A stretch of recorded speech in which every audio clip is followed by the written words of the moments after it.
on new levels.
Eight rounds are in the books, and today we have 7 rounds of the highest level of Flesh and Blood on offer here at the World Championship. Samo Byrne, Pankaj Bajwani, we had just an incredible day yesterday, huh? Tell the people at home about it. 8 incredible rounds, Sam, and of those we had some extremely memorable ones. The first one I want to remind everyone about was that 9th blade. Round 1, Shoma Yamamura, our previous PT champ, ends the game with a 9th blade with 10 rune shots. Well, attempts to end the game, that is. Unfortunately, didn't quite get there. And the then game died ended. To a blood rot. The game did end. Which is really cool. And then, of course, who can forget Yuki Lee Bender's maximum velocity off the last blue in her deck to pay for it and close out the game.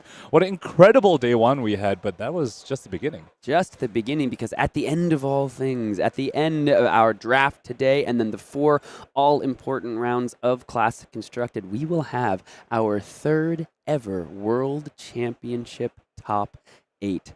Truly up there in the highest echelon of players that Flesh and Blood will ever have. The players that reach the top of this mountaintop are etched into the history books. And we're going to have the answers to those questions later today.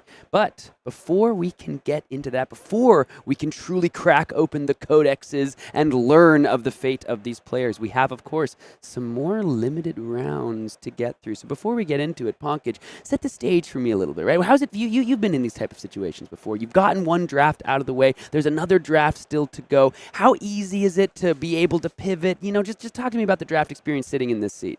It is nerve-wracking, I think, for most people, but these are the top level of players, so they're definitely a lot more comfortable. But there's always a bit of uncertainty, right, with draft. Like CC, you've put in all these reps in, you've got all your matchups figured out, you know how to sideboard each of them correctly. So, draft, you're kind of like, there's so many different archetypes, and you need to be able to draft your seed. You need to make sure you're able to read the signals properly. You're kind of, hoping that everyone evaluates the cards in the same way that you do, so you can actually read and send signals in the way you want to. A little more uncertainty there for sure. It's a little bit. I'm sure a lot of them are a little bit nervous, but today we will be following the POV of our only undefeated player after day one, Noah Beygelman, and he's got to be feeling quite confident, I think. Oh, come on. Yeah, 8-0 on the day, all on Runeblade, I do believe, in CC and in drafts. We'll have to see if the Sword and Sorcery continues to call his name. And I think we've dithered, we've prattled. I believe it is time to get down into our draft today. Let's kick off day 2 of the World Championships here in Osaka and dive into the limited world of Rosetta. This is about as high stakes as a draft can get. Ponkage, I'm kicking it off to you, my friend. Talk to me about what we're seeing. So the first thing that pops out is the well-grounded. In this set, equipment is very, very important, particularly the earth equipment. Those are pretty much the strongest pieces of equipment in the game. And we know Noah does enjoy, his Florian. Yesterday, his draft that he went 3-0 with, he was on a Florian list that was quite Runeblade card heavy as well. So perhaps maybe going to be eyeing the well-grounded. Looks like he's putting a red fertile ground to the front as well. I did hear of, I think it was Noah Beygelman talking about pack one, pick one, red fertile ground yesterday in his draft. That did him so well against some really impressive arcane-based heroes. So it will be interesting to see if he finds his way in that same lane again, because that well-grounded must be tempting, but it is going to be the fertile ground. We can see here is your draft pod. This is the top one of the day. Looking at this pack, you can see a red strong yield. That's another nice earth card, though a little less flexible perhaps than the harvest season, but a red earth form as well. 3 for 7 makes an embodiment of earth. Pretty nice card there at the front. Some strong earth cards so far in these packs. The previous pack there were 2 red fertile grounds, a red harvest season, and the well-grounded, of course. In this one, red strong yield, red earth form, 2 cards that Florian really, really likes, especially when the ability is turned on. Red earth form, when it hits, creates 2 embodiments of earth, and strong yield works very well with the Rotwood Reaper. The turn you play it, you have 2 floating to swing the Rotwood Reaper coming for 4 next to Nigga +3 in the strong yield as well. Looks like he's also eyeing up this blue Summer's Fall as just yet another earth card. Earth card that is a blue. If you're not in Verdance, it doesn't matter as much when it hits the pitch zone, but it is, of course, important for Decompose. It works when you decompose it. It works as a decomposer. Looks as though that isn't going to be the pick. However, Earth form red in that rare slot, too good to pass up. What are we seeing here? A really cool thing about the Earth form pick as well is that it works in both heroes. We brought up Florian that he can make 2 embodiments of Earth when it hits, but Verdance tends to have a lot more arcane spells, a lot more of those non-attack actions, which really benefit from the embodiment of Earth. Right now, he's eyeing up the blue Cadaverous Tilling. You do want Decomposers when you're playing these Earth heroes, and also the blue Autumn's Touch, just one of the few blue Earth block 3s in the set. Yeah, especially, I think the rest of them are majestic, Blue Autumn's Touch, such a strong card, but blue Cadaverous Tilling is one of, in my opinion, just the all-stars of the set. Blue can come in for 6 while advancing the decomposition game plan. Looks as though he is going to take the blue Cadaverous Tilling instead of that blue Autumn's Touch. Blue Autumn's Touch, of course, that extra point of block value. The block value average of a draft deck is something that the top-level players are so aware of. But look at this, a well-grounded and a root-bound Carapace in the same pack. Earth with the red Blossoming Decay. Earth is looking open for Noah Beygelman. We just spoke about how there's very few Earth block 3s, but yellow rootbound Carapace is one of those few ones when you can turn the Decompose online. It feels amazing when you're able to decompose on your opponent's turn as well as your turn, because very often in one turn cycle you can just turn on your hero ability immediately. Also important to point out, he's not yet locked into either Earth hero. He's very much leaning towards one of them, so it's either Verdance or Florian, but so far all of his picks work in both heroes. This is something I believe that many of these top-level players have found in this format. You want to get your Earth cards, your Lightning cards early. They are relatively highly contested. Even looking here at this pack, we're seeing a lot of class cards, not a lot of those talent cards. You need to get them early in these packs because all the players are going to be fighting over them from this point forward. So he did pass a second break ground as well in that previous in that previous pack. So it'll be interesting to see whether he'll be able to pick one up eventually. Now what we see here is quite a few wizard cards in this pack. Blue Perennial Aether Bloom, red Glyph Overlay, blue etchings, and another blue perennial Aether Bloom. So perhaps maybe he's considering switching over to Verdance. Looked like he picked a strong yield instead.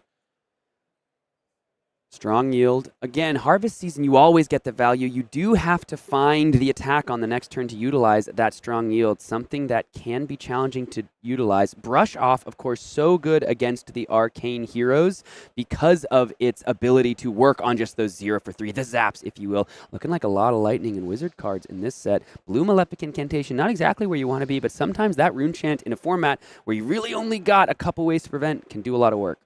So once again, it seems like he's avoiding picking a class card so soon. The previous strong yield as well, and this time the Brush Off. So far, still Noah Beygelman firmly in Earth, but could be either one of the 2 Earth heroes. Arcane Cussing Yellow brought to the front. Overflow the Aether Well, Perennial Aether Bloom. This is maybe going to be the moment we start to see what lane Noah Beygelman wants to find himself in. He hasn't lost a game yet in the World Championships, and he's hoping that yellow Arcane Cussing can continue his undefeated streak. Such a powerful card. See if he can find something like a Blood-Torn Bodice to synergize, one of the perfect ways there. Yellow Arcane Polarity is looking nice, and a nice red Strength of 4 Season. You can see him even flashed that to the camera. He's telling us at home that's a quick, easy snap grab. 2 cost, but can come in for 8 as this draft continues to rocket along. Sigil of Deadwood also being brought to the front. That was the fastest we've ever seen him pick a card so far. Just saw the red Strength of 4 Seasons, immediately picked it up, and then went ahead and picked up the Sigil of Deadwood as well. Very, very strong card in Florian. So it looks like at this point he is moving towards being a Florian gamer. Has passed quite a few of the Wizard cards. We spoke about how many of them there were in one of the packs, but now with the Arcane Cussing into a double Sigil of Deadwood over here, he seems to be very firmly in Florian. And grabbed a Sigil of Deadwood on that turn before, but could have had the opportunity for a blue Rune Rager Swarm, which does block 3. Instead, he had 2 Sigil of Deadwoods. Yes, that can make you 2 Rune Chants.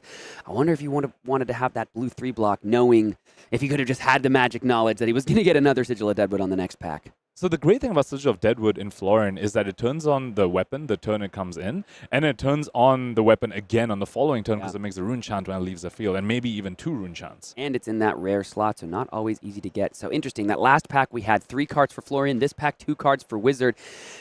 Noah Beygelman here still trying to find his way into the lane, though more often than, more likely, seeming that Florian is more open than the Wizards. Let's take a look here at his draft pack in entirety, or his draft deck so far. Anything that's jumping out at you, Ponkage? He has the Decompose card, or at least one Decompose card, and the blue Cadaverous Tilling. That's definitely a very strong place to be at NF Pack 1. The Decompose cards are very, very hard to come by. As we've seen, that's pretty much the only one, aside from the yellow Ruban Carapace. I think it's Blossoming Decay, right? Blossoming Decay, Blossoming Decay as well, yes. So he has 2 Decomposes already. Typically, you want somewhere, like 4 is on the lower end, and somewhere around 6 is where you're feeling very, very comfortable. So already 1/3 of the Decomposed cards he might potentially want already found at the end of Pack 1. So looking very, very strong so far. So what do you think he's needing? We got 2 packs to go. What clearly found our lane. Probably going to be playing Florian here. So what do you think the needs are in packs 2 or 3? Equipment. He currently has passed well-grounded twice. Yes, he passed 2 well-grounded, so it'll be interesting to see whether there's even another one in the pod. Both of those were picked up by other players, so let's see whether he'll be able to pick up some equipment and shore up those slots. So we are jumping into this pack just a little bit of the way through. About 8 cards left in this pack, so we'll wait until we do that fan out at the end to see what these first 4 picks were. Got another yellow Arcane Cussing here in this pack. Flash of Brilliance. Blue Arcanic Spike, that's a 3 block. It's not Earth, but it does block for 3. And then, of course, the Findall's Fighting Spirit, Strength of 4 Seasons, blue and yellow. A lot of good options here for Noah. Looks like it might be that blue Strength of 4 Seasons, maybe just the Findall's Fighting Spirit. Does a lot of good things for you, even in the blue slot. Can gain you a little bit of life on defense or offense. Nice optionality there. His packs are starting to look a little weaker, though, already. This is going the other way. And, he did pass 2 well-grounded, so perhaps send some signals in that first pack that Earth is open. And maybe that's why in this other direction, some of these Earth cards are being dried up. And you were saying that first Fertile Ground there were 2. So one it was a foil and then the red. So yeah, when you pass or take a foil or there is a foil of an extra card, you can send a signal that you may not even mean to send, right? Because the foil changes the ratios just a bit. Still a couple of good Runeblade cards in this pack, Red Consuming Volition and Red Arcanic Spike. Even the yellow Deadwood Dirge. We saw him pick up a blue Deadwood Dirge in pack 1, which will go very well with the yellow Arcane Casting that he prioritized. So let's see if it's going to, go for a little bit more of the Runechan generation in the Dirge, or, just the better red attack in the Consuming Volition. Looks like that was the pick. Taking a look here, the draft pack continuing to roll along. Another blue Deadwood Dirge. There's a red strong yield as well, so no harvest season. One thing that I'm noticing, Ponkage, I'm not seeing an enormous amount of life gain or ways to gain life. Did he grab that yellow Arcane Polarity? He got a blue one at least. Might need to find a little more life gain to outlast some of these wizard decks. And because we've seen that Florian was more open, clearly there are wizard drafters at this table. So if they're drafting a lot of these 0 for 3s and 1 for 4s, he's got to find a way to stay alive long enough to reach his end game. So there are two ways to combat the sort of high arcane damage wizardy, like kind of mono Kano decks that we've been talking about. One way is, yes, the life gain. The other way is to be able to convert your big hands, because often the biggest problem is that you weren't able to actually utilize all 4 cards. But cards like the strong yields and the sigils of Deadwood that actually let you convert your hand could be very, very important. So let's see, Bloodtorn Bodice, red Condemned to Slaughter, red Deadwood Dirge, and a yellow Blossoming Decay or yellow Fertile Ground were those first number of picks in this pack. So we did find the Bloodtorn Bodice for that yellow Arcane Casting. Also a red Condemned to Slaughter. That can do an enormous amount of work. And a hand extender, just as you say, a way to convert that hand. Red Deadwood Dirge, a way to convert the hand, a way to convert those Sigils of Deadwood, these other, even the Cussing, right? He's got a lot of different synergies that he was able to find in the beginning of Pack 2, as well as the Bodice, a piece of equipment. Some of the things that you were talking about, Noah Beygelman, also able to identify, also able to find in the beginning of this pack. So now that you're seeing a little bit more of this pack, we got one more draft pack to go. Every player, of course, clearly found their lane. What does he need now? So before I get to that, so far this is a very, very good pack 2 for him. We spoke about how he was unintentionally sending Earth signals to the left, but the fact that he was still able to find so many of these pieces when it was passing to him, when he's getting passed to from the left, means that he's actually set up incredibly, incredibly well. Now, I think what he still is looking for is more prevention effects in the equipment. If he can get another, if he can find a well-grounded, or the Helm of Lignum Vitae, as we see in this pack, that would be very, very important. Red Malefic Incantation as well, and a red Arcane Polarity. All of a sudden, we were saying the end of Pack 2 looked a little weak for Mr. Beygelman, but he's got too many choices in this one. So many cards that this deck would like. Red Malefic Incantation, I mean, it's so good in CC. It's also pretty darn good in draft. Red Arcane Polarity allows him to outlast. It's basically like a block 4 against Arcane when you take it. Think below, if you will. Helm of Lignum Vitae, of course, doing so much work. Block 2 in your equipment slot. This is going to be a hard pick, huh? So one thing to note is that he didn't pick any decomposers in Pack 2. So he still only has the 2 decomposers that he had in Pack 1, and that's also why we see him perhaps thinking of the blue Summer's Fall and the blue Blossoming Decay. In the end, picks the Helm of Lignum Vitae over those decomposers. They were blue after all. It's hard to feel bad about taking the Helm of Lignum Vitae. However, there were some really nice cards in that pack, something that would have been fine to take. Yeah, but the thing is, because they were blue decomposers, I think he's making a bit of a gamble, hoping that they would wheel. This was pick 1 after all, and the blue decomposers, a decent chance maybe the blue Summer's Fall comes back. Yellow Oath of the Arknight, there's a hand extender, another hand extender in the Deadwood Dirge. Yellow Autumn's Touch is a Earth 3 block, that's hard to pass up, and a red Findall's Fighting Spirit. Again, Noah Beygelman, he's just reveling in the riches over here of these draft picks. It's great how red Fighting Spirit in this format is actually a lot lower of a pick. You'd rather pick the yellow Autumn's Touch despite the amazing rate in that one, because you really want the element cards. Talked about the fruits of the forest. This is truly the fruits, the fruits of the draft picks, right? The pick of the litter here for Noah Beygelman. Looks like he is going to take that red Deadwood Dirge. Would like to find even more ways to make auras to utilize. There's a red Autumn's Touch, even better perhaps than the yellow. Eternal Inferno is interesting. Yeah, I know how to take another moment to look at that one. Blue Blossoming Decay, there's a Decomposer in the blue slot. Red Meet and Greet as well. 2 Earth cards brought to the front.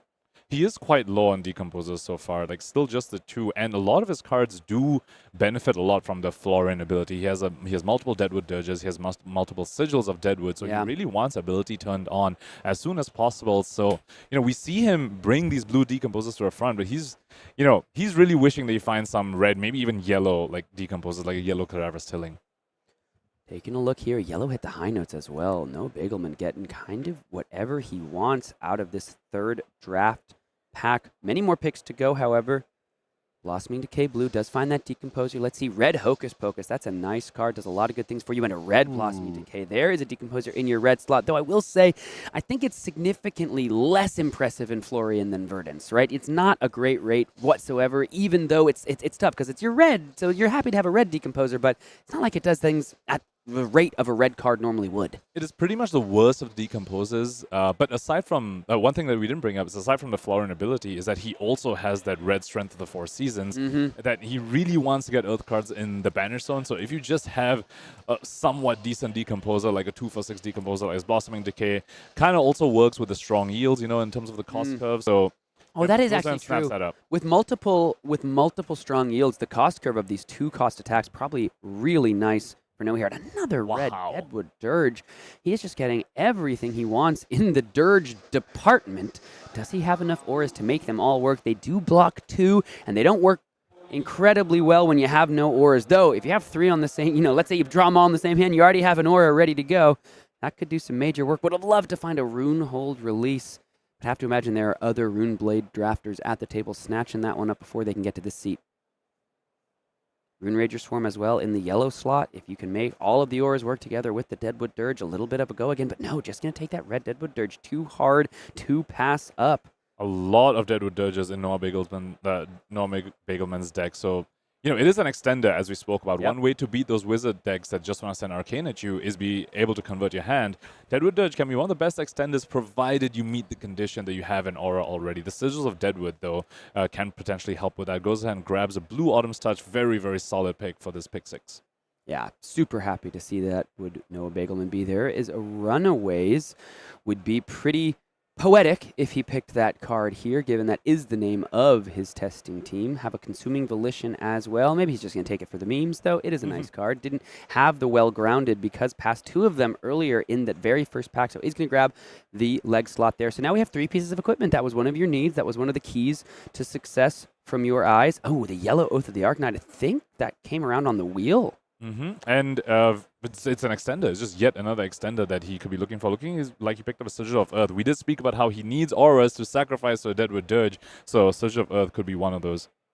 And with the hero ability, that would create 2 embodiments of Earth. That all of a sudden you get 2 embodiments of Earth. These other 2-block auras, the 2-block Deadwood Dirges, they're actually blocking for 4. And this is the wheel from the first pick when you're talking about how he possibly was gambling that a blue Decompose would come all the way back. And this blue Summer's Fall did come all the way back for this pick 9. So, so the Oath was the pick before the wheel. Yes. Coming around to the final leg of this third draft pack. There's another blue Sigil of Earth. That'll work well with those Deadwood Dirges. Feels like we're figuring out what this deck wants to do. It wants to make an aura and it wants to dirge it 3 times. It's quite an aggressive Florian list as far as they go. You point out the lack of life gain, lack of the way to deal with arcane damage in outlasting it. But he seems to be going for the strategy of being able to convert the entire hand and just send enough damage that the underrate arcane damage. That he'll be able to just overcome the underrate arcane damage. Wow, got that Hocus Pocus to come around as well. And Hocus Pocus, perfect. It attacks for 3. It makes a rune chant for you to destroy 2 your Deadwood Dirges. Yep, and maybe makes 2 rune chants if Florian is online. Eternal Inferno went all the way around the table. Again, it's hard to necessarily get that surge effect to be super powerful. Another blue Arcane Cousin. There's an aura to work with your Dirges, but Noah's probably happy to take it because it's just a 1-for-4 arcane spell. That is so impressive in the format. The fact that no one snatched that up, I wonder if it means there are a lack of wizards or if Noah is just happy to, get that off the table. So at the end of this draft, this Florian list we spoke about this, is quite aggressive, but I do want to point out the block value is pretty low. A lot of 2 blocks, and there's a lot of those Earth 2 blocks, those Deadwood Dirges, Arcane Castings, all only blocking 2. Not too many of the Runeblade cards that block 3 in this list.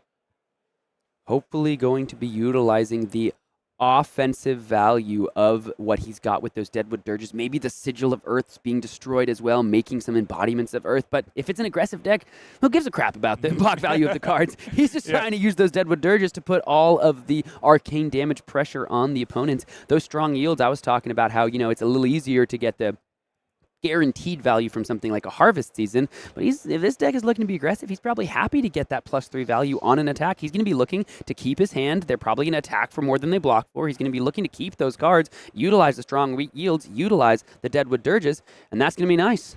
And as far as equipment goes, he managed to get Helm of Lignum Vitae, Bloodthorn Bodice, and Runaways. So no Runehold release. Definitely going to be missing that one, particularly with all those Deadwood Dirges. But has plenty of other auras to sacrifice to it anyway. You can see the draft pod here breaking down. So I'm just gonna step back, get out of your way, Ponkage. Talk to me about what you're seeing. What I see is so many recognizable names in this. Exactly. You see just a killer's row. Yeah, exactly. So Noah Beygelman, sitting in seat number 1, will be facing Shing on Verdance. And we did measure, we were like walking around a little. We heard a little bit. Yeah, you could see me. You could see me in the video. Yeah. This was recorded just a little bit ago because the players are about to sit down and play the game. And so I was here just like, I want to see what these draft decks came out to be. Yeah, so Shing was ended up drafting a deck similar to what he lost to yesterday, a little bit more of the arcane-heavy kind of mono-Kano Verdance list. And, his Florian list yesterday wasn't able to beat it, but Noah Beygelman's today, looks to be very able to convert 4-card hands. Let's see whether he's going to be able to overcome that. Aside from that, passing to his immediate left is another Verdance, and then to their left is another Florian. And this could very well be because of those well-groundeds that we saw being passed early. We spoke about how he wasn't able to send the signal that Earth is closed because he had to pass those really good red Earth cards and the well-groundeds. So 2 Earth heroes to his immediate left. Yeah, and you can see only 2 seats were right next to each other drafting the exact same deck, Yuanji Lee and Robert Piper. So Robert was not getting, the exact pick of the litter of the Aurora's cards because packs 1 and 3, Yuanji was passing that way. But you look at Yuki Lee Bender, she had 2 people before the next Earth drafter and the next Wizard at that. So she had probably really nice packs 1 and packs 3 before Noah Beygelman, of course, getting those Earth cards as well. But 3 Aurora, 3 Verdance, 2 Florian, both draft pods allergic to Oscilio. Though I do want to say Yuanji Lee, I was walking around the draft tables yesterday when we were not on coverage, and Yuanji's draft that got him all the way up into this draft pod 1, he was on Oscilio in the draft yesterday. So it's clearly effective. I've seen, I've lost to it, I've won with it. It's a good draft deck, but it is one of those decks, just like the hero itself, a little volatile, a little easy to have the wheels fall off, but when it does its powerful thing, it's hard to stop. Speaking of players that drafted their seed excellently, we have Alan Lau over there. 3 Earth heroes to his right. The lightning cards he must have been getting, probably amazing. It'll be very exciting to see what his deck is going to look like. And he's going to be against Yuki Lee Bender, who also drafted his seed almost perfectly. 2 lightning heroes to her right. So that'll be a pretty explosive match as well. Of course, we will be watching Noah Beygelman against Shing. I am actually so stoked to see Shing's deck because when I was walking around right at the end there to see what the pod actually shook out to be, I watched Shing shuffle through and I was like, oh, he drafted the deck that he lost to. He drafted the deck that, took him out of that one round that we got to see on coverage. And again, just the adaptability of these players, recognizing Shing, of course, had probably played and, faced that deck before in the practice, but just seeing okay, this is going to be open even here at the World Championships because one thing that I think is fascinating about Worlds, when you have players coming from truly all over the world to come and compete. I've heard so much from our friends out there in the competitive scene how different a draft pod is when it's comprised of people with styles from all over the globe. Rather than just the locals, you come to expect the US draft meta, the EU draft meta, the APAC draft meta, and then you get players dotted from all of those different communities trying to actuate those skills, actuate those game plans. Just fascinating to see how that shakes out here at the World Championships. And I think Shing's example of drafting the deck, seeing that it might be open, seeing it was open in that pod before. I can't wait to see how that shakes out because we know if there's one thing that deck might be a little vulnerable to, it's a lot of aggression. And Noah Beygelman, he's got some aggression in that deck. I really like that you brought up meta in this, and that's something a lot of people don't really recognize at first, is that the draft absolutely does have a meta, and players do have their preferences, their little biases. Like Noah Beygelman, for example, I think perhaps has a little bit of a bias towards the Runeblade side. It is his CC deck. His draft yesterday was also Florian, the sort of Florian that makes a lot of rune chants and sends a lot of arcane at the opponents. The draft deck today that he's built is also that. And yeah, all these different players from all these different regions practicing with all these different groups and their own little metas. It is so great to just see them come together and see how it coalesces and see what rises to the top. top. Well, let us see which of these two players can rise to the top, because it's time to get ready for our first draft round of the day. After all of this shakes out, we will have our top 8. But before we can get there, we've got 3 rounds of draft, we've got 4 important rounds of CC, and we've got to see if Noah Beygelman can remain the final undefeated player. Don't go anywhere. More of the highest level of Flesh and Blood coming up next.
World Championships Day 2 is about to get underway, but before we can dive down and truly see what lies beneath the great boughs of the Rosetta Candlehold tree, we have some fruits of the forest, if you will. Yum, yum.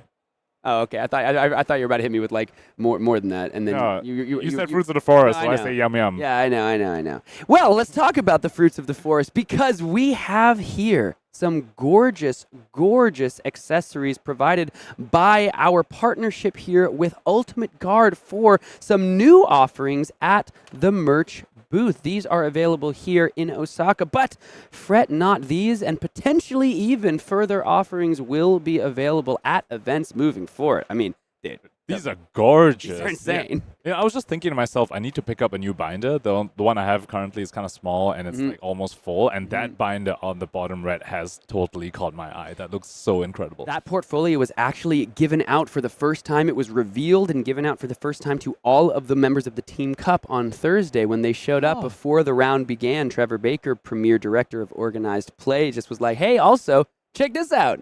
You guys all get one of these, and the literal oohs and ahs that went through the room.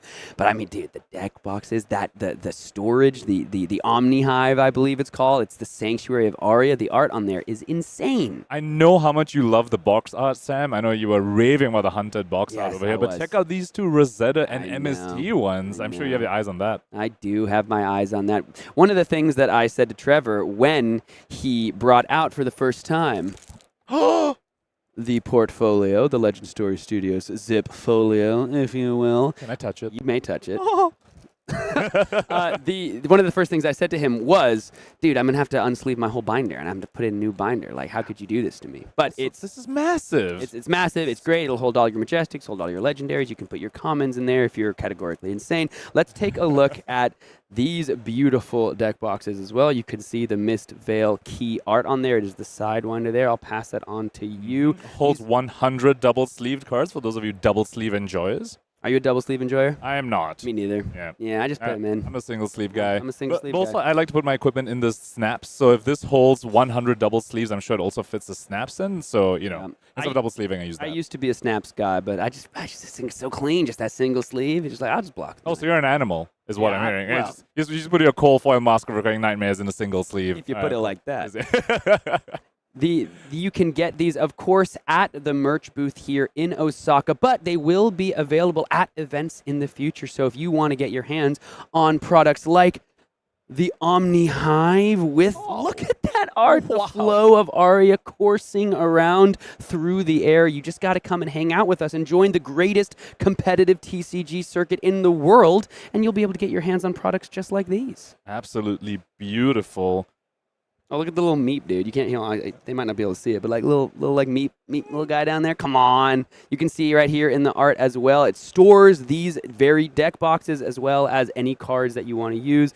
Stores a great variety of products on the back there, and it is just beautiful, and I'm excited to, honestly, get my hands on one. I'm going to have to pick one up. Who are we even kidding? But it is time now to truly get into the action, get into the games. We have got our lone undefeated player, Noah Beygelman, and of Team Blue Pitch, Shing Tsang, ready for you to do battle under the Candlehold tree. We have got Florian versus Verdance. The Earth heroes strike at each other's roots once again. We know Noah's deck. We actually do have a good sense of at least a good portion of Shing's deck.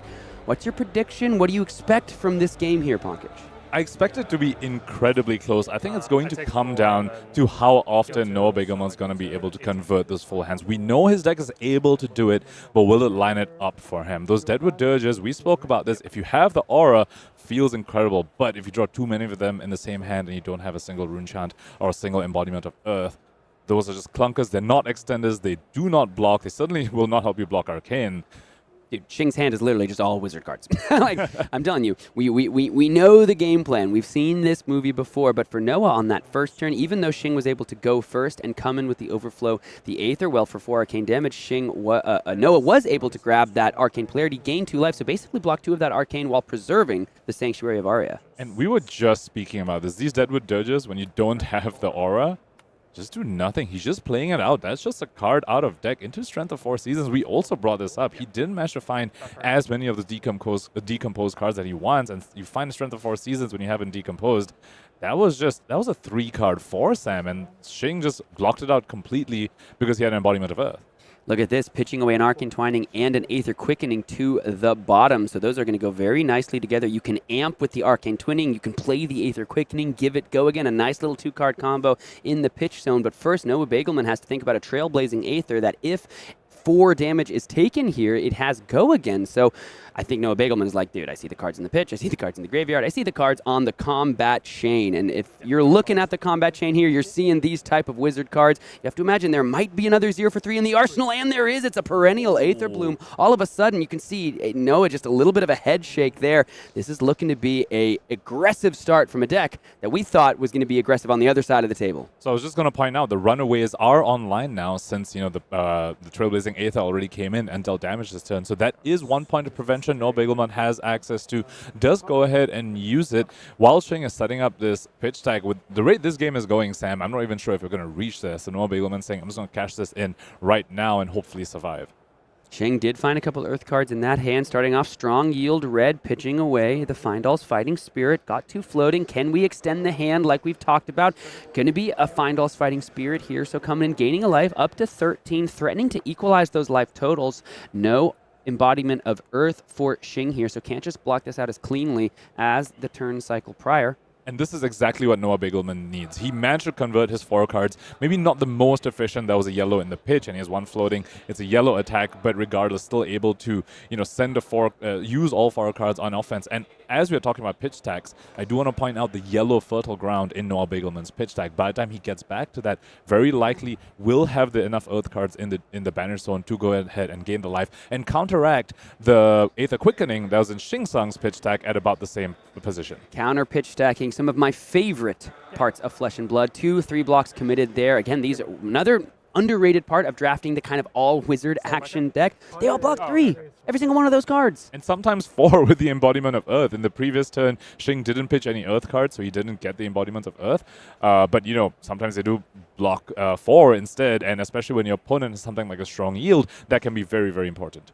Interestingly, you talk about, pitching the fertile ground to counteract the quickening, as we see just 6 coming in with the Fruits of the Forest, not utilizing that discard effect. Shing realizing, and I'm on the front foot, I'm being the aggressor. Let's get 2 cards potentially out of Noah's hand, or at least 1, and let him take 3. But Noah Beygelman is trying to get to that pitch deck. We saw this deck in creation. This is an aggressive deck. It's not really built to go that long. He doesn't have the life gain to get the game to that point.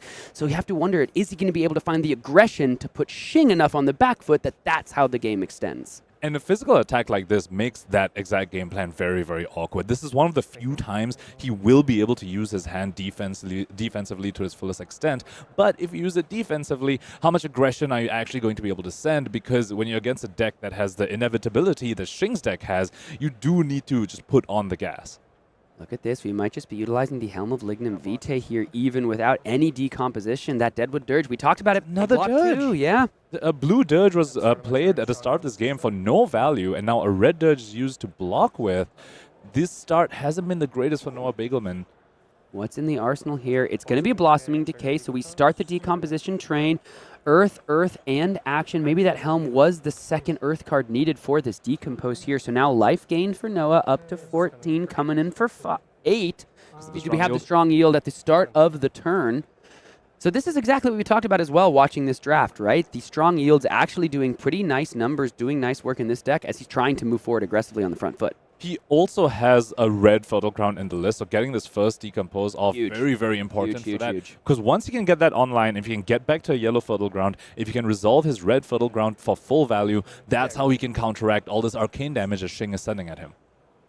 Let's see what Shing wants to do to deal with this. Does have the life lead, might be keeping or utilizing those red arcane spells to block with.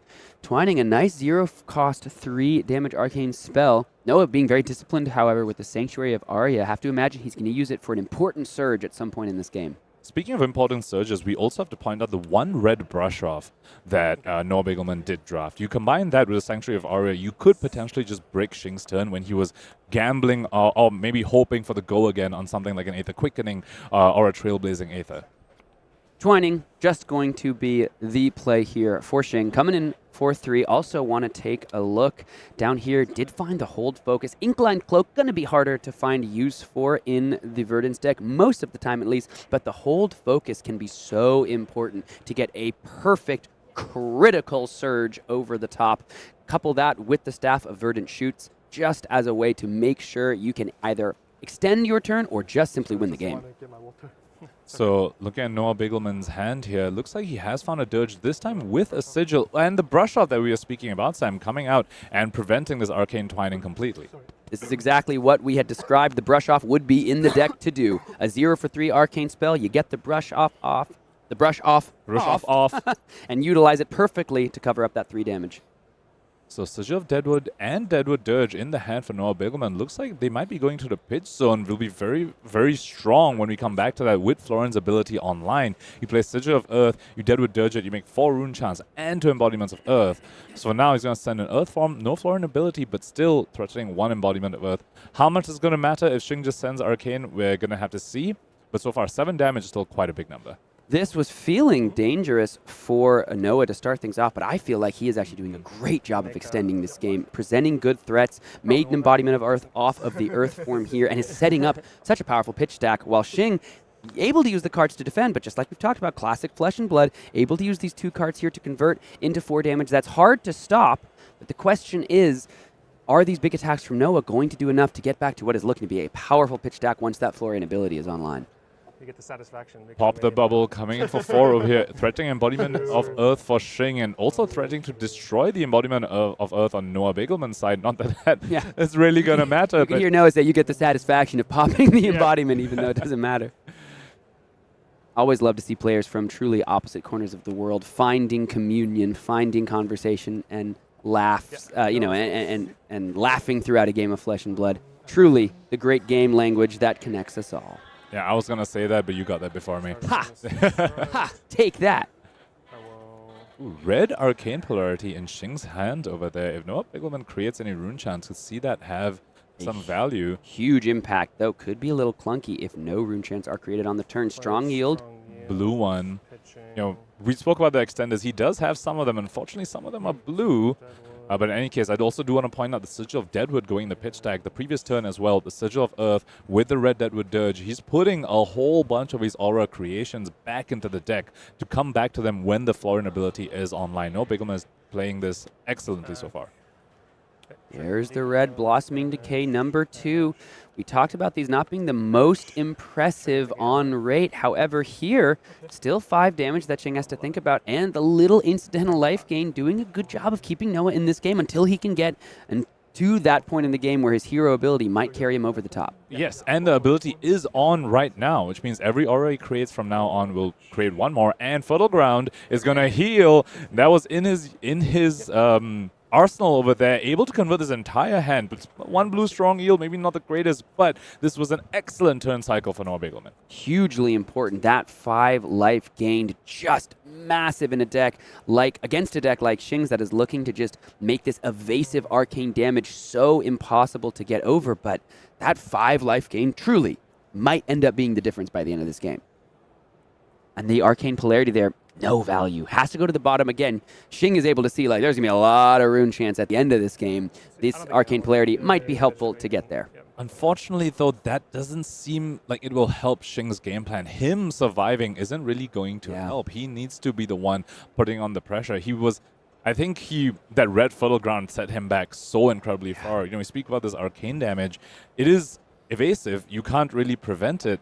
But it is under rate after all. And when your opponent spends 2 cards to heal 5, that just undid pretty much almost like 2 0-for-3s from Shing's deck. Which often are 2 turn cycles, because it's really hard to get the extra action points. So that almost like wiped away 2 turns from Shing. There's the blue cussing. Do we have one of the many dirges in the deck? Oh, yes, we do. First cycle, not a problem here. That's going to create 4 rune chants, 1 from the cussing. 2 from the cussing because of Florian's ability. This is 6 total. way more online. 6 rune chants with those 2 cards. And here comes the Rotwood Reaper. And the Reaper coming in for 4. Strong yield, baby. Strong yield. Blue strong yield, baby. Yep, getting the buff from its own effect. Because I think an Aura was created this turn, Yeah, right? at least the 1. At least 1. So first rune chant has come in. The remaining are on the stack. Shing potentially thinking about the Hood of Second Thoughts, or maybe even another arcane polarity if he has one. Looks like Hood of Second Thoughts has gone to the bin, preventing yet another rune, preventing one other rune chant. 4 rune chants remaining here on the combat chain. Got to deal with the Rotwood Reaper as well. So impressive when it comes in for that extra 2 points of damage. Shing here taking a real long time to think about this one. Let's go ahead and see if he'll give us a look at that hand. There's a blue arcane polarity, so you'll get some value out of that. But all of a sudden, that red one that we just sent to the bottom of the deck, looking kind of nice on this turn cycle. These past 2 turn cycles have really been the story of Noah Beygelman turning the corner. I think up until then, it was looking, like he was just a little bit behind. Shing had a clear life lead. But the previous turn cycle, playing the red Fertile Ground after a red Blossoming Decay, and then this turn, getting a red Deadwood Dirge off with a blue Arcane Cussing. Noah Beygelman has now firmly navigated himself to be on the front foot. And we speak about his pitch deck as well. Another yellow Fertile Ground coming up to counteract Shing's Arcane Damage pitch deck. Shing here having a real think on this one.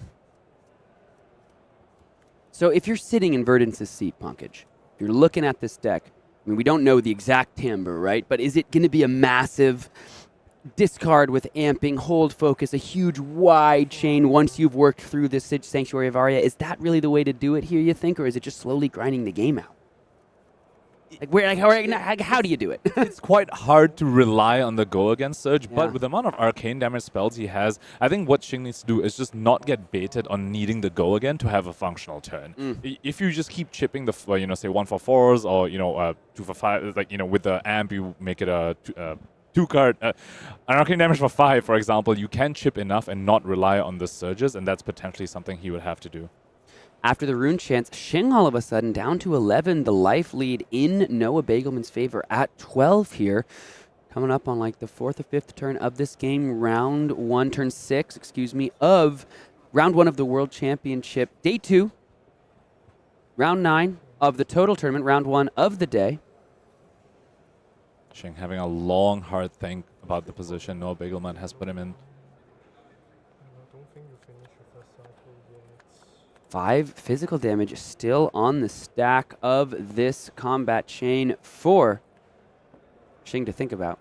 And Shing has also realized the texture of Noah Beygelman's deck. He saw the Deadwood Dirges that early on didn't get value, right? The blue Deadwood Dirge that was played for nothing, a red Deadwood Dirge was blocked with. He has, and the strong eels that we've been seeing as well, he knows that Noah Beygelman's deck is actually quite equipped to convert 4-card hands. We've seen him do it multiple times. So going down too low can be very, very risky, even though you're just sending Arcane at the opponent. So let's take a look at this. Arcane Polarity going to gain the 2 life, block 2 of those rune chains ostensibly, but Shing kept the whole hand here, save for that Polarity. Verdance shoots, Trailblazing Aether. Is Shing going to have a way to convert this hand if this go again is stopped? Because Noah Beygelman is thinking, dude, you took a lot of damage for this. Have to imagine there's something that action point could use if the surge resolves. And you have to imagine whether he's eyeing that Sanctuary of Aria to prevent the surge effect. That's what I'm wondering. Effectively put Shing at an IP for taking that aggressive line that he did. But Shing, was kind of caught between a rock and a hard place there. Because if you just start using your cards to block, you're going to get fatigued. You're a Verdance. You do not have weapon. No weapon for Verdance beyond tapping into the flow of Aria and sending the deadly Aether. No effects from Noah here. Let's see if Shing is going to be able to convert. Yeah, just into the pop the bubble, 4-3. So Noah here happy to go ahead and take some damage, but the brush off from the arsenal. He had 2 in the deck. That is going to make it easy to cover up that damage. So Noah said, I pretty much can expect you to just come in for 3 at the most here. And that brush off did so much work. Deck size looking quite thin for Shing over there, but he has drawn into an explosive Aether, Sam. We spoke about how potentially he shouldn't get baited into trying to rely on a Surge Go Again effect. Something like Explosive Aether, he can near guarantee that the Surge is going to happen. Cadaverous Tilling here with the Sigil of Deadwood, ready for the next turn to make 2 rune chants, decomposing 3 earth cards here. So coming in for 6 physical. Shing, of course, down to 8, so taking 6 would mean he would be threatened by those rune chants immediately upon the next turn. However, to utilize that Exploding Aether, you're going to need to keep a couple cards in hand at the minimum. And Shing's deck shows a bit of the tension that Verdance faces in the match up against Florian, is that you need some of these cards that put your threats back in the deck. We see Save the Thought in his hand right now, and I believe we saw another one earlier as well that was pitched. You need those to not just die to fatigue against a Florian, but when Noah Beygelman's deck is crafted in a way to put on the pressure as he's doing right now, those cards end up looking very, very clunky. You can't just... You still have to use them to not get fatigued, but that also means you can't block, and if they're putting enough pressure, then you can just die to life total instead of fatigue. 6 damage here. Shing's got Trailblazing Aether in the hand. Strong yield, that blocks for 2. Save the Thought, that's a no block. That's an instant that can get some kind of work around fatigue. A great card in the matchup potentially. But here doesn't block and only pitches for 1. A tough time to draw it, probably right at the end of the first cycle, right? I mean, turn 7, yeah, we're getting right on it. Yep. Which means his pitch stack of the Aether Quickening will be coming up soon, but will he have the life he needs to be able to hold cards to send that? Doesn't really quite look like it right now, Sam. And we also know that means Noah Beygelman's Yellow Fertile Ground is coming up soon as well. Oh yeah, there's like 7 cards 10 left. here, 11, 12. Yep. And you have So it's a 7 here, 9, 13. okay. Yeah, so 13 total, but 6 damage on the combat chain, and that is the great equalizer of either the life totals or the deck size. Also, effectively a virtual 2 damage for the following turn as well, in the form of that Sigil of Deadwood. So Noah Beygelman kind of put lethal on the board this turn. It's Yeah, gonna 100%. come to fruition on the following turn. 8 total points of offensive value. At the minimum, we might still see a Deadwood Dirge sneaking around in that list. And I got to shout out, we're seeing it play out in real time. Noah Beygelman's deck building, Noah Beygelman's drafting. This is an aggressive Florian. It is not, I think, what people expect out of this deck. They expect a grindy life gain, incremental value.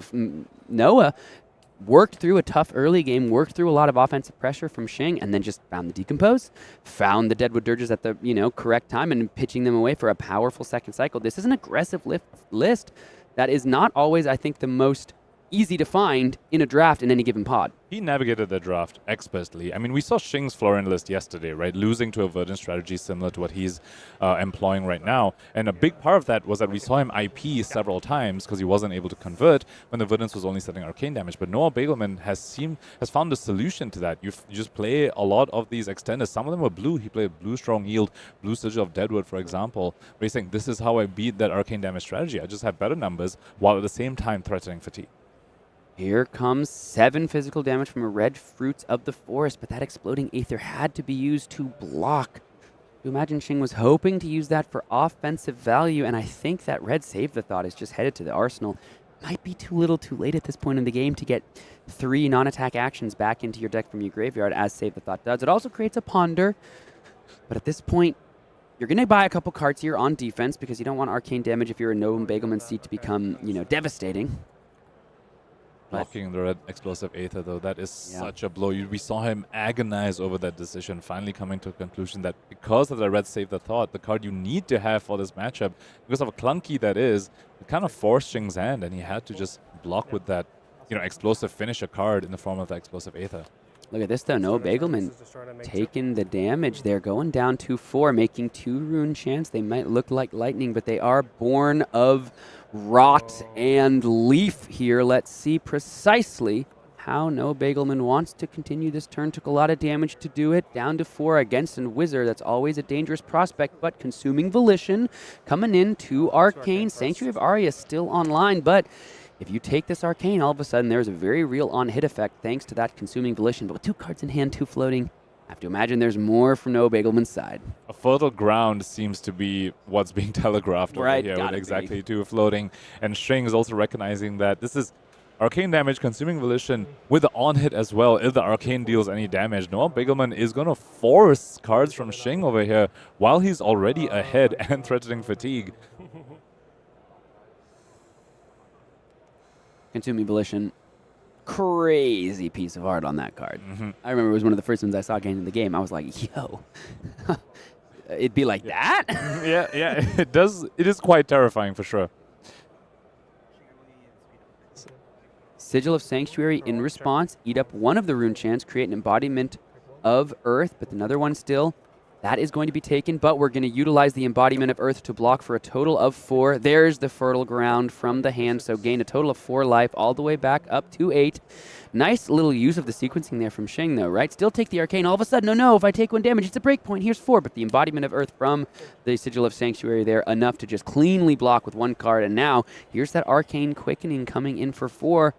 We spoke about the counter pitch tag, and that's exactly what happened. Noah Beygelman drew the yellow fertile ground just as Shing drew his red Aether Quickening. This was supposed to be Shing's big finisher, potentially with that Explosive Aether as well. Unfortunately, had to give up cards to block because of the pressure that Noah Beygelman was able to put out in the turn so far. Same kind of plays here from Shing and Noah. Come in with the threat and then keep the 2 floating for a follow-up instant. This one is going to be the Save the Thought, so a Ponder will be created, but look at those big 3 red actions that might be put in. We're going to be Perennial Aether Bloom, Trailblazing Aether, and Exploding Aether. The Perennial Aether Bloom, of course, if that's not prevented with the Sanctuary of Arya, becomes the weapon. It becomes 1 card pitch into the staff, 1 card pitched into the Or no, you don't need to card a pitch. You just play the perennial Aether Bloom, of course, and then with the Surge effect, if there's no way to prevent, you can just loop that forever. It becomes, as they say, perennial, and it is how you break the fatigue in these Verdance decks. So Explosive Aether coming back for Shing over here. No Beygelman has to be super cognizant of that one. He needs to make sure Shing can't hold enough cards to go ahead and resolve that, or he needs to make sure he has the resources to pitch into Sanctuary of Aria to survive that turn. Little cut there from No Beygelman. Ponder, time to resolve. Put that in the arsenal, Shing, pretty quickly. Happy to see that here. So did find some more offensive pressure and immediately drew back up the Exploding Aether and the the Aether Quickening. Let's see what kind of pressure Noah is able to present here, because there might be a lot of damage coming out, especially with that hold focus. Arcane Cussing.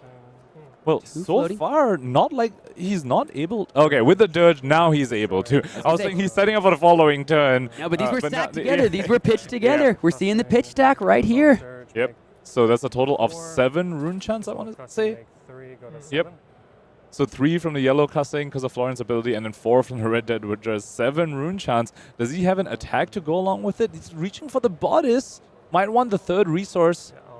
Destroy the sigil. Yeah, destroy the sigil. Make 2 more rune chants. Up to 9 rune chants just to come in. Looks like perhaps with the Rotwood Reaper, didn't need the resource, but just wanted all the pressure. Knew that at this point, the pressure that Shing put back in the deck could be actually too much to stop. So just look at all of the damage that Noah was able to present here, thanks to the pitch stack. But the red Arcane Polarity, we saw that stacked as well. These cards were all pitched right next to each other in their respective stacks. 4 life gained here from Shing. That's a huge deal. Will he still needs to give at least 1 card on defense, but will be able to hold the Exploding Aether, and still has that hold focus, as you pointed out, all that time ago. Could amp something big, but Sanctuary of Aria still on Noah Beygelman's side. This draft has been navigated so incredibly well by both players. By both players, and both players' pitch stacks playing out in real time before us. Only like 3 cards left in Shing's deck. If Noah Beygelman draws a bunch of blues, it might be enough to just save the amount of life necessary. And look at how much damage is still here. There is 8 rune chants, and of course the 4 from the Rotwood Reaper, 12 that Shing is going to have to think about. Yep. Minimum 1 card going to be needed to be given on defense. So it's 8, right? Yep. Well, oh no, 2. More than 1, no, right? 2. Yeah, because if if he takes 3, if he takes 9, he goes to 0. Yep. And yeah, with this, you can't just give a single card here. You needed the embodiment of Earth that you had on the last turn on this one, but then you have to use your nice Aether Quickening. Almost enough with that red Arcane Polarity, but there is exactly 1 point of life different.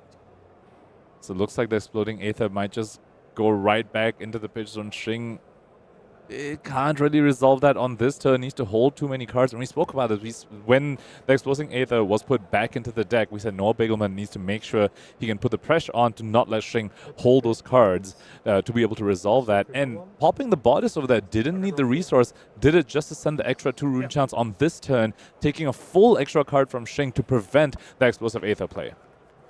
Look, he's going to go ahead and switch exactly what he wants that pitch stack to be for that final hand something, as long as Noah Beygelman is not able to convert too much offense. Here just comes the hold focus on the perennial Aether Bloom, threatening exactly 4. Noah has to do something about this. 5 cards left. Shing knows exactly pretty much. Actually, with the shuffle, he might not. He should know exactly the 4 cards because he only had 3 cards left, so he knows what those 3 cards are. Yeah, and then he ordered either the Exploding Aether or the blue to be the 4th card that he draws, probably the Explosive Aether. So yeah, Shing here going to take at least 1 card from Noah. Unless, I mean, you still have to use a card to gain life if there's a way to gain life here. For our undefeated player from the United States, Hong Kong, looking to take that first tally into the losers column for Noah.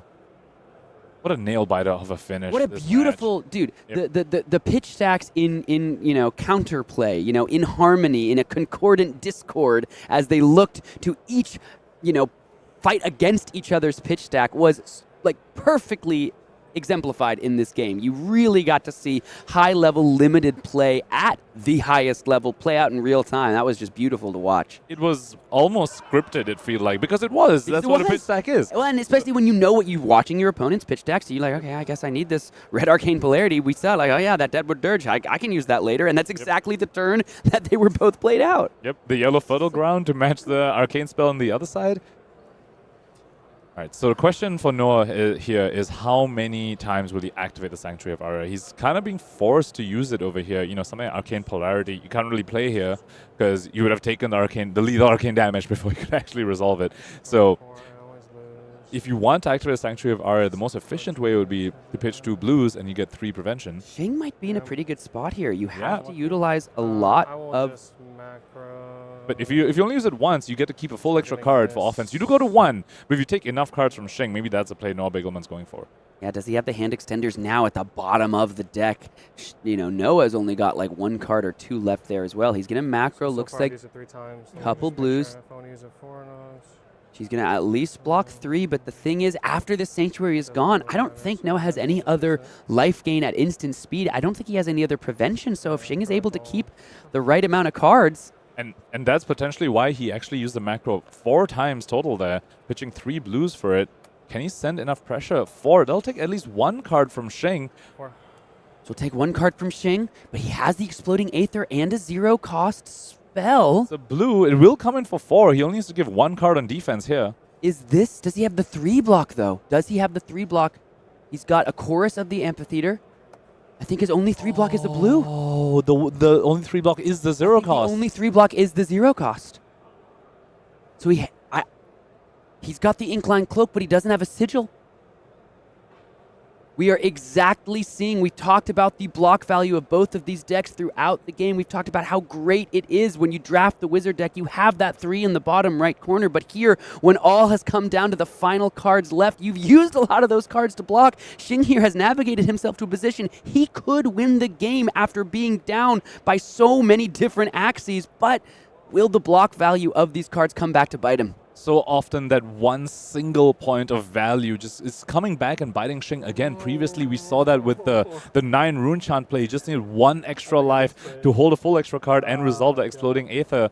But once again, he's in that same spot. If he had 1 more point of life or 1 more point of block, he could actually resolve that card that he put back in with the Save the Thought. It was just... And for Noah, quite lining up. Noah might also know, like, dude, I think your only 3 block is going to be the card you need. Like, Noah very well knows all of Shing's cards as well, right? Like, these players at this level, I've you know, when I've played some draft games against my friend Chris Iali, Worlds finalist from the very first Worlds, he's told me my whole deck when I have like 8 cards left. He's like, this is your deck and this is the order. And I'm like, how are you doing that for my deck, dude? Yeah, because you also know yours. So these players, they know, you know, Noah here might be able to just deduce it and say, listen, I'm going to put 4 damage on the combat chain and you might not be able to stop it. Let's see precisely what Shin has to do, because the course of the Amphitheater there, it's a block 2, right? Yeah, it is a block 2. And Fertile Ground's a block 0, and he hasn't decomposed at all, so the blue Fertile Ground is just this is 1 life gain. Yeah, there were no decomposition really available for Shing. That's what happens when there are this many Earth decks in the pod. And if he needs to put that Explosive Aether back just to block again, that is not going to feel good. Looks like he is going to heal with the Fertile Ground. Healing 2, excuse me. Going to heal the damage with 2 life from the Fertile Ground, but now still has to give a card to block, and it's going to draw only 3 cards on the following turn. And the Sigil of Earth that Noah just set up will also mean the Rotwood Reaper swings for 4 on the following turn, and that's just going to be the fist bump. The Exploding Aether, they're not enough, and Noah Beygelman moves on to 9-0, still undefeated, still on Runeblade, still our sterling record for the weekend. What a beautifully navigated draft, both in the draft process and in the game itself. Noah Beygelman really showcasing the experience that he has in this format.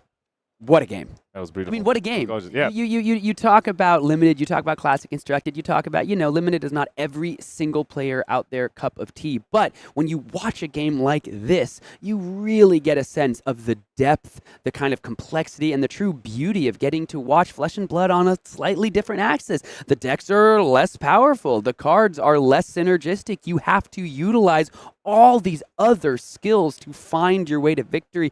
And my favorite thing about it is you really get to see the players rise to the top. Both of these players, some of the best in the entire world. And this is not about just the best deck in Classic Constructed. This weekend is about which player is going to show up and through two different formats, play the best, take enough wins, and put themselves in the position to win the World Championship. It's not about the meta call. It's not about which deck is best in CC. It's about which player is the best at Flesh and Blood on this weekend to become the world champion. And I just want to circle back a little bit to Noah Beygelman's draft process. We saw his entire draft. He was definitely able to go into Verdance should he wish to, but he decided to go for the Florian route. And here we see exactly why. The mastery and experience that he showcased on that hero, knowing how to draft and making sure he doesn't get got by these wizard players who just want to send arcane at him, by navigating that perfectly, counter pitch stacking. That was just such an elegant and beautiful, honestly, show to watch. And for all of you out there who are realizing, like, I just got to get out there. I just got to join the best competitive circuit in the world. Or if you've already become a seasoned veteran and are excited for the world tour of Flesh and Blood, let's go ahead and dive down into it just a bit. Because, of course, there is the $1.5 million USD prize pool once again coming out for 2025. And if you want to join the likes of Aurora and Viserai up there in the cosmos, in the heavens, you too could become the Player of the Year, a new award that will be, of course, annual from this point forward. You're going to accumulate points through all the different events of the season, weighted more generally towards the callings and the premier events. Battle Hardens, as they put it, kind of deciding working as a tiebreaker, right? You don't want to necessarily say, if you want to be the Player of the Year, you should be like those devoted and beautiful players that travel to every single battle hardened all over the world. That is not the expectation for the Player of the Year. It's about the players that are working and competing and succeeding at the highest level in the callings, the Pro Tours, these world premiere events, right? The World Championships. And then the battle hardens, those are going to be the points. They're going to be weighted slightly less, but it's because it's going to act as a tiebreaker. But $100,000 USD to these Players of the Year. And key thing to point out is that this Player of the Year points counting starts next week, not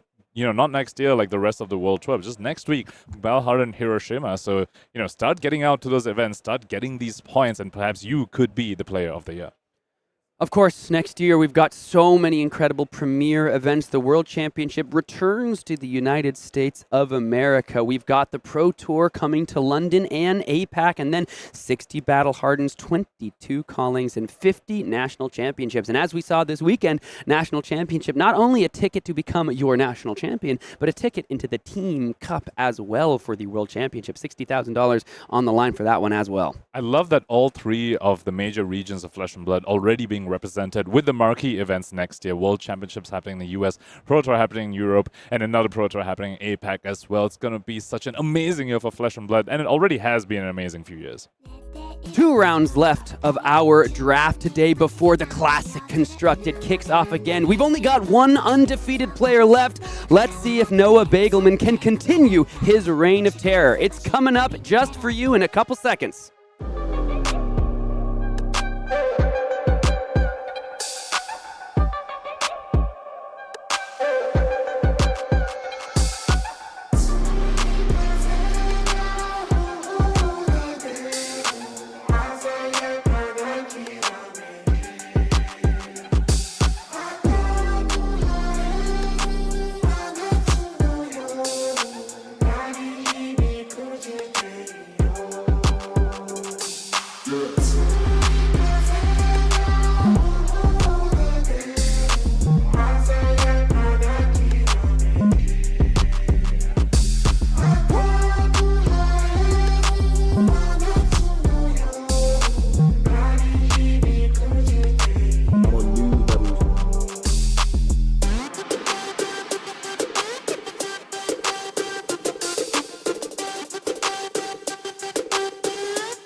I'm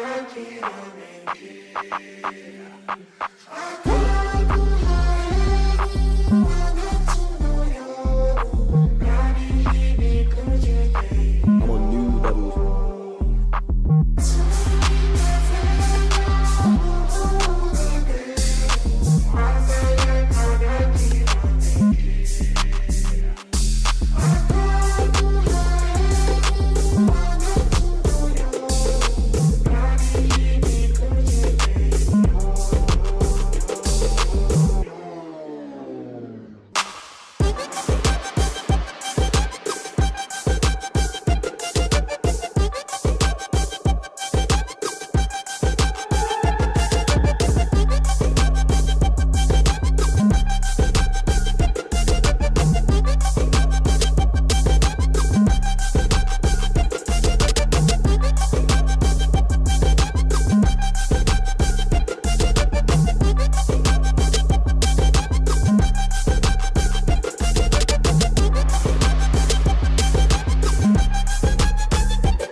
Oh, hi, friends. I was just reading my favorite book, Codex of Frailty. I can't tear my eyes away from it. Honestly, an all-time great. You should all read it. It is absolutely fantastic. Brian, put that down. Okay. Sorry, Craig. I didn't realize this was a strict non-reading environment. Oh, yeah, that's the problem is the reading.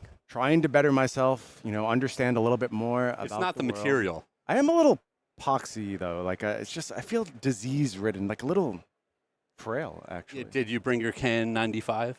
No, I did not this go around, but next time I'll make sure to do that. We are into day 2 here in the World Championships. I am Brian Gottlieb. This is, of course, Craig Krempels, and we are ready for some more Rosetta draft action. Certainly, players are starting to pace themselves from the field, and none more so than Noah Beygelman. Yep. Our lone undefeated at the end of day 1. Picked up a win in the first round of draft 2. Yeah, unfortunately, there's a problem, Craig, and this is kind of a first world problem, but when you and your friend get together and you just maybe break the format in half and you figure out what might be the best constructed deck, at some point you're going to cross paths, and that's where Noah Beygelman finds himself now. Him and Yuanji Lee went undefeated, playing basically, we don't know yet if it's exactly 80 cards, but it's very close to 80 cards. The exact same Viserai list. Yep, both it's of them, the same list. Yep, both of them 5-0 in CC rounds.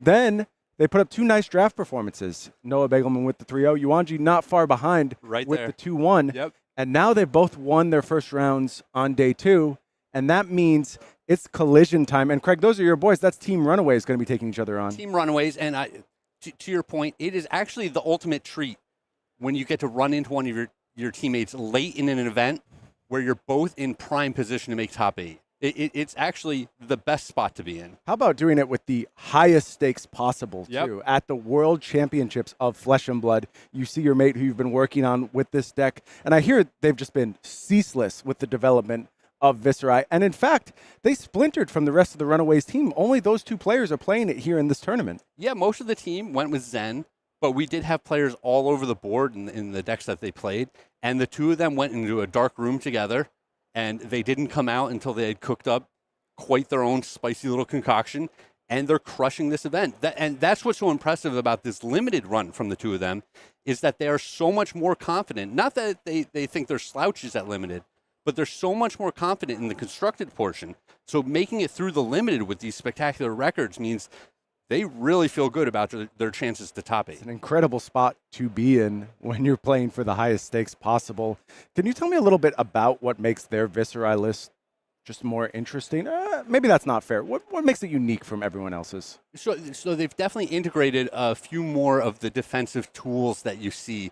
Some of these block cards, the D-Reacts, Warmonger's Diplomacy, So Interesting. An anti-Viserai card, typically. anti-Viserai card, but they're saying, hey, we're more of a setup deck. They're more thinking, every 2 to 3 turns, we're going to pummel you with a massive attack. They really love Ninth Blade. Yeah. So, you want a lot of rune chance in order to be playing that card for free. And so for that reason, they have a few more rune chant generators than some of the other decks. Okay. And it's not just the kind of this all-in redline deck Yeah. that we see out of some The of Malefic other. Incantation, no pitch Viserai deck that has become very, very successful over these past few weeks. But it sounds like not quite old school Viserai either. It's not Turtle Burst. It's just something in the middle. And this really warms my cold, dead heart, Craig, because when I first got involved in Flesh and Blood, there was this specter of Viserai over the format, and it was always about, well, what type of Viserai are you? And there was so many flavors you had to prepare for week after week. This was kind of in that Starville meta where, frankly, Viserai was hanging tough. It wasn't quite a top-tier deck, but it was in the mix over and over. And there were Turtle Viserai decks, there were OTK Viserai decks, there were so many different ways to build it. And the real veterans of that deck, whom amongst, I would include Yuanji Lee, who famously won a calling on Viserai. It wasn't Blitz, but still a huge Viserai fan for a very long time. It was all about finding where on the spectrum you wanted to be with your Viserai deck, and it sounds like history is repeating itself here. No, absolutely. When you consider the broad metagame and you consider how polarizing some of the matchups we see, it's interesting that they've decided for, this more flexible build where they're saying, hey, I'm not rigid. I'm not just committed to doing this one thing. We're going to have some alternative sideboard plans depending on what the opponent is doing. I love that you mentioned the need for flexibility because it's actually interesting. The meta has changed as of this morning, actually, Craig. You may need a bit more flexibility going forward. Over in the calling that's going on over our shoulders here, Ira is now a legal hero in CC. And that means, again, another hero has been added. We talked about like Dash.io kind of getting this rejuvenation and shaking up the meta one more time. Well, now we've got Ira, and Ira also has the potential to go ahead and shake up the meta. And if you want to start playing Ira, you're certainly going to have to get your hands on one. I recommend heading to a 5th anniversary celebration event. Those are going on in local game stores around the world, basically right now. Of course, we're a day ahead here in Japan, so you're going to have your opportunity to go out on your Saturday, on your Sunday, in your local game store, and play these Ira events. And you can go ahead and pick up your Rainbow Foil Ira Scarlet Revenger. And I have to recommend you go over to the Ira events locator on the Fab TCG page. That's where you're going to find out exactly where you want to go, where you want to be battling. And I would not miss this event because I think Ira is going to be a force in this metagame, Craig. This card, what I love is that it's so simple. There's just one line of text. It's very straightforward. There's no confusion about what you're doing here, but it is so powerful. Picking up that extra point turn to turn and being able to choose, especially in Ninja, where you're going to put this extra point of power on a turn-to-turn basis, it is just ridiculous. For a long time internally, there was discussions of Ira cannot be an adult hero. It was really thought to be problematic giving this kind of value turn after turn. The game has changed, and I think Ira is going to be a healthy and fun addition to the present CC metagame.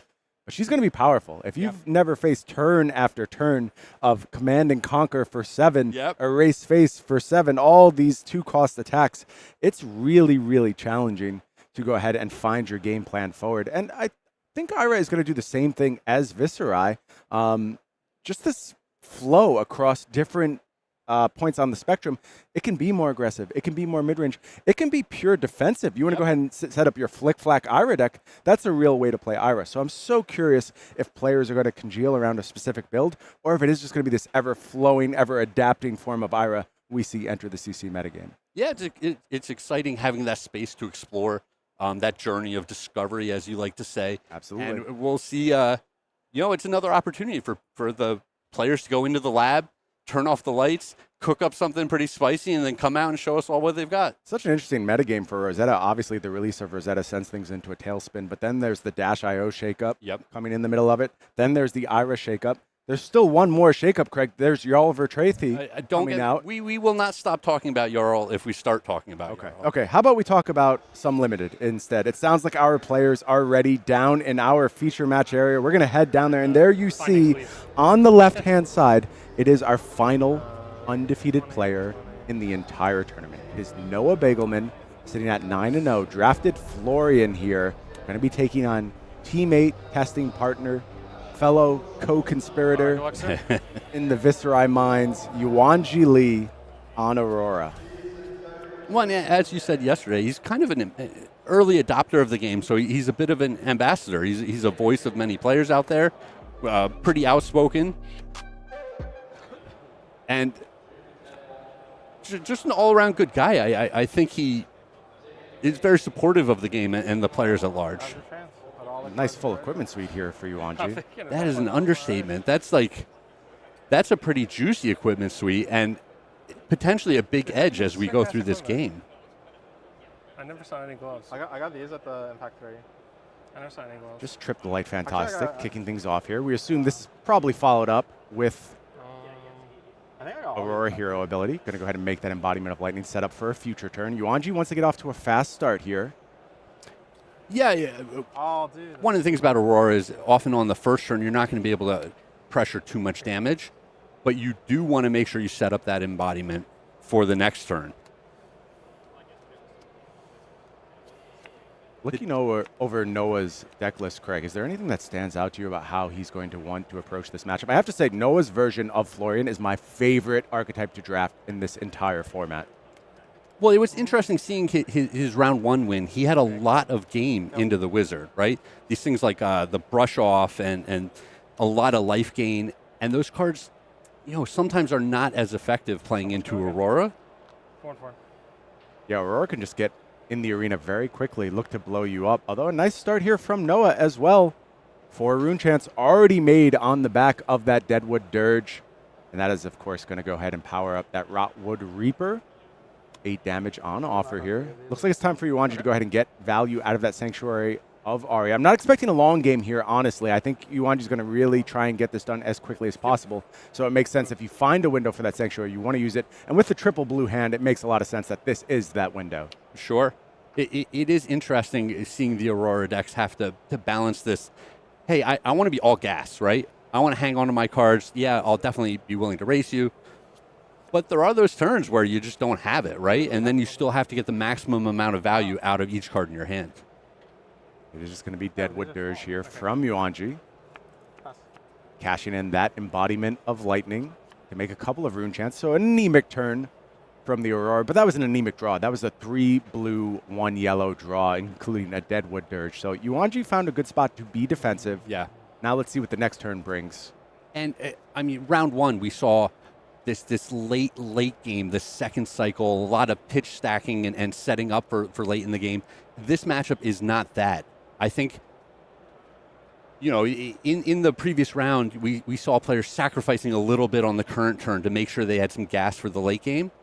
I think this is a matchup where you need to get absolute maximum value out of each card right now, and then just let the late game work itself out if you end up there. Dude, that's not nice. Not here to be nice. Not here to be nice any longer, says Noah. It's Summer's Fall as the attack here. That's going to go ahead and take care of one of those rune chants. So a nice bit of value from a blue here. Yeah, and this big hand, it looks like he pitched a Fertile Ground, so it'll be interesting to see if he has another Fertile Ground that he's able to play out of Arsenal here. And it doesn't look like it. Yeah, just going to go ahead and bottom those 2 pitched cards. Take a bit of an IP penalty here, if you will. Yeah, I think Yuanji got a little bit lucky there, where on the previous turn he wasn't able to present any pressure, and he didn't get punished too bad for it. Take 1 arcane. Lightning Surge is the arsenal here. That kicks things off with 1 arcane damage from the rune chant. It is a yellow Lightning Surge, going to be coming in for 3. Go again.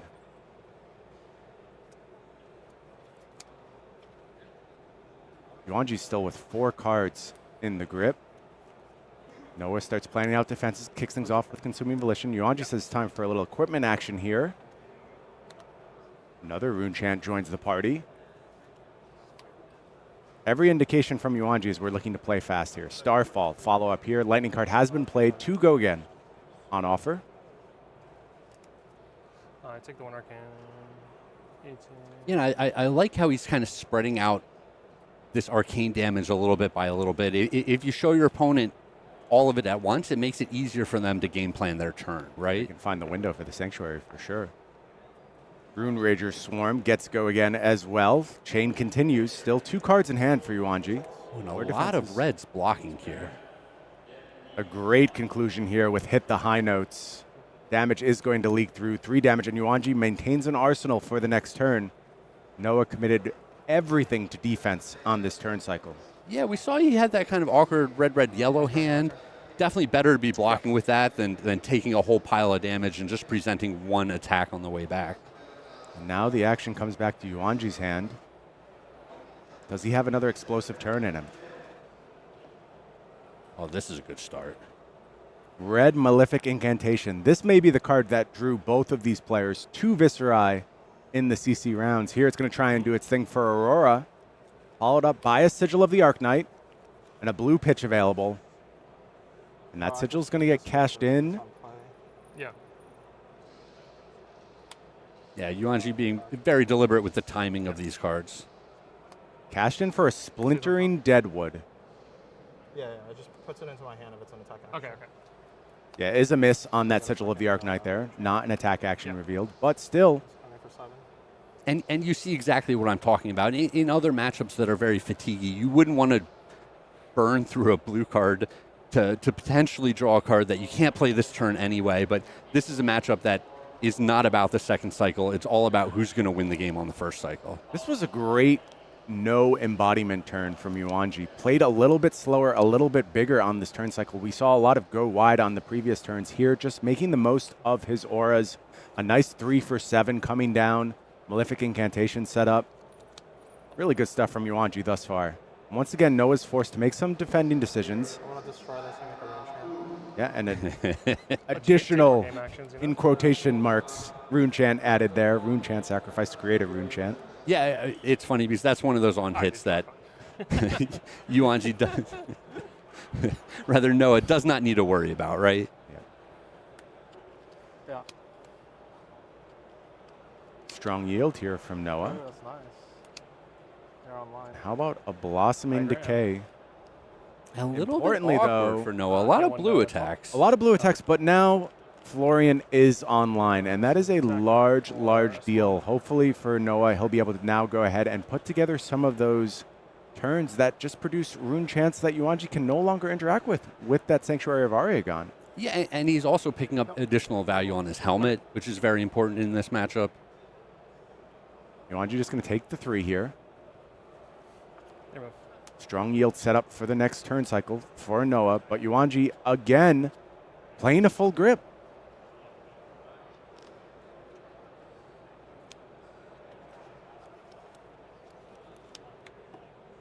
Already 2 rune chants at the ready. They're going to get triggered by that Fry, and Fry's going to bring another one to the party on the back of the Malefic Incantation. And Red Fry is just the perfect starter for this deck, right? Oh, absolutely. It makes the whole deck buzz. It turns on the weapon. It presents this damage. Doesn't cost you any resources from the get-go. Take 2 and take 3. Just nice, smooth, varied damage output from Yuanji thus far. Coming after Noah in multiple ways. There is that Starfall, ready to go, turned on by the Fry. It's bringing a rune chant with it, and 2 resources still floating for Yuanji with 2 cards in hand and a card in arsenal. This turn may still bring a lot of pain with it. Yeah. And I would say that, Walk 2. I don't know, it kind of looks like Yuanji's in the driver's seat right now. I would agree with that. Oh, man, my root bound live. Chain does close here. Another Malefic Incantation comes down, so more rune chants are going to certainly join the party. And then out of the arsenal, it's Oh, a wow. 3 for 7 in the form of Fayendel's Fighting Spirit. That is a great finish to this turn.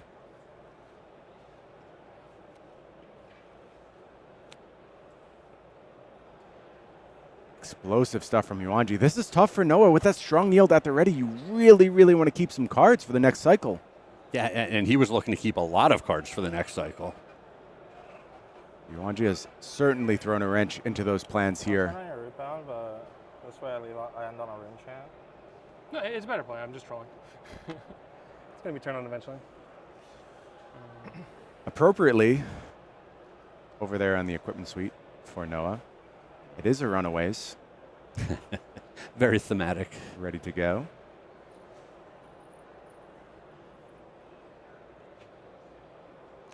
But right now, the problem for Noah is bigger than that Runaways can solve. This demands a card from hand. And there's also the consideration moving forward of all these rune chant tokens that are waiting to pop off, right? That is a problem that's not going to go away. Sanctuary of Aria is still available for Noah. And it is just a one-card defense here. Embodiment of Lightning as well for Yuanji. So just a huge, huge setup here once more.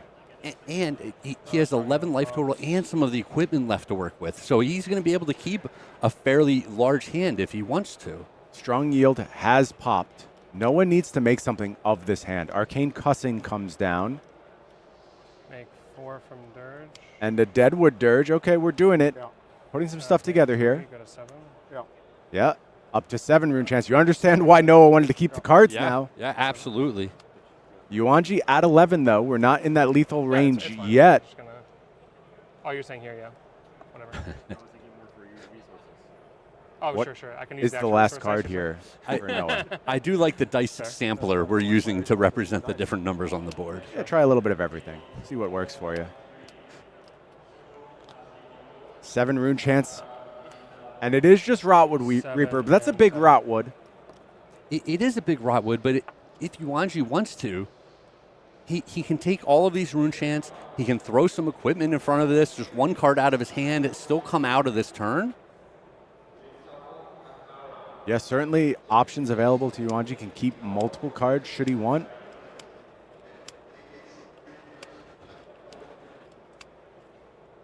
$14 is the total offer here.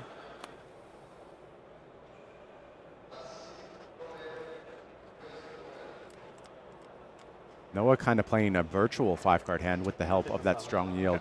Step 1, 7 rune chance going to be successful. That brings Yuanji down to 4. Now we need to make some defenses. Flash of Brilliance being called upon for its Blade Break 1. And a 3 block as well. And it looks like Yuanji's going to fall to a precarious 1 here.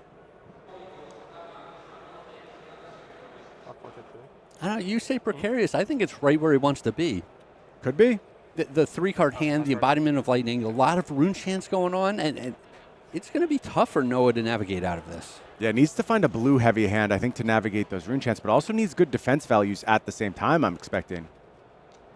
And lightning form from Yuanji kicks things off. The perfect 1 for 5 here. Gonna put Noah to the test.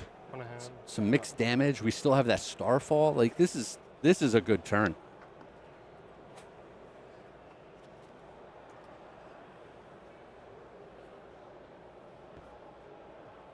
Noah would love a big defensive option right now, something like an Arcane Polarity.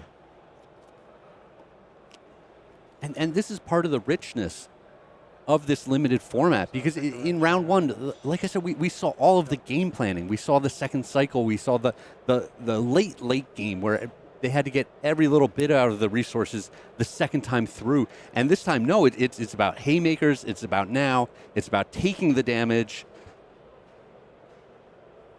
And I don't know, I just love that you have to understand the difference and adjust your play style for it.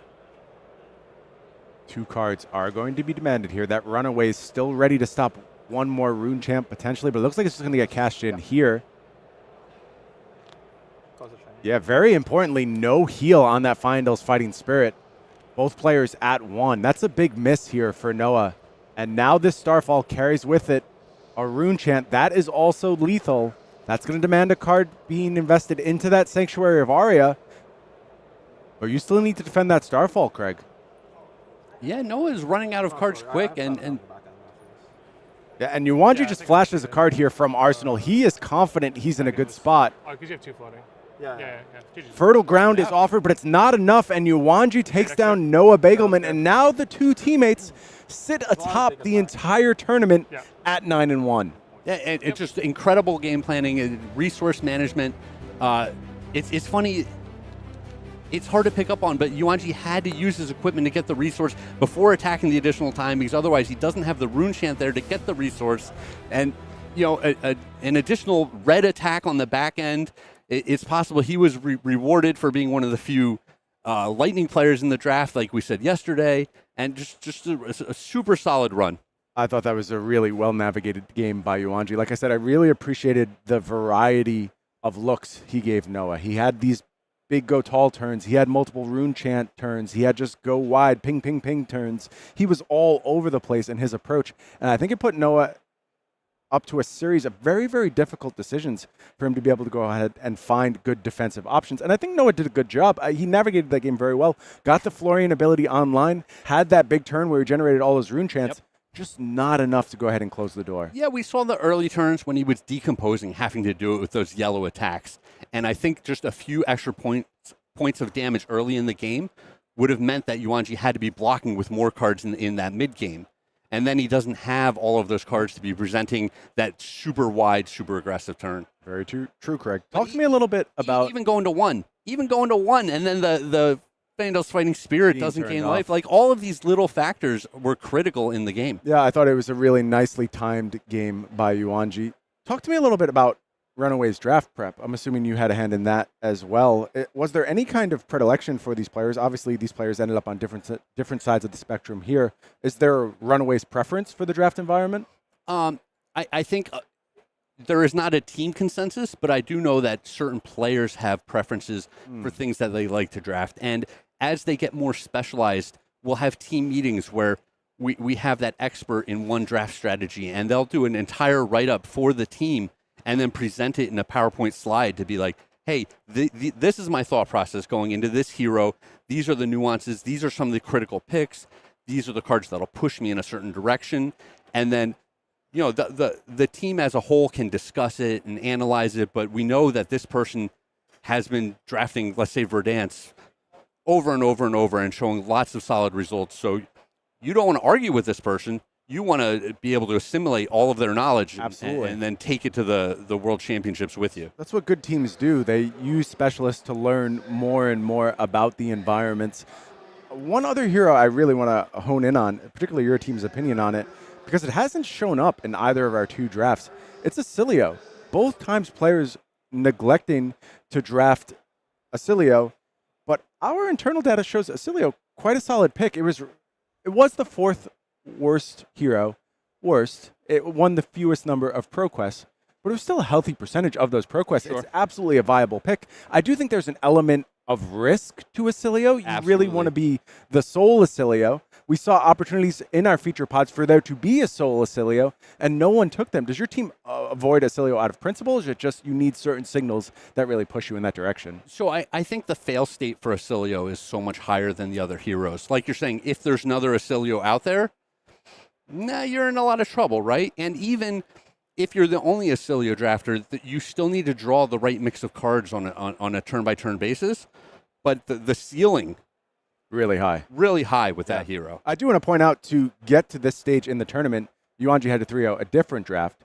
He drafted Oscilio in that draft. Yes. So I kind of set you up there. I knew the answer. I know there's no avoidance of the hero, but in this spot, just didn't go ahead and get invested in the hero. Excuse me, he went 2-1 in the last draft. 2-1, yeah. Yep. Yeah, but still a fine performance, a fine display of Rosetta Limited thus far here in our early rounds.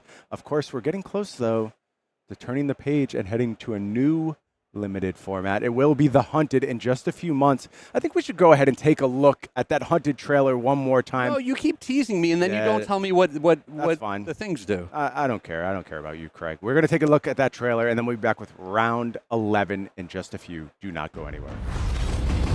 They tore our Emperor from the heart of Volcor.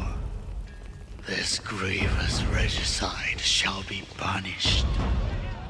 We burn with shame. Now the land burns for vengeance.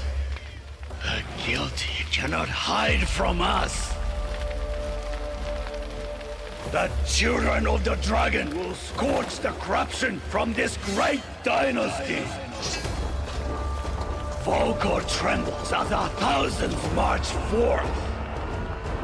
Strongholds crushed, cities reduced to ash. No one is beyond our reach. We shall strike with our sharpest blades.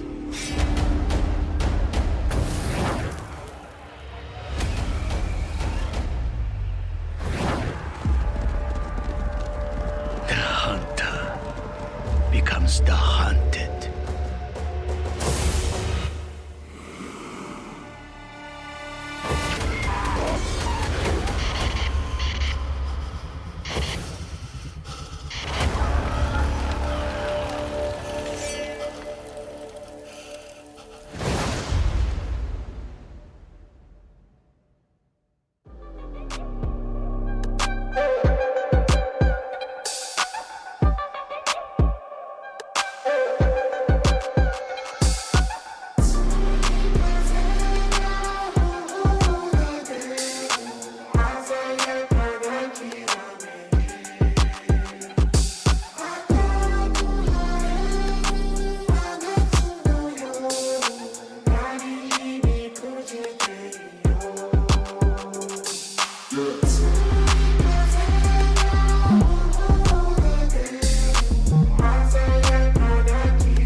Welcome back to the booth here for round 11, the final round of Limited for our entire tournament. After this, Craig, all CC. All CC.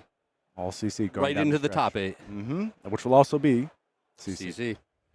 But one more round of Limited to play. And boy, is it a round of Limited. Incredible players in our feature match area. It is going to be Yuanji Lee sitting at 2-0 in this pod, who we just saw take down teammate Noah Beygelman, has an absolute monster in front of him in the form of Alan Lau from Team Blue Pitch. And for Alan Lau, this is about redemption, Craig. This is a man who finished 9th at Worlds in 2022. That could be a career highlight for a lot of people, frankly. That's an incredible, incredible performance. How about he goes to Worlds the next year and follows up with a 12th? Just missing one more time, almost making it a 3 Blue Pitch top 8. Of course, Pudding and Shing famously top 8ing that Worlds. But Alan falling just a little bit short. And now here, he is on the precipice of starting to talk about punching a ticket into that top 8 and finally redeeming these two so close finishes. It's at this point where you can start to get ahead of yourself, right? Where you start looking too far ahead in the event. You say, oh man, if I win this round, I'm in such a good spot. I can pick up 2 losses going through these next CC rounds and I'll be all right. And it's no, you got to stay focused. One round at a time. One round at a time, one game at a time. And you just figure out what you need to do one turn at a time. And it's funny, this limited matchup, we've almost come full circle. Round 1, we saw kind of control on control. Mm-hmm. Round 2, aggro on control. Yep. Round 3, Aurora mirror, baby. aggro. I love it. Yeah, no breaks in this one. It's going to be a lightning showdown for sure as these players just throw haymakers at each other. Zap, zap, zap, zap, zap, Zap, all over the zap. place. They'll be flying with go again Well, not attacks. zap.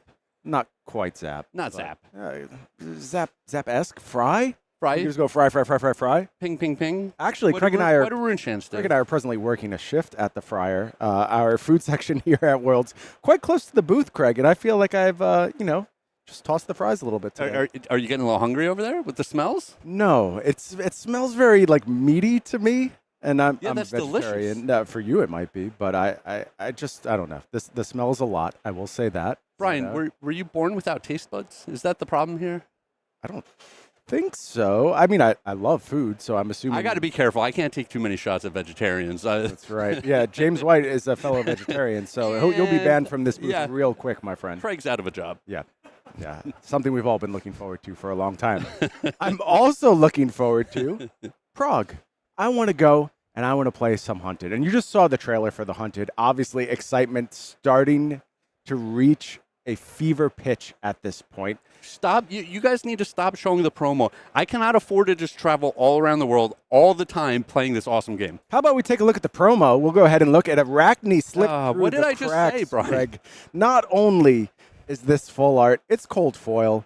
This is your first look at a brand new Chaos Assassin hero. What does it mean? What does it mean, Brian? If I asked- only I there was asked a you first. developer around that I we asked could you ask. first. If you don't have answers, I don't have answers. Here's what This I do is- know. One, the reciprocal ability is super interesting on this card. Yeah, the first attack with stealth each turn gets go again. That is not only on your turn, that will also include your opponent's turns. And this is a hero that you had to scale back the life total a little bit to bring it in line, Yeah, sitting at 38 right now.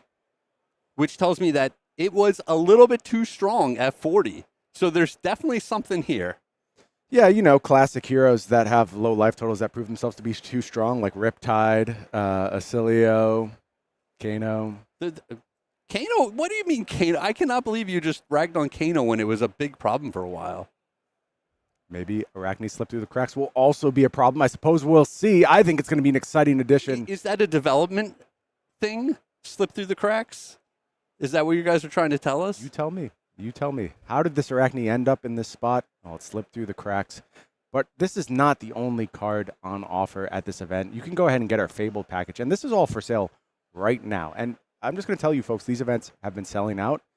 You don't want to miss out on the chance to participate in a world premiere. Doing things a little bit different this time, too, Craig. Last go around, we held a lot in reserve. We held mostly Majestics, Legendary. We wanted to have that kind of big reveal. The bonus down in slots? Tampa. Yeah. I told you a little story about that. So I was down there for the world premiere in Tampa, and I see a player walking around with a homemade T-shirt, and it says, "Give Assassin AB." I got your back, friend. I got your back. And it's just so funny. Cracks start getting packs start getting cracked. Saying this backwards. Packs start getting cracked, and there's a whole equipment suit for them to play. 4 of them. 4 different sets of AB. Arcane Barrier. Yeah. And with, it's just with a little so bit funny, of bonus like- content, too. Yeah, a little bit of Spell Void tacked on. So We're ahead of you, Craig. We know what you want, and we're going to provide it. Oh, it wasn't the T-shirt that made you do that. No, Because I can't. I was that thinking, fast. whatever I want now, I just need to make my own custom T-shirt, and you guys will acquiesce. It's worth a shot. I mean, there's no reason not to. There's also no reason not to go ahead and follow either the path of the ninja or the path of the warrior. Some very, very powerful Majestics on offer as these headline cards, these full arts, Art of the Dragon Blood. When this attacks, if it's Draconic, it gets go again. And the next 3 Draconic cards you play this turn cost 1 less to play. Brian, Already this sitting card at is 4 attack. sick. This card is insane. A 0 for 4 with that ability? It's pretty good. It's pretty good, Craig. Yeah. That's all I'm going to say right now. Also pretty good Jagged Edge. We talked a little bit in our developer panel this weekend, James White and myself. We were talking about how we do want to start giving a little bit more tools to the classes that have historically suffered from some polarized matchups, particularly into Illusionist. Here's the start of that. Jagged Edge, target weapon attack gets +3, and damage this would deal can't be prevented. This is a warrior attack reaction. 1 cost, 3 defense as well. Nice little package here. So here's what I'm hearing from you. You're always hearing something I don't say, but Well, please tell me what that's nonsense. why I give you the chance to clarify it, Yep. right? It's to make sure that people at home know what you're actually saying. Okay. So traditionally, Warrior has not been a problem as a class. Mm-hmm. It's been playable, competitive at points, not a problem. I would agree with that. You guys are looking to make Warrior a problem. That's what I'm hearing. Everyone gets a chance to be a problem, Craig. Yeah? Especially you. You get ample chances to be a problem for some reason. What I don't are know you why. trying to say there, Brian? Don't worry about it. Let's go on to these next slides here. And there are more promos, believe it or not. You'll be rewarded with one of these promo cards at random. Rainbow foils here. Again, these are all Majestics in the set. And they're really good. I'm just going to be frank with you. They're good Majestics. They're going to be staples in these decks. You're going to want to have these awesome promo rainbow foils in your collection. Finally, we round things out with a battle-hardened 3-card promo pack. Same effect across these, but different cost profiles. Pure Draconic cards here, and when they're attacking a marked hero, they're creating a fealty token. Marked and fealty, very, very important mechanics here in this set. Love it. Love the full arts. How hyped are you, Craig? Love January 17th through 19th. Can I count on your appearance in Prague? I told you to book my flight. Okay, excellent. I will be there. I hope I see all of you there. But for the time being, we have more Rosetta Limited to play. Our players sound like they are ready down in the feature match area. Why don't we head on down and we see who's going to make it out of this pod as the 3-0. Will it be Alan Lau on Aurora, or will it be Yuanji also on Aurora? Yeah, and we can't stress this enough. It's not just a 3-0, right? It's to lead the entire field in the event going back into the classic constructed rounds. Looks like we're starting at the end of Yuanji's first turn here. Did make a rune chant, but no damage dealt to either player. It looks like he made a pizza. It does look pizza-like. I would agree with you. Yeah. I actually had pizza last night for dinner, Craig. You wouldn't expect that, me being in Japan. No, that makes a lot of sense coming from you. Okay. I don't know what that means. It feels like a shot for some reason. Also a shot is this Oath of the Arc Knight, followed by a Snuff Out. Okay, Majestic being deployed here for Alan. Good card, but I don't think he's going to have the aura behind it, right? Yeah, it doesn't seem to be the case. Just functioning as a 1 for 5 here. That rune chant going to come first. But as a card to pair with Oath, it's a very powerful card. Yeah, very clean cost profile for sure. Good way to start things off here for Alan Lau. Yuanji looking at some defensive options on his side. And we've said a lot of these lightning cards, they attack better than they block. Very true. It can be hard to take a defensive posture, and Yuanji agrees. It looks like reaching for the pen here. That was just for the rune chant. We're still dealing with this 8. He pump faked us there. Yeah. Really good equipment suite from both players. I agree, Craig. 4 pieces over on Yuanji's side. There you see the Oath and Snuff Out that did its work on this turn. And Yuanji taking all of that damage. Yeah, he did ultimately decide to just take the 8. What kind of combat chain is he going to build for his trouble? Looks like things kicking off here with that Lightning Surge. Lightning card now played. Alan takes the rune chant to start things off. Takes the Lightning Surge as well. Both players happy to accept a little bit of damage thus far.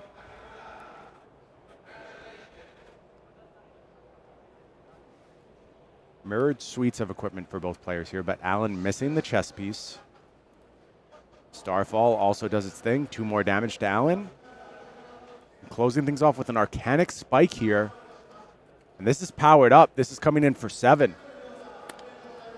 This card's a bit hit or miss for me, Craig. I'm happy to have it in my deck. I'm happy to have it fill out my cost profile. Mm-hmm. I wouldn't say it's a high pick, but when it does its thing, it's really effective, and it's doing its thing right now. Well, and the floor on this card is also very high, right? It's acceptable. It's always a 3 block, and there's times when you're okay just coming in for 5, and when you get the bonus, it's really doing it for you. 2 for 7, very, very good in a limited format. I mean, this is super interesting. Yuanji is almost saying we're only playing like 2 turns this game, the way that is gone, because he has multiple cards in his hand. He didn't block last turn, so he might be looking to generate that embodiment of lightning Arsenal a big attack. Alan reaches again and just takes the 7 here. Aurora ability activated. Embodiment going into the next turn, and Yuanji has a card in Arsenal. So Embodiment set up, card in Arsenal, but Alan just took 13 damage to be able to play all of these cards in hand. How explosive can we get here? Yeah, we saw Yuanji take 9, then we saw Alan take 13. Both these players saying, this isn't going long. Flittering Charge starts things off. Coming in for 4. No instant yet. I have a feeling there might be one, Craig.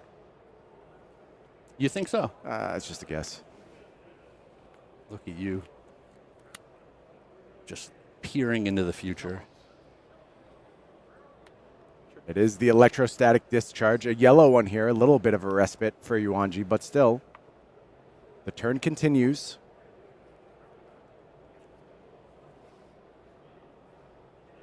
Yellow card now pitched to activate Starfall. Comes in for 2, go again.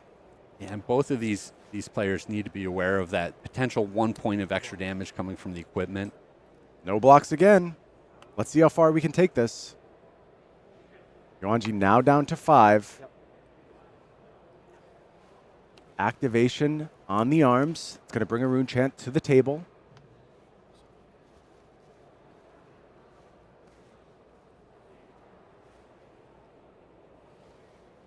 An Electrostatic Discharge combines with Hit the High Notes. Big damage on offer here. Yeah, both these players running really well with a quality mix of some blues to make the turns go hum and the big red spells. And they're having these salvos, but they're both looking to keep arsenals despite pushing so much damage. They have follow-up turns. Well, and that just speaks to what we were discussing at the start of the match, where so many of these cards attack for more than they block for. If you've got a 5 attack and it only blocks for 2, you're much more interested in arsenaling this card and hoping you draw better blocking cards in the future. Yuanji is going to have to defend with some cards here. How many? Which ones? How strong can he come back on his next turn cycle? You feel like he has to force a card from Alan, otherwise Alan can really seize the tempo here. Yeah, I mean, I think 1 card wouldn't be enough, especially if Alan's going to have an arsenal going into the turn. You need to take 2 or 3 cards from him. Yeah, and Alan wins 2 cards and an equipment here. Flash of Brilliance also going to be committed. 6 defense, I believe. No, excuse me, 7 defense. 7. 1 leaks. Yuanji falls to 3. And now with 2 cards and an arsenal and a lightning embodiment, can Yuanji get some of these cards out of Alan's hand? Alan's sitting at 7. Like you said, Craig, maybe 1 card is not enough. I feel like you have to earn 2 here. But he's definitely in a position to do it. Yep, starting with that red attack, go again out of the arsenal. 1 for 5, kicks things off. That means we've turned the Starfall on as well. Only 1 card left for Yuanji. Can't quite get a glimpse of it. That means the focus turns to this lightning form.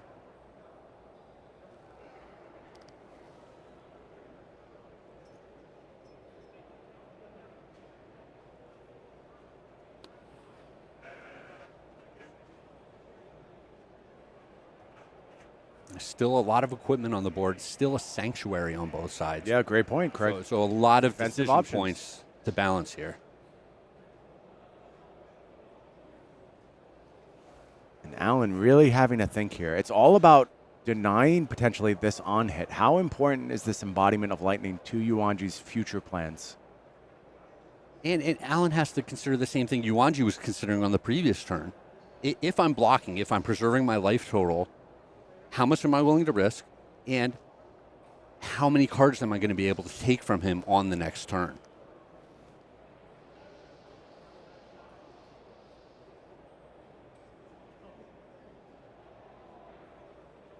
Certainly the most important decision of the tournament thus far for Alan.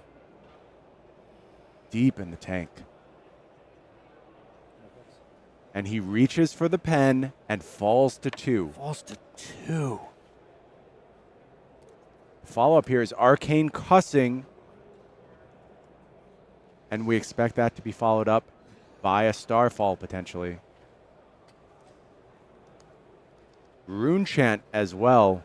Yeah, use the chess piece to cash in the cussing.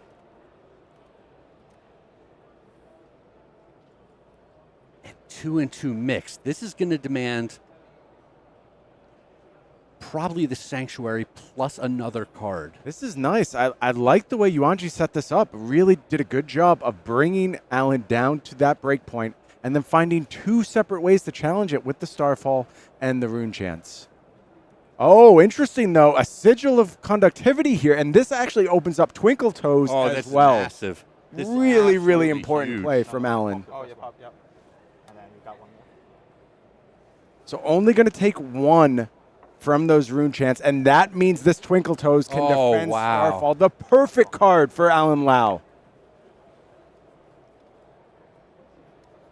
Actually going to go ahead and use all of the equipment, not take any damage here. And he's keeping 3 cards plus the arsenal. Wow. Embodiment of Lightning. That's absolutely critical. Both these players played this so well. I think Yuanji found exactly the split of damage that he needed to offer on that cycle, but Alan found the exact answer he needed to it. Yeah, turning on the Twinkle Toes was just, I don't know, potentially the backbreaker in this game. Could be. Kicking things off with a Trip the Light. Fantastic here. Coming in 4-5. 2 cards demanded once more. Starfall follow-up. Still a resource. No blocks here. Yuanji has to fall to 1. What's the finish? Meet and greet. That's a scary one to see on Yuanji's side. Lau considering, is this the way to go?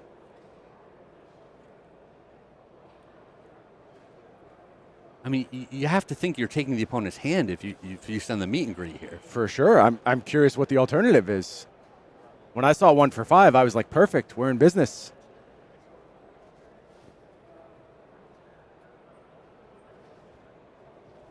Part of the consideration might be whether or not he wants to use the Aurora ability this turn. Yeah. It looks like it is just going to be the meet and greet 4-4. 1 for 4. Yep, and he's going to arsenal the card and forego the embodiment of Lightning. And Yuanji just going to have to draw up here. But Alan gets away with giving up the sigil. Or excuse me, the embodiment by drawing a sigil here, has the option to go ahead and play it during Yuanji's turn, and that means when his turn comes around, embodiment at the ready. Brian, these sigils, every time he's drawn a sigil, it's just been just the perfect time. Absolutely perfect.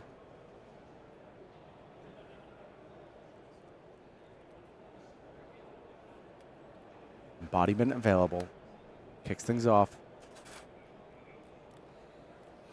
Oh, and I love one of the things I love here, Brian. Look at how much time is left on the clock. Yeah, this has been. These are the matchups, right? This has been a really fast one, but it feels really deep at the same time. These tons turns of have been decisions to be so made. intricate. Getting maximum value out of all of the equipment from both players is. Let's watch the chain. Yellow Heaven's Claws kicks things off, followed up by Starfall. What's the last card? Hocus Pocus comes in 4-3, creates a Rune Chant.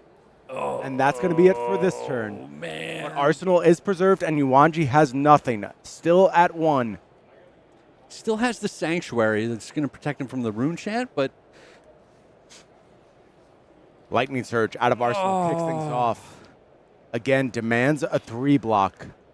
Well, and it opens up the Starfall. You have to spend a card on the Sanctuary. Going to be hard for Yuanji to get out of this one. And he hasn't been able to utilize the Twinkle Toes this game. Come on, Yuanji. What do we got? Unbiased Craig, as usual. Facing down this 3 attack from Alan Lau. Can Yuanji find a way out? Play choose 0. Just has to play the Electrostatic Somersault to go ahead and turn on the Twinkle Toes. That is going to cover up that Rune Chant. Yep, and leaves kind of a point of prevention behind it. Could be good if there's a 2 block here, but no, just has a clean block. Alan now pitches. Starfall kicks things off. 2 more. Gets another card from Yuanji. Still 3 cards left That is from a Alan. lot of cards still in his hands. Only 1 for Yuanji.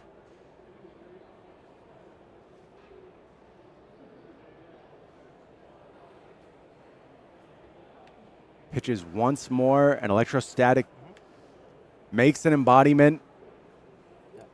Yeah, and Yuanji shows the last no block in hand, and that means Alan Lau What a finish. moves on to 10-1, Craig. Pacing the field, going back into the Classic Constructed rounds. 1 game at a time, Brian. Is it redemption time for Alan Lau? Can he stay balanced? Did the thoughts start to creep in? He's been close before. He knows the pain of that heartbreaking failure down the stretch. Is the pressure greater since he's been so close several times? Look, this is the type of thing that defines world champions. You need to be able to play through adversity. You need to be able to play through your past failures. You need to go ahead and find new ways to succeed. In that matchup, Alan found a way to succeed in a very dire spot on the back of that sigil of conductivity at the perfect moment. Just shut down exactly what Yuanji was trying to do. He's got to continue that momentum through these CC rounds. Shifting over to some Dash IO play as we head down the stretch. We haven't seen a ton of Dash IO here in the feature match area. I have a feeling it's going to be a big factor as we head down these final rounds. Why don't we go ahead and hear from the winner himself? We have Alan Lau ready for an interview. We'll send it over to him. Welcome in, everybody. I am here with our undefeated player from the feature pod, Alan Lau. Congratulations, my dude. How we feeling? Thank you, Sam. I'm playing Aurora in this pot, and my strategy is forcing Aurora because I know that many top players, they like playing Earth. They like the stability. But I rather build a more stronger deck and don't have to afraid the pure arcing damage deck. Because if you face against that deck, you can't decompose. So I was very lucky that someone who passing to me named Isaac. He opened 2 lighting bombs, burn up shot, and the eclectic magnetism. Magnetism. And those cards was amazing. And also Shing passed the stuff out to me. So my 3 bombs pass someone who passing to me instead. That's nice of them. Yeah, that's very nice. Yeah.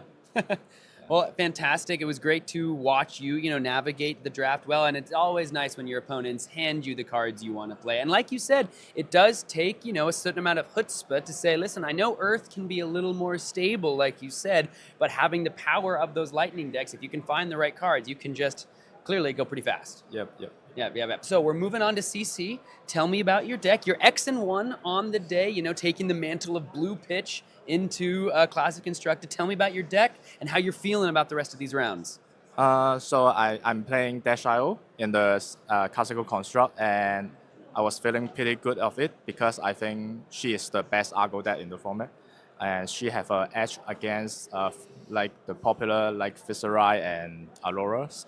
But I have to admit that I was underestimate how people respect this deck by playing a lot of defense reaction for their against Dash IO pen, and even Viserai that I never thought before they can change 12-4 defense card to block you out, and also the Enigma, the body one to block the red source, is also very amazing. They can block until you look like you have a maximum velocity, so it basically shut you out that turn.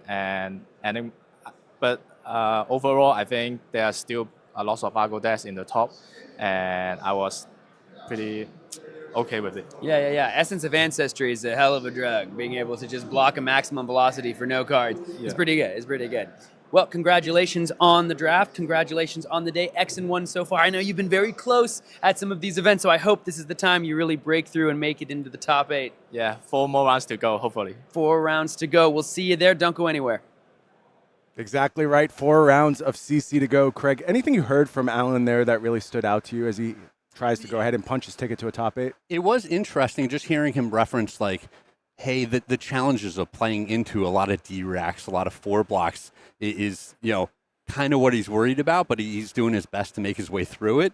So, I mean, we talked about it yesterday, how the Runaways kind of settled on the fact that if you want to beat this deck, you can, but then you're making a lot of concessions in some of your other matchups. Sure. That makes a lot of sense. The question is going to be, how much did the players who are sitting at the top of the standings account for this matchup? Yep. We already talked about how the Runaways evolved their Viserai deck. It sounds like they have the blocks, they have the D-Rex, they're ready for it. Are the other players going to be equally as ready is the question. Well, and part of the advantage of showing up with a deck like that Viserai deck is that the opponents aren't expecting it. Very true. Right? So if you're sideboarding in a particular way, if you're saying, hey, against the fatigue matchups, I'm going to bring in an extra 6-8 cards, but I'm playing against Viserai. Is this a racing matchup? They might not have those cards in the deck.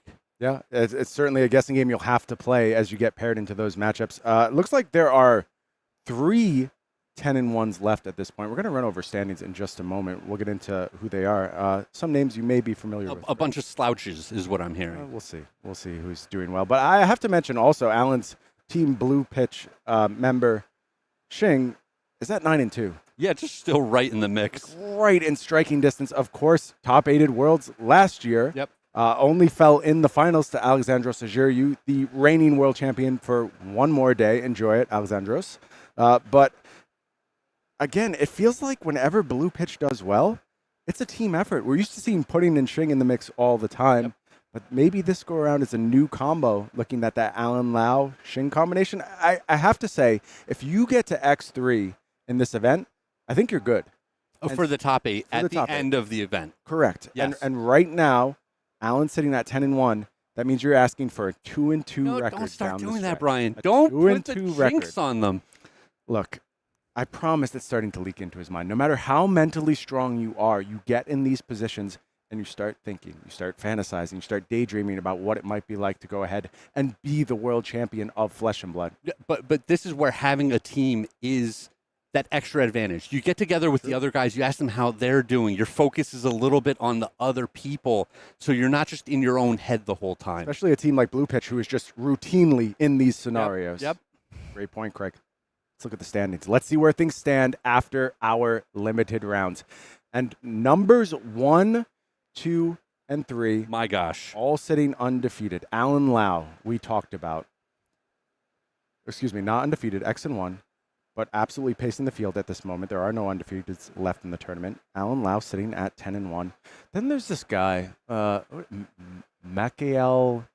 Hamilton? Never heard of him. French, maybe? Yeah, don't know. Michael Hamilton. New guy, up-and-comer. World champion, the first world champion in the history of Flesh and Blood. Long considered the GOAT. James White himself called out Michael Hamilton's performance this past year. Said, Michael, you need to rededicate. You need to step it up. You need to find that greatness again. Because it's been a rough year by Michael's standards. Sure, but do you think that's what that was the motivation? Probably not. Probably not. Probably yeah. He's got a deck he likes quite a bit. Playing Count Your Blessings new, I believe, in the CC rounds, sitting at 10-1 now. Also at 10-1, starting to go ahead and pace the field a little bit. It is Rob Catton. And Rob Catton has also been in the mix before in these big scenarios. I believe it was that first World Championship where Rob Catton was also right there up until the very last rounds, made the top 8, but ultimately fell a little bit short. I mean, a lot of Aurora decks here towards the top of our standings. It's really interesting to see the conversion rates that we posted on a lot of these heroes. Yeah. For the most part, Craig, this is becoming a 4-hero tournament, and it's the 4 heroes that showed up the most in the entire room. It is Dash.io, it is New, it is Aurora, it is Viserai. You say the most played heroes, though, the odd one looking in from the outside. Enigma. Fair enough. I will say, though, maybe this is a 5-person or a 5-hero break. It is more about Enigma than I'm giving it credit for. Enigma may not be in the top 9 at this moment, but as soon as you get down into this 10 to 20 range, there are 5 Enigmas in striking distance. They're going to have to find their footing a little bit, but they can absolutely make a run at this top 8. And I see a lot of big names there. You see folks like Valentin, Mackl, Gregos Kowalski, Brian Lorenz, all these folks, Ilias Karmanis. A little bit further down, we have Matt Rogers. All these folks very, very capable of being a Flesh and Blood world champion. Yeah, lots of heroes in the mix, and with 4 more rounds to play, there are players not on this board right now who could potentially be in the mix as we get later into the event. Very true. And then clearly in the mix are 2 absolute oddballs. Yeah, what's going on here? Sitting there in 14th place, it's Alexander Vore, who will be in our next feature playing Oscilio. Alexander Vore, again, top-8'd the first Pro Tour ever on the back of a wizard. That time it was Kano. It was out of nowhere. Yep. Alexander Vore has made a career out of setting people on fire with Kano, but has picked up a new wizard in the form of Oscilio and is sitting right here at 9-3. And I am 9-2, so interested in seeing what this deck does. Yeah, there's so many ways you can potentially build Oscilio, and I'll be frank, the real-world Oscilio decks look very, very different from the internal development Oscilio decks. I wonder if Alexander Vore has maybe found the secret spice here. Also in our feature match for the next round, how about another weirdo deck? How about a foil degen in the form of Peng Jun playing KO? KO is a hero that has almost fallen off more than any other hero in the most recent run. After heavy hitters, all the talk was around KO, how quickly this hero was going to LL. It got Savage Sash added to its arsenal. We were told we broke the game in half by giving it to KO. Too far, Brian. And yet, KO has struggled in this new metagame, but not Peng Jun, who's going to be down there in the second feature match, battling with KO. And Peng is very much live. X and 3, we mentioned, probably going to be a lock for top 8. So Peng sitting at 8 points right now has to be perfect. Yep. Cannot lose again on KO, but has an opportunity to go ahead and punch a ticket should he play well. Yeah, I mean, KO is one of the traditional all-time mid-range decks, right? Lots of 3 blocks, lots of value out of 2-card, 3-card hands, and then still kind of has that ceiling for those bigger pop-off turns. But as the card pool's gotten bigger, we've seen some of the aggressive decks able to just outrace it, and then some of the control decks being able to maintain control of the game better than KO can. Very, very true. It's going to be fascinating watching what goes on down the stretch. Our players are just getting settled. We're going to take a moment. We're going to let them settle in. But, of course, the most exciting rounds of the World Championship are coming. Those last CC rounds, we will find out who's going to compete to be the next World Champion of Flesh and Blood. You are not going to want to miss one moment of it. Do not go anywhere.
The drafts are in the books. We have only 4 rounds left of Classic Constructed here at the World Championship before we have our 3rd ever World's Top 8. Sam O'Byrne, Pankaj Bajwani.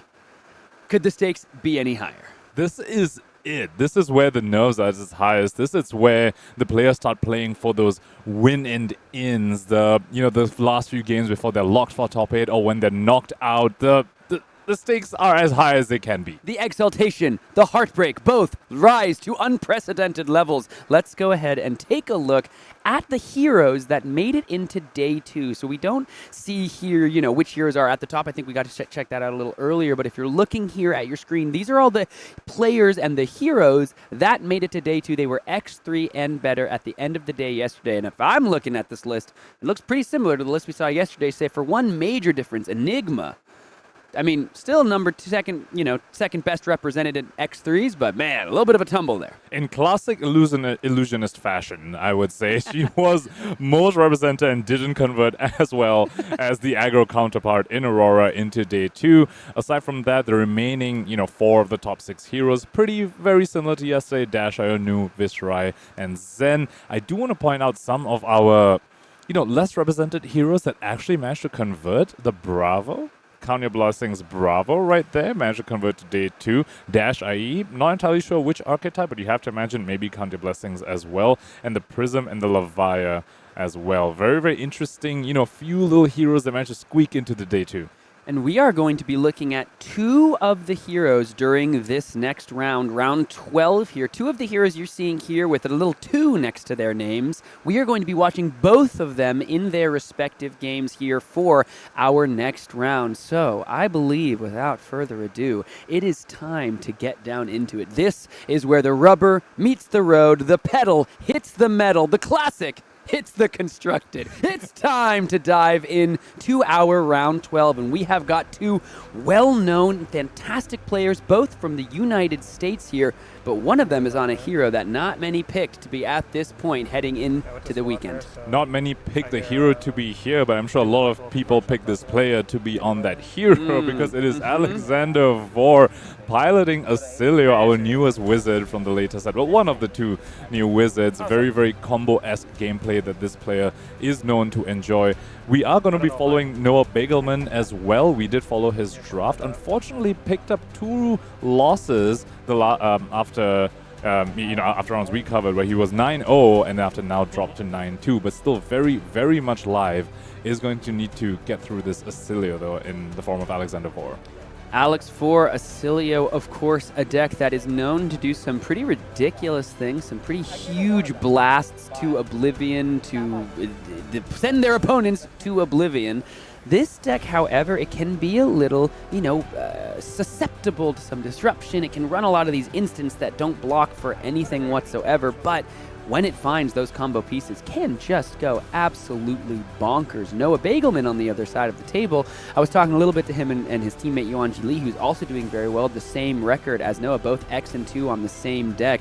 I asked Yuanji, I was like, well, what's the deck? Is there any spice? And in classic, this team fashion, he goes, oh, the deck's all spice. Yeah. It's all spice. So I'm excited to see just the spice that they have in store for us. They came in saying this deck is the best deck in the room, and their records are showing it as well. You brought up the point about disruption. Now, Alex Vore, one of his losses over the course of his tournament was in CC against an Azalea, because that is just a tough matchup, right? We talk about the being unable to block, being very susceptible to disruption. Azalea very, very good at capitalizing on those weaknesses, but now that he's found himself firmly in the winner's bracket, so to speak, the decks like the Azaleas are kind of, a lot less common to be found, and now he's able to play these aggro mirrors, which I think is exactly where he wants to be. If you aren't able to block the Oscilio Surge effects, some of those cards can just get incredible value, right? You open the floodgates, for example, drawing another 2 cards, and then there's the Etchings of Arcana, which lets you bring back a sigil, and that's just going to draw you a card on the following turn. It can really snowball into something incredible. Both these players battling for their spot in the top 8. The rain is pouring here in Osaka. It seems even the heavens themselves know the drama is ratcheting up. You hear the thunder, and you know Alexander Vore looks to bring the lightning as the typhoon rages around us. This is sure to be a high-octane match here. I am looking forward to it. One of the things I know about Mr. Vore is he's a yapper. He's a yapper extraordinaire, so we will have to see just how much yapping he looks to do and if it can take him into the winner's seat. He is very enjoyable to play against for sure. He's constantly joking around and memeing around. Noah Beygelman as well. You know, we did see him yap a little bit as well in this game against Shing for sure. So both these players gonna be having a good old time in the feature match era as they play for their top 8 lives. 9-2.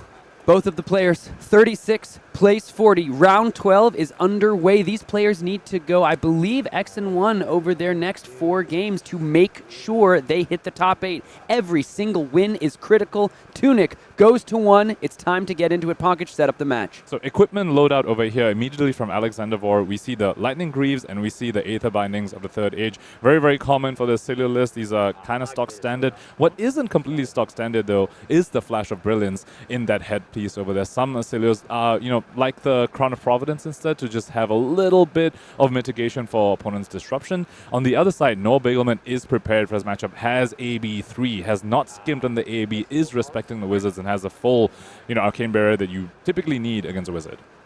Sigil of Solace there. First play from Alexander Vore after activating Oscilio.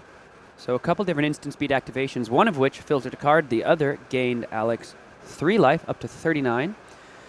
See a Lightning Surge in the hand, Etchings of Arcana, a high voltage. Just pass to end. Lightning Surge to the arsenal. It's a great starter for this Oscilio deck. Lightning card, go again. See a Comet Storm Shock. But before we can get into what Alex wants to do, 4 cards here from Noah, and the first one's a Mordred Tide.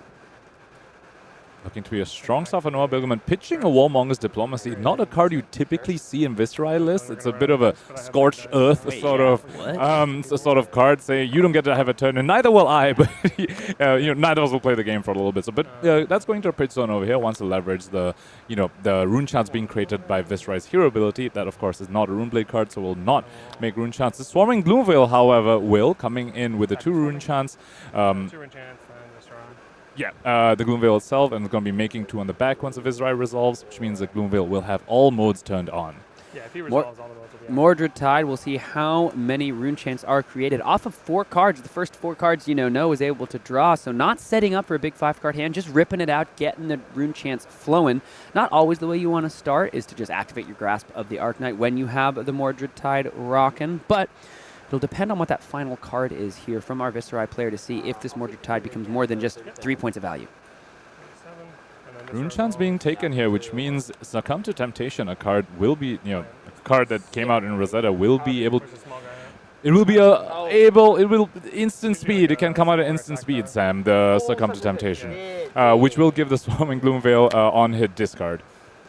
Currently getting bumped up by 1 thanks to all the rune chants that have already been created. Alex potentially lining up block with that Etchings of Arcana. Yeah, Etchings of Arcana before you have a Sigil in your graveyard, you know, not a great card. It's just an Aether Dart, effectively. There's no Surge, there's no Sigil to target in the graveyard. So looking like might be a block. I do know, haven't had the chance to speak too much. And it is the Succumb to Temptation out of the hand, so that will create 2 more rune chants thanks to the Mordred Tide. Going to damage, see if there's going to be any response here from Alexander Vore. So one thing to point out, though, is that Noah Beygelman at this point is going to have 2 action points, because the Swarming Gloomveil did have Go again.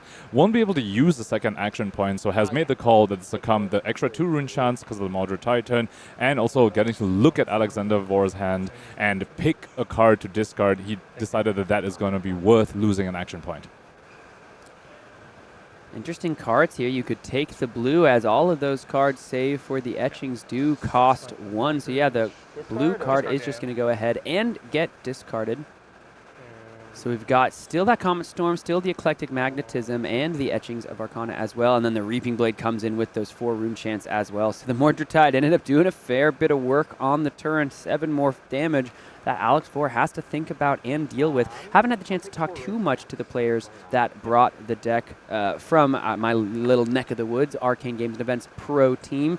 But I do know this deck, from what I've been told, it's happy doing some blocking. Might have a little bit more of some mid-range tendencies here, rather than just full gas all instance. Cool thing about Comet Storm here, and looks like that might happen here, the meld on it means that it is both an instant and an action, which means Oscilio can actually discard it to go ahead and filter. And since the resource card was taken out of Alex Vore's hand, he does go ahead and opt to use that. Make sure you take the rune chance first. Interestingly, also drew another Comet Storm shot. So can still do that on his own turn if he wishes.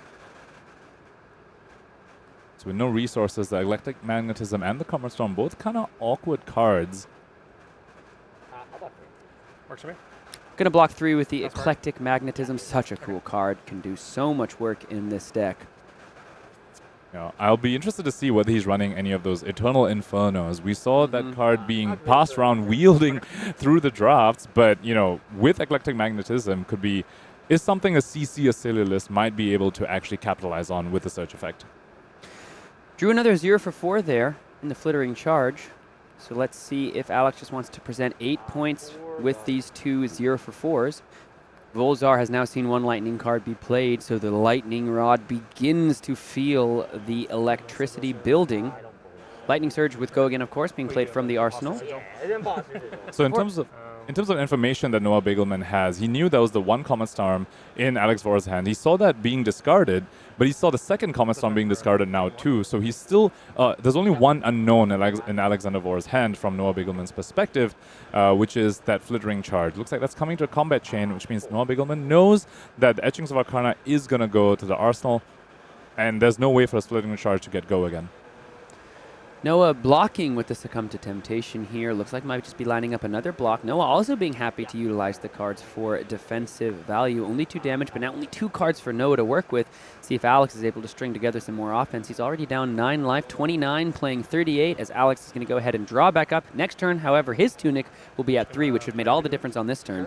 Looks as though Noah here just setting up 3 Read the Rune past priority. That is irrelevant sentence in this matchup, as Oscilio can be activated at any time on either turn. I was almost expecting a Warmongers to come out from Noah Beygelman's With the side. blocks? So Warmongers, we spoke about how Viserai is susceptible to it. Oscilio as well, funnily enough, despite being a wizard, is actually quite susceptible to it. A lot of Oscilio's turns involve sending a few lightning attacks to start the turn and then finish off with a juiced up arcane spell off of Volzar. No activation of Oscilio, so Alex here going to have a whole turn to work with. Let's see exactly how it's going to go down. And that is scary. On the other side, if your Oscilio opponent, full 5 cards, doesn't discard on your turn, means you have exactly what they need.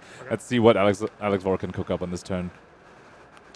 Looks like we're going to be, before either of those sigils resolve, activating Volzar just to get that Etchings of Arcana out of the pitch, which means that this Destructive Aether Tide can come in for 3. It's going to have to take a full blue out of the hand here, or at least I suppose a yellow, but you do have to AB 2 or more, or that arsenal is getting destroyed. And Alexander now has 2 sigils set up for a future turn. Looking like a bit of a setup turn from Alexander Vore here. I have to point out, Sigil of Lightning and Sigil of Conductivity.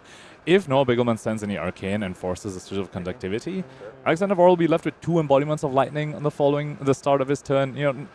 Kind of not great. They obviously don't stack very well, but of course has the option to AB instead of use the Arcane Shelter and keep the Sigil of Conductivity around. That will buy a blue from Beygelman. 3 resources headed to the Arcane Barrier, protecting that arsenal. So now, even though Noah didn't have any pressure, he's got 4 cards to work with of his own and a second Mordred Tide. This is about as strong as it could be with a Malefic Incantation as well. That's going to make 2 rune chants up to 5, and there's a promise of 2 more at the minimum. Viserai 2, as liable to continue to trigger on this turn. Mordred Tide with Malefic Incantation is such an incredible combination. One of the reasons why Viserai has come back into the meta, if you will. Just 0-cost Go Again Rune Chant Generator, which gets benefited from Mordred Tide, unlike something like Rune Blood Incantation, which you won't be able to play Mordred Tide before it effects resolves. Nice representation of all of these effects from Noah Beygelman here, showing the rune chants. Once those resolve, the Malefic Incantation will resolve. Once that resolves, Viserai will resolve. And then, finally, the Amplify the Arcanite on the combat chain. Currently, no go again or extra action point to speak of for Noah Beygelman. So, ostensibly, this could be the last thing that happens this turn. Of course, still has a card remaining. Could play a Succumb again at instant speed, should these rune chants go through.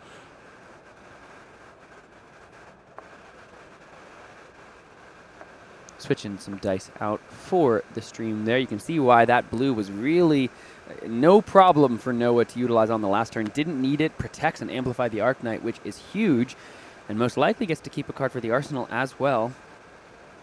And we do know Alex Vore's arsenal is the etchings of Arcana from earlier. And this time, though, when it goes back to his turn, he will have sigils in the graveyard. A minimum sigil of lightning will be in the graveyard. Also, he's holding onto a Mind Warp, though, so maybe that's the surge effect he wants to pull off on his turn. Let's see. Super loud here, isn't it? Yeah, both players noting the rain raging outside. Oscilio hits the feature match, and the storm and lightning comes with him. Total of 11 damage being presented by Noah Beygelman here, and creating 4 rune chants on the back as well. Yeah, 15 damage total being effectively presented here across the cards he was left with after blocking the Destructive Aethertide. Arcane Shelter 1 creates an embodiment. The rest of the rune chants, Alexander accepts. Malefic makes so many rune chants because we're going to go ahead and resolve both that and the Viserai here to make 4. And so now Amplify the Arcanite coming on down for 6 physical damage. Currently no go again. Alex has got a blink. He's got a Mind Warp. Got it gone in a flash. I think a Lightning Surge. Does have the embodiment of lightning to utilize. That blink also gets an action point. Whole slew of lightning cards available for Alexander Vore. And the Tunic. Of course, Volzar, when there's a sigil, is free, which is why Alex, before the sigil resolved, pitched into Volzar so that he was able to pitch into it, so that it wasn't a free thing, and he was able to get that Etchings of Arcana, I think, maybe, yeah, Etchings out of the hand last turn. Looking like the Aether Bindings might be coming out to block with. Perhaps signaling they maybe wants to use it on his turn. Would only be an amp 1, so it's only 1 sigil will be leaving the battlefield. Or maybe he's just saying, maybe I need to get the block value out of it before I die to a bunch of Arcane. There's already 4 rune chants being set up on Noah Beygelman's side. We'll say if Alex, this was just getting the 1 block on this turn, on that Succumb to Temptation turn, you still get the 1 block and you block that Swarming Gloomveil and protect a whole card in your hand. Sigil of Lightning on the stack, deciding whether he wants to respond to this effect. Alex is going to have to do some major work here, down 18 life against a hero. We've already seen 2 Mordred Tides, Silver Linings for Oscilio fans out there. Those are 2 of the best cards in the deck, and you can see why Alex all the way down to 20, mostly off the back of those 2 non-attack actions. Yeah, down 18 life, but there's also 4 rune chants on Noah Beygelman's side, and also a bunch of armor left on Noah Beygelman's side as well, and Oscilio does send physical damage as well, so currently looking a little bit behind, but has a full 5 card hand. Full tempo is on his side. He's holding onto a Mind Warp. Think we can expect it to come for quite a big number this turn, Sam. And the Aether Bindings of the 3rd age being opened. The Bindings from Oscilio's age indeed. Amping 1 because a Sigil has left the field. Now we've got a Gone in the Flash coming in with Go again. And with a Blink, that is an incredible combination of cards that Alexander Vore has found. Gone in Flash with Blink is almost like a match made in heaven, it feels like. Put the Gone in Flash back in your hand and get the extra action point as well. But this already has Go again, so after he plays the Blink, should he choose to do so, will end up with 2 action points and the Gone in Flash back in his hand. Yep, so in resolution. So now that we've taken the damage in the resolution step, we still get priority for both players. That's when the Blink is going to be played to gain an action point and bring the Gone in the Flash back to the hand. Amping the 2nd time for Volzar. Yep. As the Lightning Rod continues to charge up. 2 action points now. That means this Lightning Surge comes from hand, but does ostensibly have Go again as well. Oh, yeah. Go 3. Take up from 2-3 for the Volzar. Currently looking like the spell that Alexander Vore chooses to play will be amped by 4. Yeah, no reactions. 30. Yep. which means AB3 will not be enough to prevent the surge effect. Pitching the Mind Warp away, perhaps. Amping with the Volzar. Didn't even realize you needed 5 on that. And that then comes in with the etchings of Arcana. Yeah, 3-3-1, yep. So favoring sending etchings over here instead of pitching the Gone in a flash and then playing the Mind Warp and keeping the etchings in arsenal really wants a Sigil back to make Volzar free afterwards and also capitalize on further embodiments of lightning. Saying I don't need to do the disruption thing right now, I just want to send as much damage and have hopefully a very, very big turn on the next turn. 23, I'll surge. Looks like 23 total life left for Noah, taking all of the rest of that damage. Surge is going to grab Sigil of Conductivity. He knows he's going to get the 1 point of value from that by blocking the Rune Chain and create the embodiment of lightning. Yeah, is that a mystery card? Yes, super. Mystery card. Both players know that is a Gone in a flash. Also, beautiful Marvel Sigils coming out from Alexander Vore here. I don't know if you have heard of this card, but it's called Mordred. Oh my goodness. We've heard of it indeed, Noah. He's got 3 in a row, back to back to back. It's insane to watch Noah just find these cards in this early part of the game because, listen, this Viserai deck is good without Mordred Tide, but when you see that card, it just gets crazy. The amount of rune chance and damage it's able to present. 3 out of 4 turns of this game, he has played Mordred Tide. Especially with the Malefic Incantation still, of course, hanging around from the previous turn, going to trigger again. Going to go up to 4 rune chance after both these triggers resolve, and still has 3 cards remaining to just capitalize further on the Mordred Tide. Oh, you played a second one, right? Yeah, or is that the first one? That's the first one. I played it last turn. My turn last turn was Mordred, then Incantation, then attack with the Amplify. That's why I took down to 2. I just haven't taken it down for this turn yet. I got you, yeah. Okay, I wasn't sure if it was 1 or 2. I guess you're good, Players just making sure all triggers accounted for, that all the dice are showing the correct numbers. Alexander Vore has drawn his power card, the Sigil of Brilliance. I didn't block anything last turn. Very, very strong Oscilio specialization. Don't know if he's going to have the life total to really capitalize on that. You know, Oscilio does sort of follow this sort of sine wave kind of flow to his gameplay where he takes a setup turn and then has a spike turn, setup turn and spike turn. But Noah Beygelman seems to have had spike turns back to back to back, it looks like. So don't know if Alexander Vore will have the life total he needs to really follow his game plan. 4 rune chants are the ask here for Noah. That would take Alex to 16.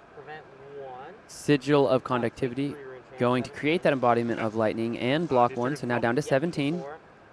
Creating both sets of those triggers of rune chant, so 4 total because of the Mordred Tide, 2 from Viserai, 2 from the Malefic Incantation. Now just 2 physical damage on the combat chain, but Noah Beygelman, 3 cards left in hand. Looks like we might be doing something with that Sigil of Brilliance on Alex Vore's side, but he's probably really just thinking, what are those 3 cards? Noah Beygelman went from, I think it was 38 to 23 on the last turn, so it took 15. That's a good turn from Alexander Vore, but 3 Mordred Tides proving just a bit too much to handle at this moment. And you have to wonder whether Alexander Vore is now regretting his choice to pitch Mind Warp instead of play Mind Warp. Pitch Gone in a Flash and arsenaling it, leave the etchings of Arcana in the arsenal, and go ahead and send some disruption at your aggro opponent who isn't blocking you. At the same time, you really don't expect 3 Mordred Tides back to back, so. And it was from the arsenal, so it wouldn't have grabbed the Mordred Tide, though it would have made this turn significantly less threatening, as no, would have had to lose a card and just draw some random new ones off the top, -1.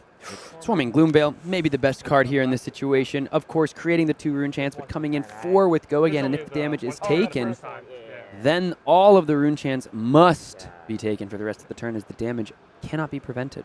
And 2 cards remaining from Noah Beygelman. Speaking of power cards from the Viserai side, there's another one called Revel in Runeblood, a card that is incredible on Mordred Tide turns, giving you just so many rune chants, and paired with the Swarming Gloomveil like you spoke about.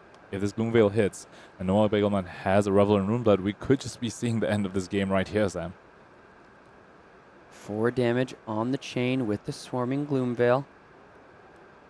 We've created auras. All that text comes online. Bunch of auras created already. Alex here, not a blue in the hand to speak of, can fetch with Oscilio. Looks like maybe a Rune Rager Swarm in there and a blue, I think. I definitely saw a Rune Rager Swarm, and then Noah Beygelman deftly hid it away from us. sensing it, and he picks it back up as we look away. He I knows. thought you saw the Revelin Runeblood. No, you're just. No, you're no, just I was saying, I'm guessing. could be in there. Yeah, yeah. Looks like it's 2 Rune Ranger Swarms, actually. I think it was a red and a blue Rune Ranger Swarm.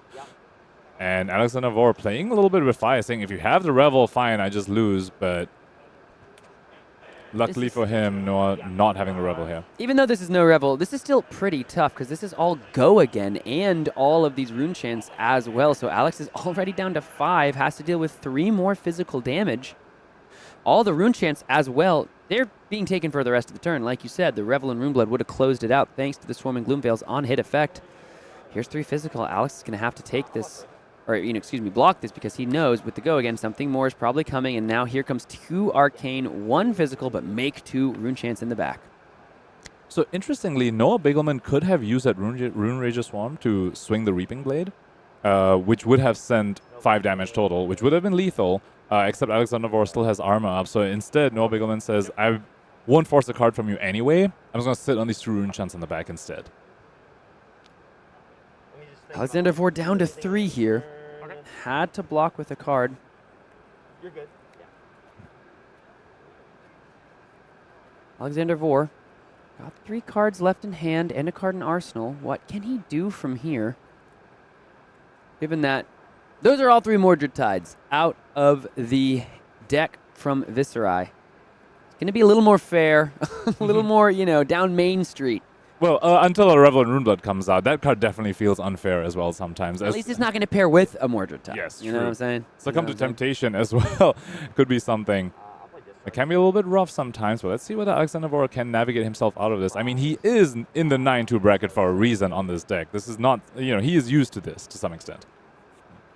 Here comes Gone in a Flash for 7 with Go again. So now if an instant is played, and we do know there's that Sigil of Brilliance in the hand, this can come back as well.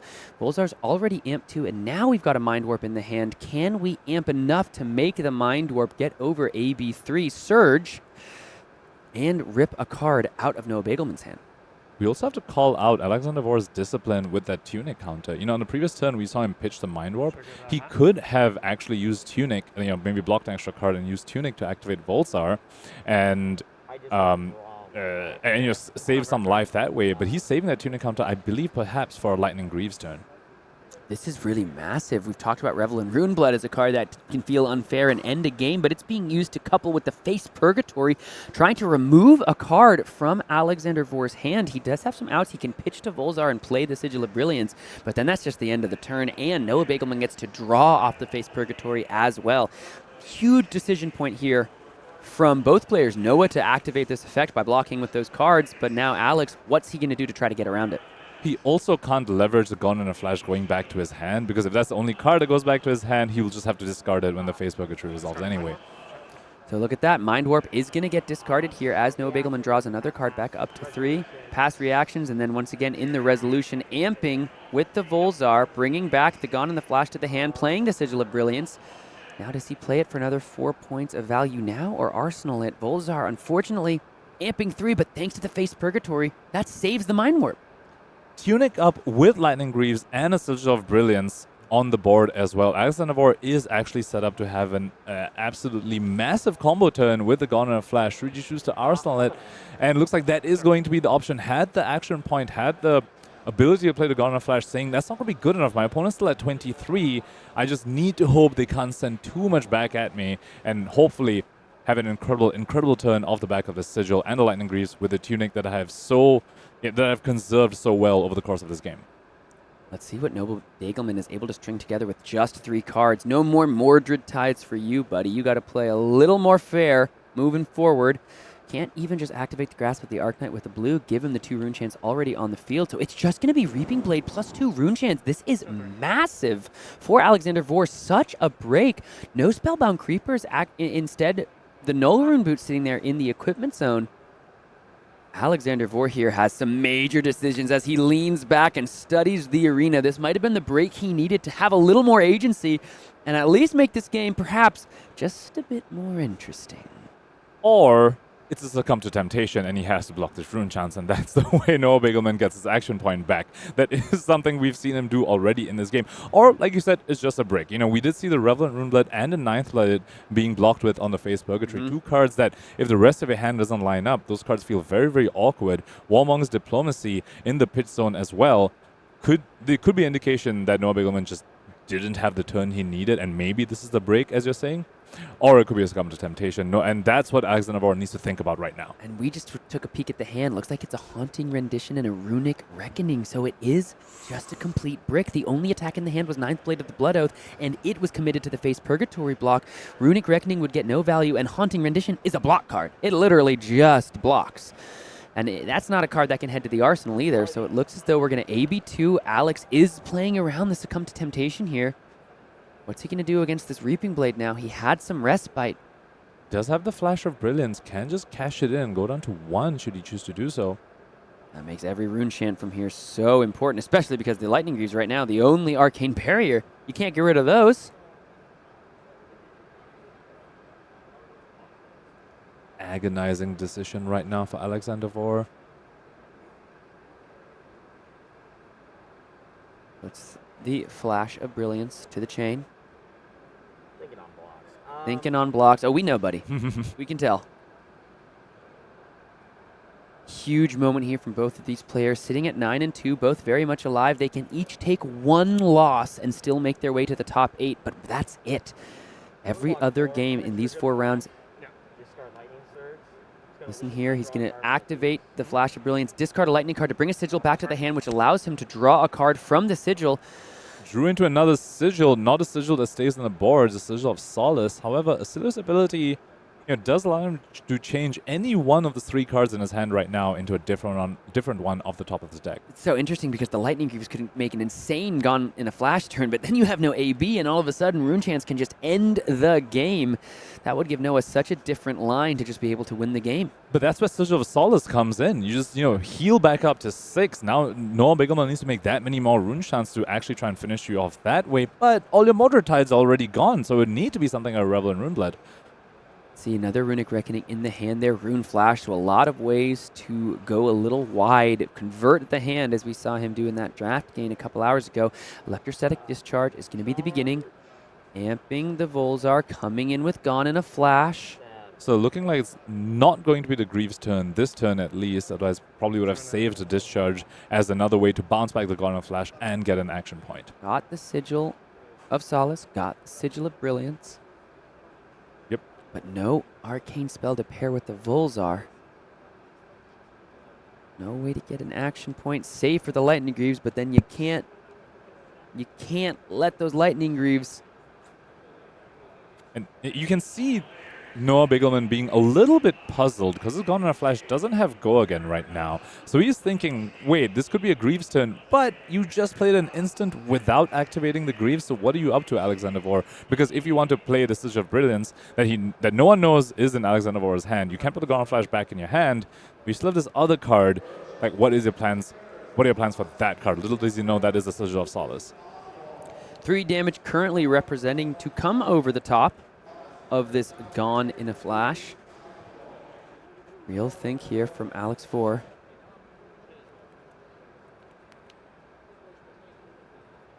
He would be able to play both of these, grab the Gone in a Flash back once again in resolution, gain 3 life, have a Sigil of Brilliance once again, and then that Gone in the Flash goes back to the arsenal, trying to set it up again. But do you really think Noah Beygelman's deck is going to brick twice in a row? We keep saying this. We've been saying it for the past 3 turns. Okay, Alexander Vore is setting up for the following turn. Okay, he's setting up for the following turn. And we are still yet to see his incredible big turn. But again, healing up, going back up to 6 with the Sigil of Solace, that is one way to potentially survive your setup turns. Ooh, the Haunting Rendition here going to discard to prevent 2 damage. And if damage is prevented this way, should make a Rune Chant token. Now, interestingly, Alex could play the Rune Chant. Can you respond? It's an instant speed ability, so if Alex plays an instant and brings the Gone in a Flash back, not allowing the damage to be prevented, would then no Rune Chant be created? Yeah, but he will miss out on 1 point of damage leaking through. What does he value? 1 point of damage leaking through or saving 1 point of life because he's at 3? Yep.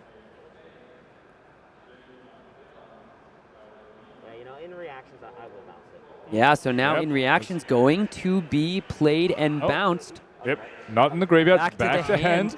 Yep. So did value saving himself 1 extra damage instead of sending 1 extra damage with a gun and a flash. Yeah, fascinating little interaction there. You had Noah try to get that 3 points of value out of the Haunting Rendition, but the counterplay from Alex to play in response, making there be no damage prevented and thus no rune chant created.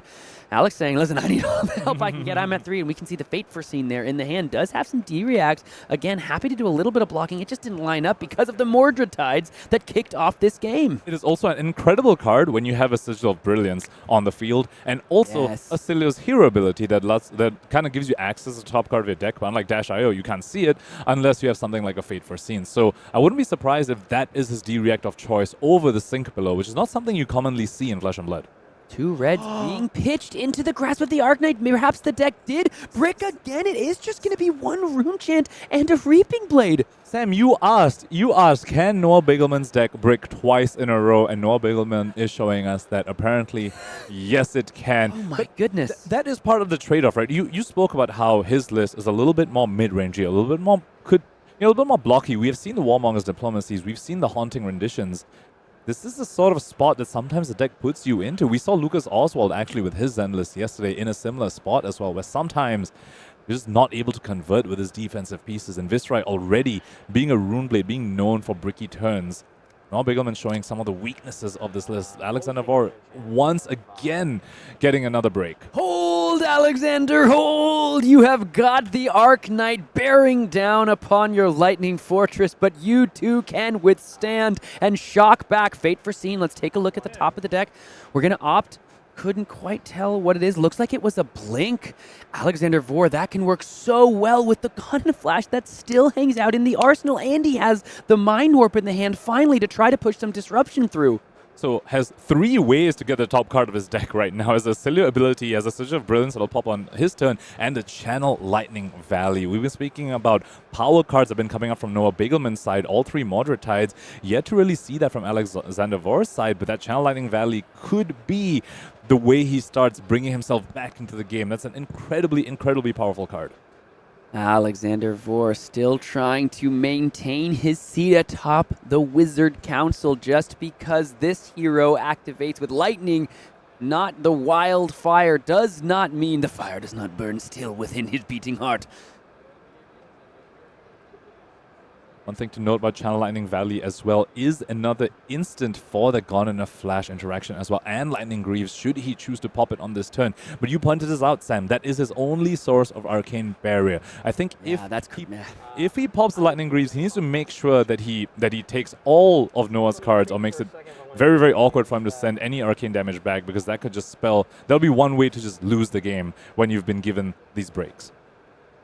Perhaps Alexander Vore thinking about discarding that Channel Lightning Valley to draw the blink to have access to the next card in his deck. He won't have been able to see it, but perhaps he thinks that the Lightning Valley isn't the key he needs. He has been given a glorious gift from the gods of Flesh and Blood 2 turns in a row, where this Viserai deck that is known for consistent value and pressure has completely, bricked, for lack of a better term. So now Alex luckily has a chance here, only at 5. Looks like this is from that Sigil of Solace. Maybe it hadn't been represented on the life totals from a couple turns ago. So now Blink in the hand, 2 Gone in a Flashes, Channel Lightning Valley as well. If one of the Gone in the Flashes hits, that means the Channel Lightning Valley can come down and draw an extra card. Oh, if he activates that Tunic and plays that Lightning Greaves, I swear. So Channel Lightning Valley can have a bit of an awkward interaction with Gone in a Flash, because you want the damage to be dealt. You want the Channel Lightning Valley to be on the field when damage is dealt, but you also want to bring back the Gone in a Flash, but that won't happen. The timing can be very, very awkward, but he has 2 Gone in a Flash, so he really just needs to bounce one of them back to his hand. The other one can stay and deal the damage and draw him the card of the Valley should he want to. He's breaking the boots, Sam. Breaking the boots, the lightning greaves hit the graveyard. Alexander Vore has spent his time in the tank and come out with a plan. Volzar is amping up Oscilio. Time for his second action point thanks to the lightning greaves, because every time he plays an instant, he banks an action point for the turn because they all have go again. Now, Channel Lightning Valley comes out, gone in a flash. This is face up for the turn. Noah Beygelman knows he needs to prevent all this damage, or he is going to have to give Alexander a card off the top of the deck. And we've got another Gone in a Flash and a Blink. So there's plenty of ways to continue the combat chain from here with that Mind Warp as well. And this is why we see Alexander Vore start the turn with Channel Lightning Valley, because if you try and play the Channel Lightning Valley to the Gone in a Flash's effect, you won't actually get the draw. You have to give up either the draw or the Gone in a Flash bouncing back to your hand anyway. So he started his turn with it, went up to 2 action points, and now potentially going to return it back with the Blink. Blink here gains an action point and has go again, so Alex moves up to 3 on the turn. Which means the Mind Warp can be played whenever Alexander wants to just draw a card and maintain the action points and continue the turn. It'll be Mind Warp, Disruption, and draw a card. He will need to pitch to Volzar, though. Currently no sigils found, but he does want to pitch on this turn anyway to keep the Channel Lightning Valley around. Remember, you can only keep it around for the following turn if you put a lightning card from your pitch zone to the bottom of your deck. So the other God in a Flash that he's holding on to, I wouldn't be very surprised if we see it go to the pitch zone for the Volzar, come in with a massive Mind Warp, which with Volzar already at 4 means it can not be blocked by AB3, and your Surge effect will go through, and you will draw a card of the Channel Lightning Valley. Here we are, Gone in a Flash. This one's going to be blocked out, but this is the end of... Wait, and the Dyadic Carapace... He gave up his AB3. He just gave up AB2. Yeah. He'll be down to AB1 if Alexander Vore just closes the chain here, which you have to play an Arcane spell. You close the chain, he's gone down to AB1. You're going to leak a whole bunch from the Mind Warp. Arcane Barrier just being discarded like it's nothing against 2 heroes that utilize arcane damage to win the game. This is for all of the marbles here at the World Champion. Both of these players need to take this win. And that's also 2 cards out of Noah Beygelman's hand. The Mind Warp will bring him down to 1 card. That'll be a random card off the top as well, Sam. Amping with Volzar. Close the chain. Let's get rid of the Dyadic Carapace. Volzar here is going to be an instant. We're going to amp a Mind War up +4, and only AB1 means 5 of this damage is coming over the top, and the Mind Warp effect will be online, and Alex Vore gets to draw a card. 17. And has an action point remaining, so he might even be able to use that card. It's a Comet Storm Shock, but you shuffle them into your he deck. can't utilize it. He doesn't have any pitch, I don't think. Yeah, he doesn't have the pitch, but that's a very fine Arsenal target. You know why? Because that's a shock. You can deal damage to your opponent on their turn with Channel Lightning Valley on the field. Draw a card, and now it'll depend on what Noah Beygelman does. If he just swings the Reaping Blade and has no floating, that means the Shock will be able to get through. Shock is just 1, so AB1 will prevent it, but drawing a card with Channel Lightning Valley might be enough. Mind Warp, of course, going to Surge, so the hand was shuffled in, and now 1 random card off the top. Let's see if we can see what it is. Malefic Incantation, another setup card. Yellow this time, so not the 3 counters, just the 2. Passing priority, Channel Lightning Valley gets its flow counter, and that Comet Storm Shock heads to the arsenal, but both players have lost their Arcane Barrier. Noah still sits at 1, but now Alexander Vore takes every Rune Chant from here on out. Funnily enough, yellow might have been the best pitch card for Noah to find. If he finds a blue, he'd be tempted to grasp into Reaping Blade. If it's red, he just pitches the Reaping Blade and have non-floating. But he just plays out there. He plays out a setup card, has no cards in hand. Let's see whether Alex Vore uses the Shock to just deal a free point of damage effectively and draw a card. But it's also such a sick card with Volzar if you're able to play a bunch of lightning cards. Comet Storm and Shock is so much arcane damage, and Noah Beygelman has gone down to AB1. 14 minutes remain on this critical game here during the World Championships. See if Alex wants to activate Oscilio, get a little more filtering. Players do got to continue to keep up the pace of play. So many options here for Alexander Vore, and that's something that makes this Oscilio deck so incredibly confusing. You can use Oscilio on their turn, on your turn. You can play your Sigils on their turn. Sigil of Brilliance in his hand right now can play on Noah Beygelman's turn. On his turn, pops and draws him a fresh card as well. It's just, you have to play with all these probabilities and all these instant speed effects. It's a very fascinating deck to see piloted at such a high level. I was feeling like this game was close to over after the third Mordred. Triple Mordred tried 3 out of 4 turns. It felt like there was nothing Alexander could do to stem the bleeding, but here he has found, just by grace of the top of Noah's deck, 2 turns in a row to set up and do some major damage. Runeblade giveth and Runeblade taketh away. We saw 3 Mordredites back-to-back, 3 incredibly strong turns into the classic Runeblade brick 2 turns in a row as well. For now, Alexander Vore starting his turn with a physical attack. And now no more block remaining on that equipment suite, so if any of this damage comes over the top, a card is going to be drawn. But the Haunting Rendition from the hand, the perfect 4 block to keep 3 more cards in Noah's hand. We spoke about Noah giving up his AB3 and going down to AB1. However, Haunting Rendition's prevention effect can prevent arcane damage, but he's using it to block over here. Maybe he has another one, or maybe he's just saying, I just want to be more efficient here. But, you know, when Alexander Vore is maybe relying on certain surge effects, that Haunting Rendition can maybe suddenly come up and prevent some damage that Alexander Vore wasn't expecting. The question is it going to be enough here? We need to see if this Comet Storm Shock is really going to be able to do it. We're going to be able to amp a fair bit, but the Harness Lightning is not a lightning card.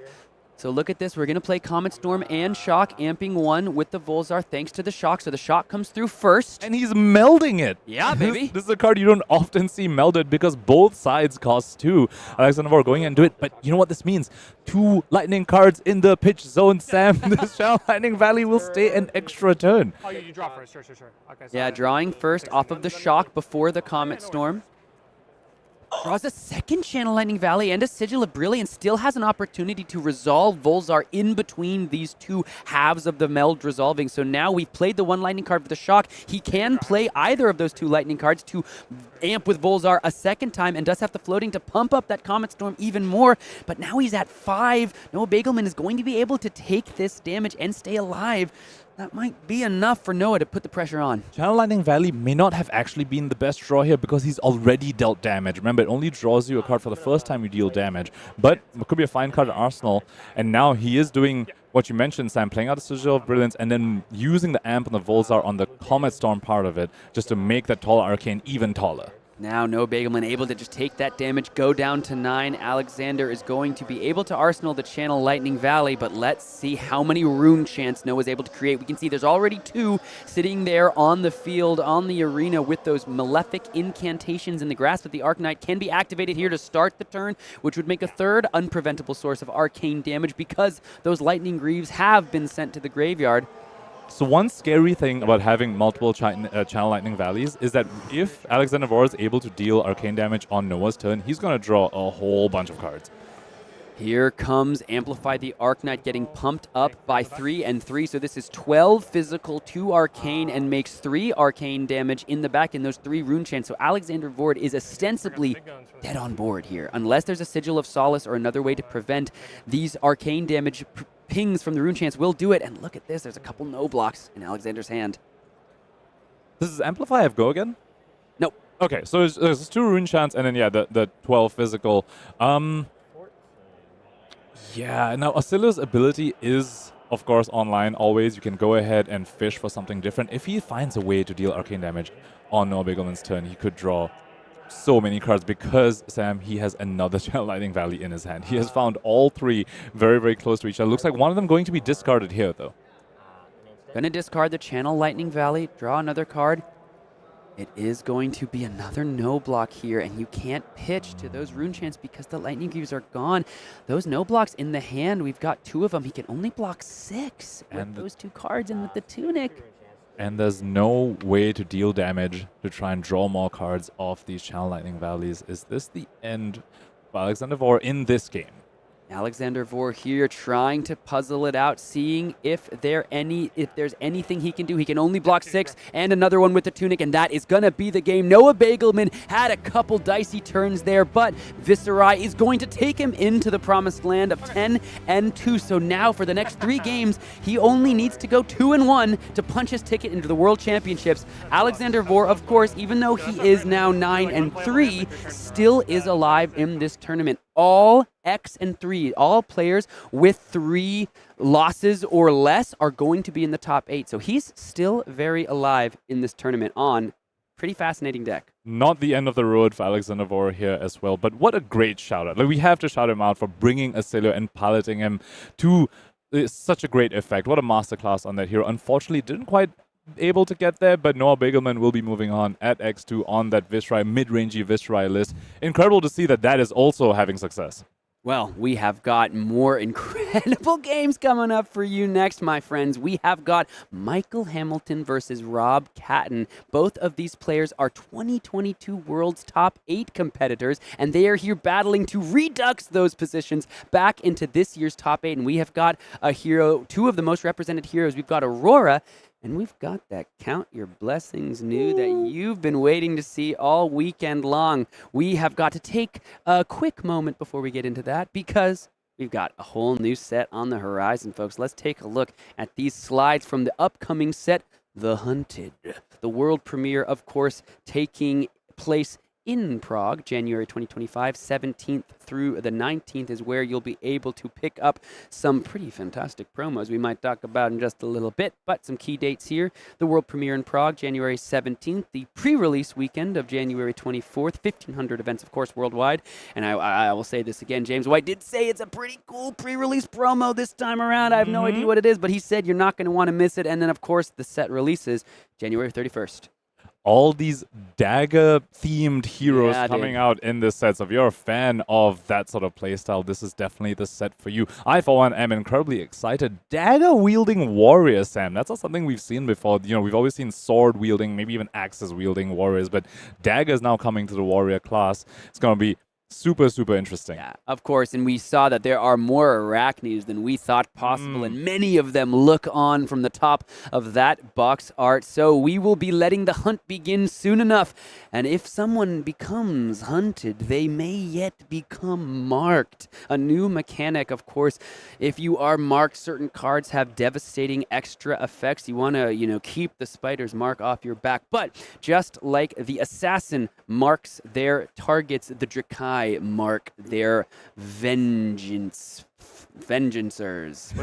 They're vengeful spirits. Vengeful spirits. The Avengers assemble? What? This is such an ominous piece of text on this card, by the way. You're just marked until an opponent hits you, and you have no idea what that even means. And it's so fascinating that I'm so curious where this design is going to lead. I think I'm going to put a piece of tape on my marked tokens, and then I'm just going to put it on the forehead of my opponent. How does that sound? Yeah, like there's a poker game, right? A version of poker where you put something Yep. Anyway.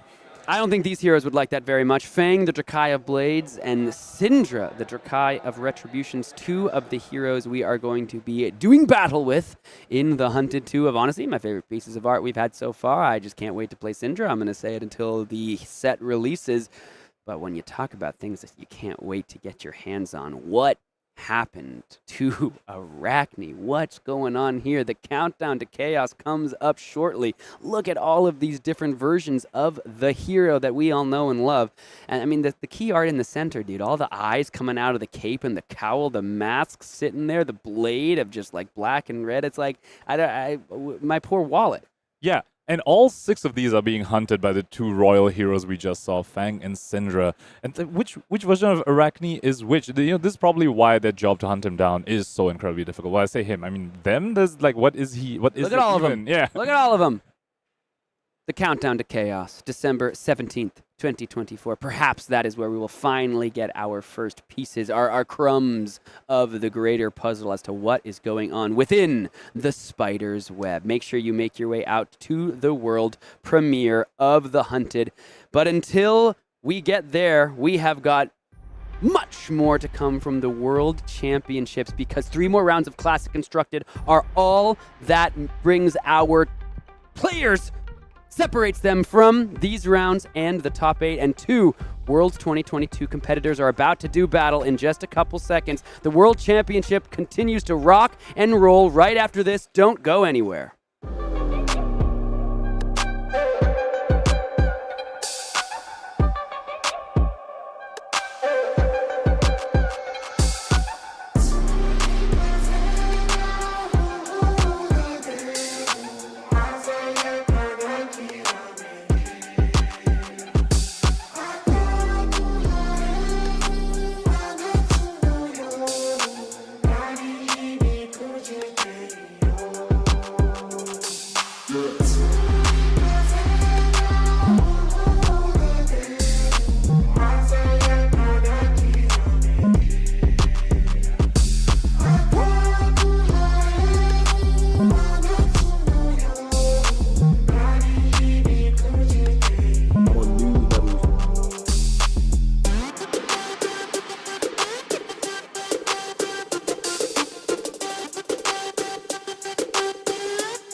I'm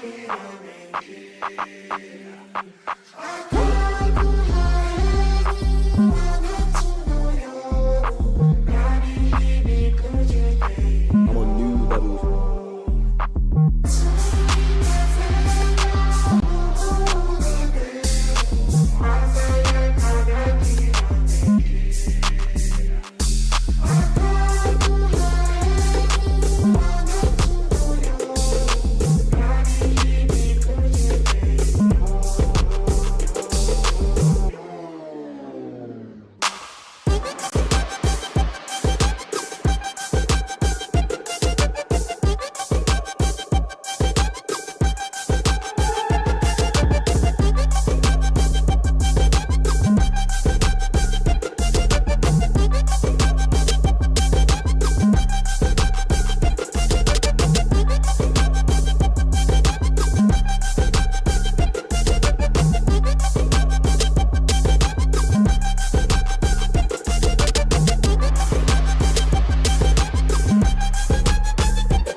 Welcome back to the World Championships of Flesh and Blood. I am Brian Gottlieb. That is Craig Krempels.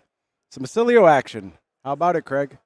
I mean, the Oscilio is that close. A few more life points, and we just see them start looping the absurd turns over and over. Yeah, I think Alexander Vore, despite not winning that match, showing the potential of this hero. Also, Alexander's not done.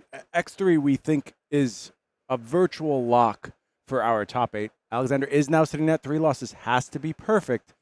But if anyone can do it, it's Alexander Vore. Yeah, I mean, we don't want to get too far ahead of ourselves, right? We've added the extra round into the event, but it was also a very large field. Yeah. So we're not... That's true. That's true. We're not making any guarantees, but we think Action 3 puts you in the top 8. How about this? The winner of our next match is guaranteed to make the top 8. That's what I'm going to say. It's going to be a showdown between our X and 1s. It's Mackl Hamilton versus Rob Catton. But before we get to that, let's talk about armories, Craig. I love heading to my local armory. And in fact, if you're looking to play Oscilio, maybe there's no better place to do so than at your local armory. We just saw Jarl there. He was just popping in for a quick appearance. Don't show up with Jarl. No one will like you. This is who I was looking for. My boy Oscilio. Show up with Oscilio. Everyone will like you. The giant arcane entity from Rosetta. I have to say, Craig, oftentimes we use placeholder art internally. Oscilio did not look like this. It was just a wizard guy. Okay. And then all of a sudden, we see the final print of Oscilio, and it's this giant arcane thing, and you have to kind of reset your expectations very quickly and get used to this new mode of, oh, this is the hero I've been loving and playing this entire time. Well, I mean, we only see the end artwork as fans, but I do love how a lot of the heroes, the artwork plays into the way that the hero works, right? Yeah. Oscilio looks like it's a whole bunch of energy and lightning just barely being contained and holding it together. Look, I think this ended up being a perfect representation of this hero. Shout out to our creative team once more for just really pulling together an incredible package. Speaking of packages, a lot of cold foils and rainbow foils you can pick up if you're heading to your local armory events. This go around, you will be getting some very important Oscilio cards. Null Shock, Comet Storm Shock, certainly an important part of the kit. Flittering Charge, I've seen some lists that include Flittering Charge. I think there's still so much exploration left to do around Oscilio. So much evolution I expect from that hero over time. But the players are getting closer. Alexander Vore showing it off with a very, very good start to this World Championship. Maybe still in contention for the top 8. Sure. We'll see. Yeah. Well, it sounds like down in our feature match area, our players are just about ready. There you see on the right-hand side, it is Mackl Hamilton sitting at 11-1. Mackl Hamilton has lost once this entire weekend to a Levia in round 3. Said he smoked a Levia in round 2, did the exact same thing in round 3, and got smoked. That is so funny. It's just one of these matchups which you don't think you're going to run into in an event of this size, and he plays against it twice. Also, maybe not expecting to run into Rob Catton again. Famously, these two players made the top 8 of the 2022 World Championships together. Rob Catton was eliminated in that first round of top 8, but Mackl Hamilton went on to win the entire thing, looking to become the first 2-time world champion in the history of Flesh and Blood. Meanwhile, Rob Catton, trying to get some redemption, fell a little bit short in that last World's top 8 appearance. Can he make it work for him the second time? Yeah, it is funny to say that losing in the top 8 of the biggest event of the year is falling a little short. I mean, that's just a spectacular accomplishment. But we all have that fire, right? We all have that hunger. Players come to win, Craig. Yeah, you want the trophy, you want the title. Last go around for Rob, it was playing Phi, actually. This time it's the format's premier aggro deck in the form of Aurora. But you've been telling me that Phi dead and will never be good again. This is what I'm hearing. I said no such thing. I said no such thing. There's a little set called The Hunted coming out soon. Draconic Ninja featured in that one. Certainly a new Draconic Ninja coming to the table, but maybe some payoffs for Phi along the way. So I'm hearing that Phi will be the best deck in the format. It's one or the other, right? There's no middle No, there's. Hey, we love polarizing takes here. Yep. I've gotten used to that over my time. Flesh and blood. Not the most tempered community. On Hamilton's side, this isn't just your standard new, Craig. This is Count Your Blessings new. This is a deck that Michael Hamilton actually won a Pro Quest with just a couple weeks ago. And then the deck kind of caught fire, started spreading around local communities. Although talking to some folks, they say the deck's been a known entity in their local metagames for a period of time. I spoke with CYK Lionel out of Taiwan. Said the last Pro Quest he played in Taiwan had like 7 Count Your Blessings news, and this was before Michael Hamilton even took down that Pro Quest. Okay. So maybe some parallel development here going on. Listening to Michael talk about this deck, it was really funny. He said he doesn't know if it's good yet. That's a weird thing for someone sitting at 11-1 to say, but what he is sure of is that his opponents have not known how to play against it. Sure, and that's a huge edge. It is interesting, you know, as you enter the mid game, gaining 5, 6, 7 life off of some of these Count Your Blessings, is that winning you the game? Is that giving you, you know, it doesn't feel the same as making these massive attacks, you know, going wide on the chain link. Equipment suite for Michael is fairly standard for news. The weapon loadout, maybe less so. Looking at a Scale Peeler plus an Arcane Lantern there. That's where the AB is going to come from in this matchup. Yeah, that is an interesting decision to forego one of the daggers. You have to have your AB somewhere. You could go ahead and put it in your equipment set, but Michael choosing to give up the dagger here. And then the Rune Blades have so many decisions about equipment at this point in the game. There's tons of just great headpieces that they can use. There's a variety of different chest pieces. Same thing with the gloves. Do you want your AB on your gloves? You know, there's just so much equipment for Rune Blade now. Plenty of options. Lightning Greaves filling up some of those holes very naturally, offering both AB and a bit of defensive options for these Auroras.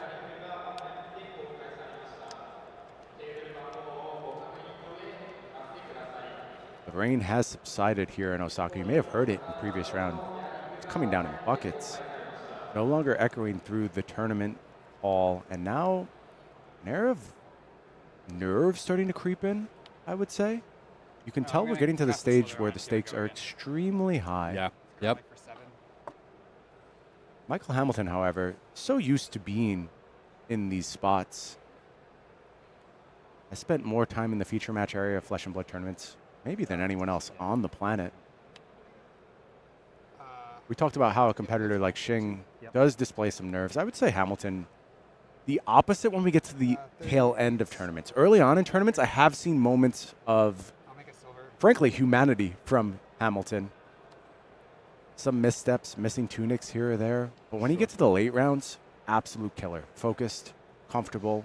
Yeah, he seems to hit his stride, right? I would agree with that. The early nerves are all worked out, and then he's just business. On this first turn, has successfully connected with a Leave No Witnesses. Produced a little silver along the way.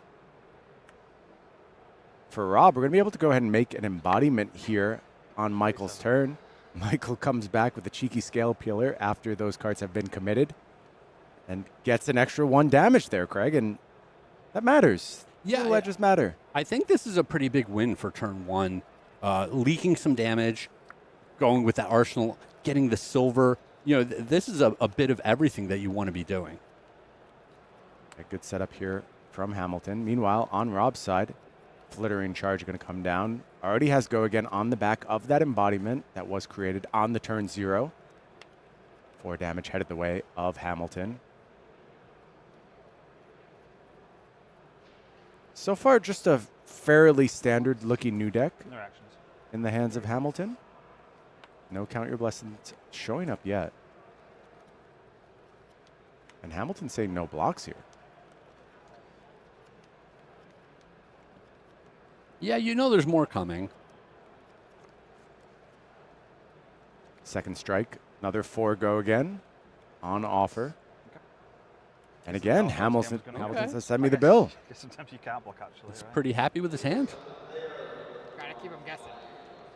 Yeah, and I think Hamilton hit it on the head there. The thing about Count Your Blessings new, even more cards than usual are represented by Hamilton in this scenario. Maybe Hamilton can't effectively block. Maybe it is a handful of Count Your Blessings. When things go back to his turn, Rob has to ask the question, do I actually commit to overblocking here, or do I just let you go ahead and do whatever it is you're up to and let it hit? Don't get involved in the guessing games and say what's the worst you can do. Hamilton is inspired to go ahead and block this static shock. This is carrying an on hit with it. So good patience by Hamilton to go ahead and get the block at the moment when it's going to matter the most. Yeah, prevent the extra 1, and often you want to get these single-use pieces of equipment out of the assassin deck into play early. You hate to be sacrificing them, in the early to mid game without having block with them first. Very true, Craig. Embodiment made on this turn cycle for Rob. Also offered a bit of damage. Hamilton falls to 30 here. And here's the surgical extraction. Still a card in hand, card in arsenal, resource floating. The guessing game begins. Yeah, this is what you hate staring down, right? You're playing this deck. You're definitely not showing up with D reacts. Do you just take this?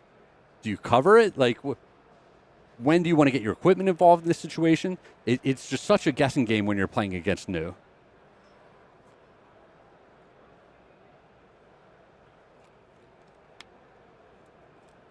Rob just being very careful with this consideration. What's going to happen on this turn?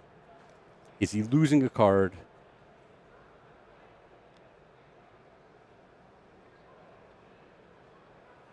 You're not getting away from this one with a full grip, that's for sure. Have to give up something. No blocks. Yeah, no blocks it is. Pass over the play from Hamilton. Finds a card to banish. That's going to create the first chi of the game. And that's going to go ahead and inspire a Mask of Recurring Nightmares here. And now Catton's losing 2 cards. Yeah, this is big. Banish.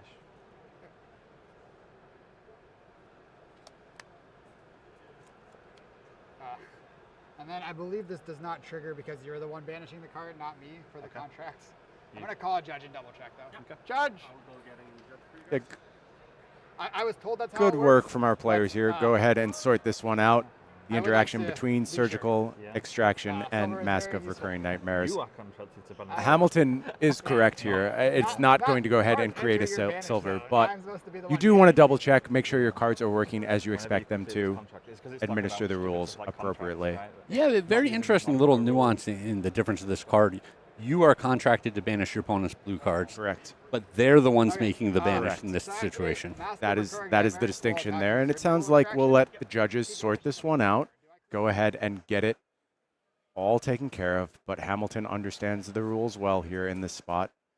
Look, when you're playing for a World Championship, Craig, you got to do everything correctly. Yep. You have to cross your T's, dot your I's. You don't want to misrepresent something, be it intentional or unintentional, when you're down there battling. And indeed, on the judge side, you have to be careful as well. They'll do their due diligence, as they always do. Our very talented judge staff Yeah. will go ahead and sort everything out. And I think it's definitely prescient to keep track of the blue cards that are being banished here. The blink is kind of an interesting one where it's not the most powerful thing, You can find utility for but it, it could though. definitely make a big difference at some point in the game. Yeah, and now we know we have a Chi in deck, so that new hero ability will be live as we move through the future turns. You know, we're just getting comfortable with Hamilton's deck here. We believe this is new tech working on Count Your Blessings. We have to get familiar with That has not come up yet. the ratios that he's working with, how many cheese are in the deck. Not really sure at this stage. We're going to learn alongside you. What do you think the effect is on Rob this early stage? Losing 2 cards, it looks like, to this combination of Mask and Surgical. Is this a moment where Hamilton can just go ahead and start leveraging this turn after turn after turn and continually keep Rob off offense? A little bit is draw dependent, but you do like to have that turn where you feel like you got ahead a little bit. It's not a ton of damage, but it's certainly a ton of disruption. And just slowing the game down to a grind where they're only playing a few cards a turn is hugely favorable to the Assassin player here. New would just love to slowly fill up the opponent's banish zone with the blue cards, and then, potentially just keep that 1 or 2 card hand late in the game and then pop off with the opponent's banish zone. It is very interesting. Hamilton went ahead and gave up a lot of life to get in this position. So you have to ask why. Why, if you were going to go ahead and give up all this life, are you willing to just get some disruption in return, not reduce the life total? I think the answer is count your blessings. I think that's a very favorable trade. If you can just get time, keep your opponent from going ahead and making things uncomfortable, getting that life total down into the danger zone, I think the longer the game is in that state, the more it benefits Hamilton. I would agree with that. I would also say, though, that disrupting this way as opposed to just blocking to preserve the life total, it advances the new game plan in multiple ways. You're dealing some damage, you're stripping the cards out of the opponent's hand, and you're filling up the banish zone. There's a lot of little wins happening on this turn. It is time now for Surgical Extraction to hit. It looks like there will not be an additional silver made off that contract, as we expected. And now we're going to go ahead and take a peek. Or did we make an additional silver there? Did we get an opposite judge call than I expected? No, the silver was off the banish from the Surgical. But we're deciding on the banish from the Surgical right now. It was the first one off the top of their deck. Okay. I'm going to take the channel. Is that true? Is that true, Craig? Yep. I don't know if that's true. It was the second blink that got banished off the top. There were 2 blinks banished? I believe so, yes. Okay. I missed the second blink, if that's true. Yep. We'll trust in our players to have it sorted out. Surgical Extraction did hit. Coax a Commotion is the comeback here from Rob. It is going to have Go Again on the back of that embodiment. Now we start to see some defensive elements creep into Michael's hands. Those 4 blocks, Fate Foreseen, Sink Below, at the ready. And this is a little bit to what we were speaking about. Will Michael's deck give him the right pieces to stay on the front foot? And the answer right now is no, right? These are a lot of defensive cards. Yep. There's some attack reactions without an attack action in there first. Yeah, we don't know if there is an attack in Arsenal. No blocks here, but as suspected, they're going to sink. Yeah, the Sink Below might smooth things out a little bit. We'll see. Mm-hmm. Looks like a draw of a Count Your Blessings here. Our first one of the match showing up. First one of My Worlds actually showing up. I'm not sure if we've had it in other feature matches, but we certainly haven't seen a Count Your Blessings in CC rounds thus far. Yeah, 3-4 weeks ago, Count Your Blessings was the big boogeyman. Now we're deep in the biggest event of the year, and this is the first time you and I have seen it on camera. You know what I think the boogeyman is? Michael Hamilton. The man does not lose. Just shown a willingness to innovate time after time, go off the beaten path.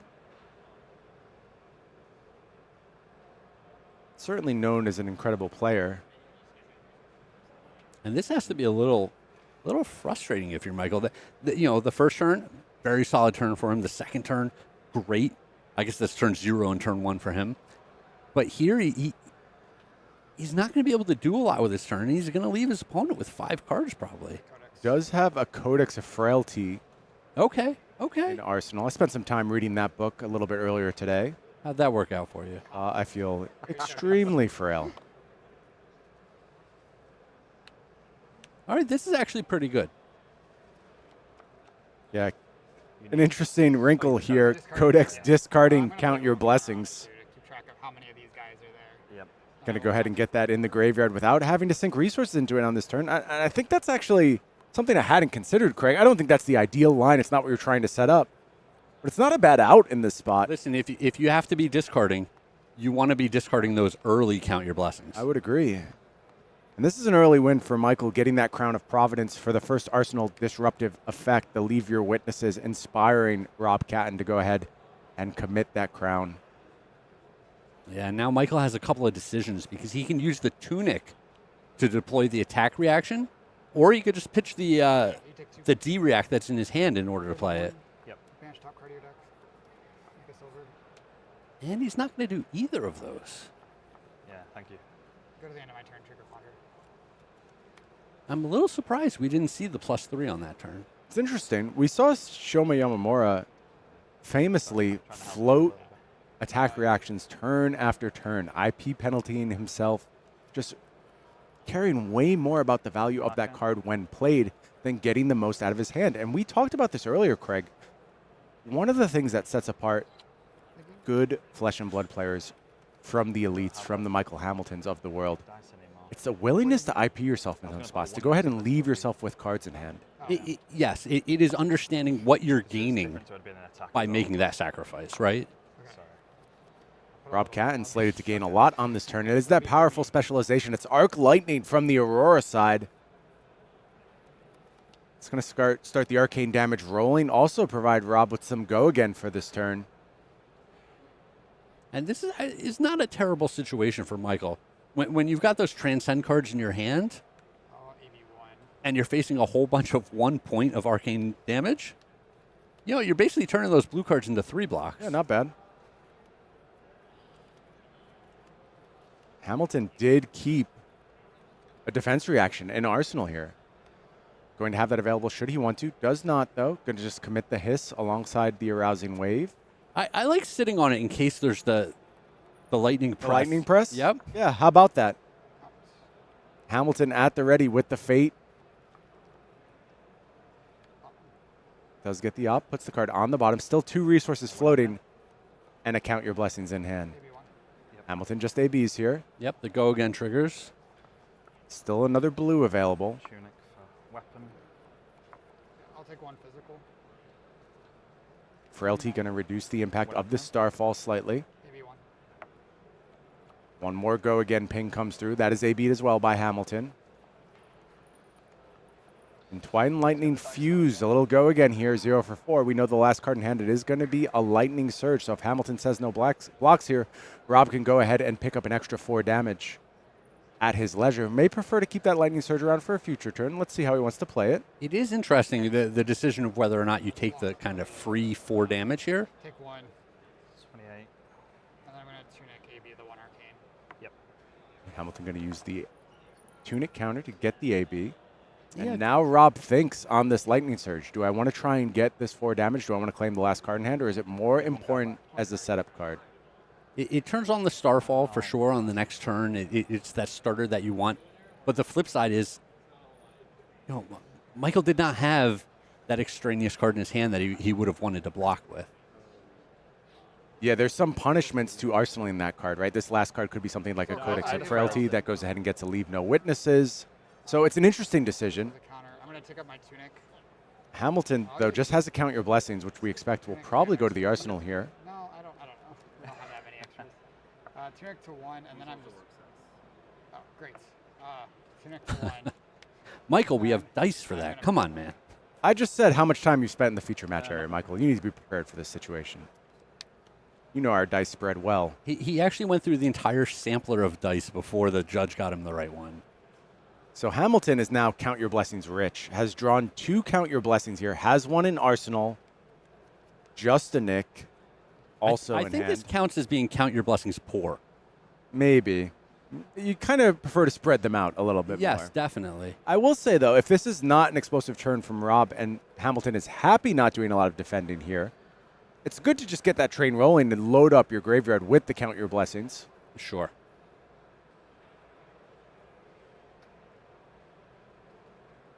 Justinik going to defend here. 1 damage comes through. Hamilton falls down to 27. Yep.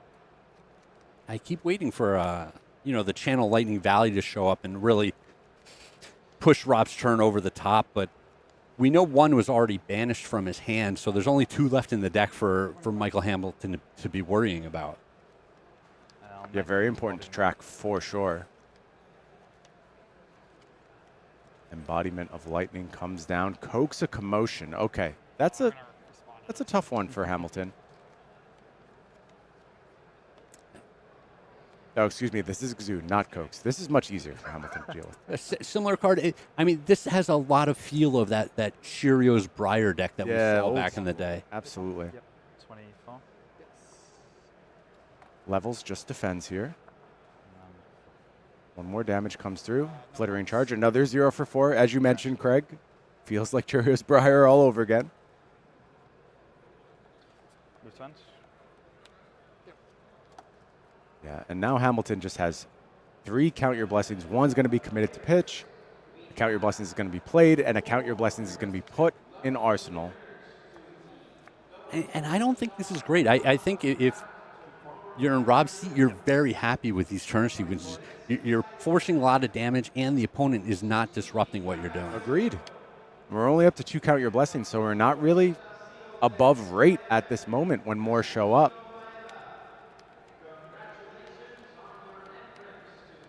Hamilton back up to 24.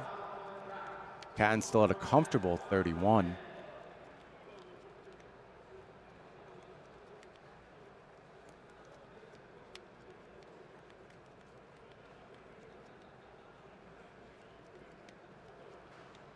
Having a bit of a think here is Rob.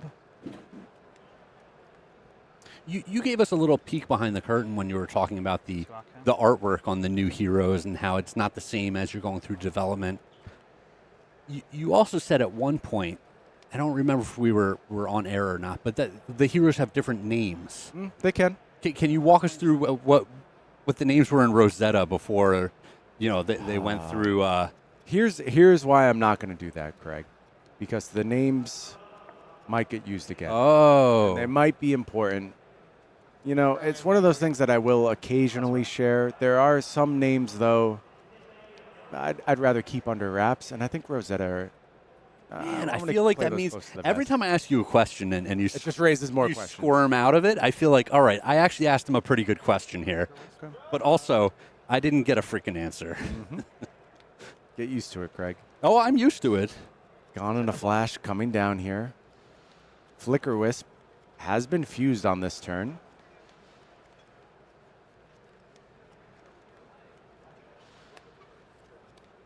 And no reactions. 18. No reactions here. Mech, an embodiment. Yep. And then pass the turn. And we're just going to go ahead and get an embodiment of lightning. And that is a rather anemic turn. A little soft, yeah. A little soft there from Rob. This And it really opens the door for Michael. Rob's at a bad time with Hamilton starting to fall in the precarious range at 18. Yeah. I mean, this gives him the leeway to either have that disruptive turn that we've been talking about or to deploy more Count Your Blessings and just buff his life total. Yeah, that's the thing is I think this version of New punishes inefficiency so well. If you ever give them a moment to keep cards, like that's one of New's downside actually is it doesn't leverage massive hands all that well in a lot of spots. Count Your Blessings really can though. It can fill out your cost curve extremely well and just go ahead and get you some advantage in spots where you would not be able to get any advantage. Surgical Extraction for the second time in this match.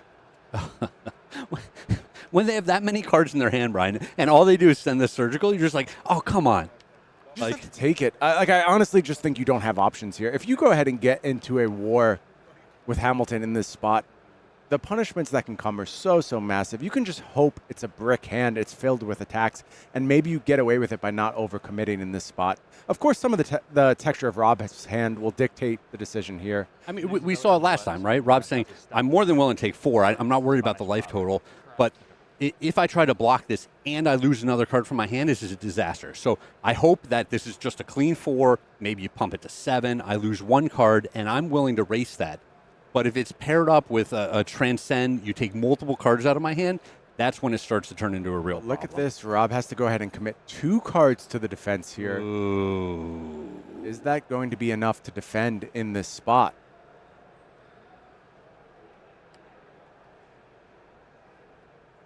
I'll cast Rising Sunset anyway. Is that okay? That's fine. We're going to get Hamilton- to transcend. Yeah, it gets a transcend here, and that means potentially another card taken out of hand by that Mask of Recurring Nightmares. And we have to keep this equipment in mind as well. The Tunic is on 3, so it's pretty free to pump this Surgical Extraction by 1, right? I would say so. Kick things off with the Mask activation. Lightning Press gets banished from hand.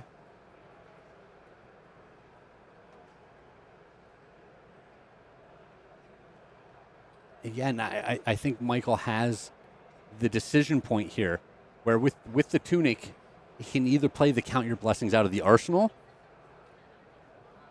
or he can use the last resource to pump by 1. Oh, Electrostatic Somersault comes down. This makes those blocks make a bit more sense here. Oh, yeah, for sure. Judge, And this is interesting. if these are back in your hand, I think Mackl wants to know what happens when these cards return to his hand if he's taking another card with the Surgical Extraction. Wrong there. I was like, no, Interesting, interesting. Okay, we'll let the judges go ahead and sort this one out. Yep. What's your opinion of this match so far, Craig? It seems like Hamilton has had moments of brickiness. It seems like Rob has had moments of brickiness. 2 Count Your Blessings established in the graveyard thus far. So again, we're not super above curve yet on that. Is anyone ahead to you at this point?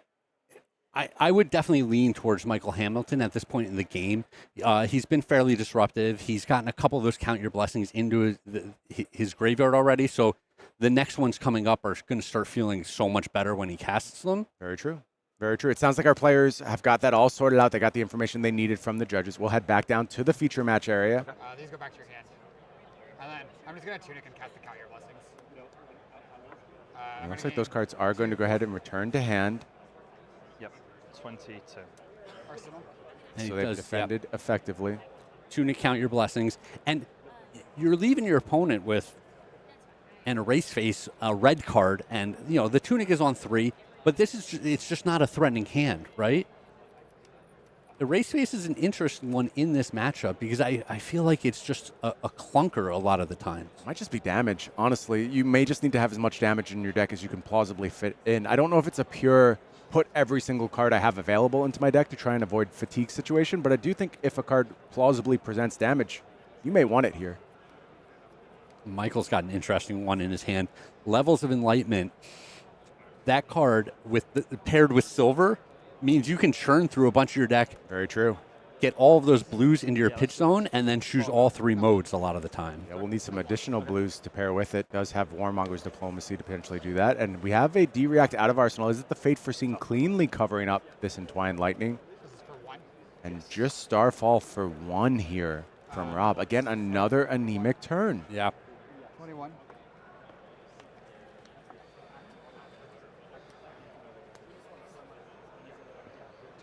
Do you want to know an Arc Lightning has been used at this point? A Flicker Wisp has been used in these defensive scenarios, or in these scenarios where your opponent is defensive.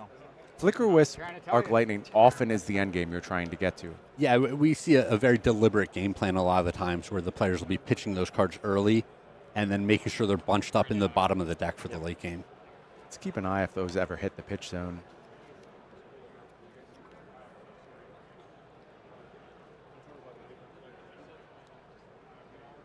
Oh, and look at this, Mackl, getting just the maximum value here. Those early silver, just such a payoff. It's so funny. All 3 modes. Silver for the longest time was used to rebuy assassin equipment. Yep. Often the legs. Yep. Particularly in Azuri. Context has changed when it comes to new. Silver is just a tool that you can use to go ahead and filter your hands and juice up this levels of Enlightenment. No blocks. And this is a gorgeous turn. Mackl, he's going to be able to fire off a Count Your Blessings. Arsenal, a D-React. Like, this is doing it. It's pretty good. Count Your Blessings is deployed here.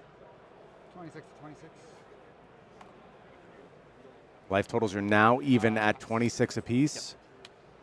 Worth noting, though, no disruption on that turn, right? Yeah, so Rob able to come back. Let's see what his best offering is here. It looks like a double channel Lightning Valley hand. That could be good. It could be disaster. 5-card hand, Tunic at the ready.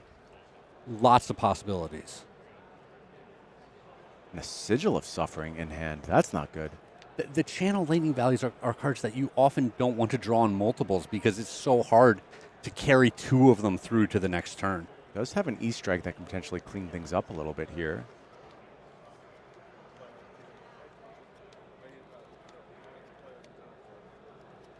Oh, he's thinking about pitching this Sigil to Starfall. Yeah. But I feel like your hand is kind of face up at that point where you're giving away what the plan is. Yeah, alarm bells will immediately go off in Hamilton's head when he sees that. Starfall becomes a much more potent threat because it does represent card draw in that spot. I'll make a rune chant.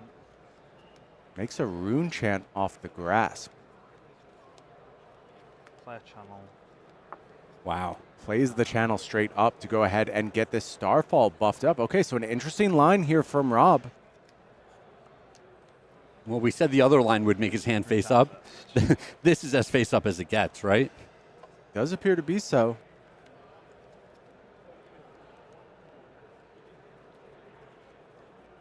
And it's funny, Hamilton was caught with a bit of a poor blocking hand here. There are 2 Transcend cards in this hand.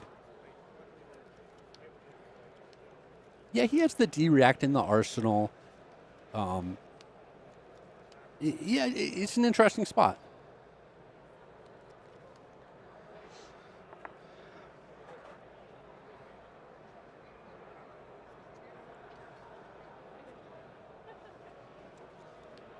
Hamilton strikes his first well-known pose of the weekend. Chin in hand, thinking, figuring out the line, as he has done so many times. Yeah, on I mean, camera throughout both of these Flesh and players. Blood's 5 years. I would think if I'm in Rob's seat, I'm starting to feel that pressure a little bit, right? Like, it felt like I had an early lead, but the opponent's back up to 26. Lots of cards over on the side of the board. The Count Your Blessings are starting to get pretty juicy at this point in the game. 7.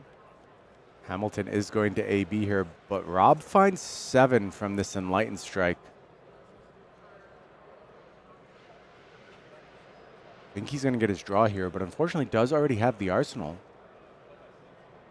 Never mind, Hamilton with a clean cover here with that sink below from Arsenal. Yeah. Is going to go ahead and sink the last card in hand. Oh. I've got a lightning card for my channel. Rob does get to keep that channel going into the next turn cycle. He and does. knows he's not going to face disruption either. But that was still a pretty good peel out of Hamilton. You love to have this disruptive card in your arsenal. If you're ever left with just one card in your hand in the next turn, it's just the best thing you can be doing. Flicker Wisp kicks things off here. It is going to be fused. 24. Catton really just leveraging those Flicker Wisps to go ahead and deal damage. Yeah, like we said, it's possible he's saying, hey, there's too much pressure now for me to do as much damage as possible. I can't wait for that pitch-stacked late game. It's just not going to do enough. I like the theory. You can't give Count Your Blessings new time. I was going to say, I think specifically because you're playing against Count Your Blessings, the late game actually gets worse and worse for you, as opposed to, hey, I'll whittle them down a bit early and then use this as the big push over the top at the end. Very true. Yeah.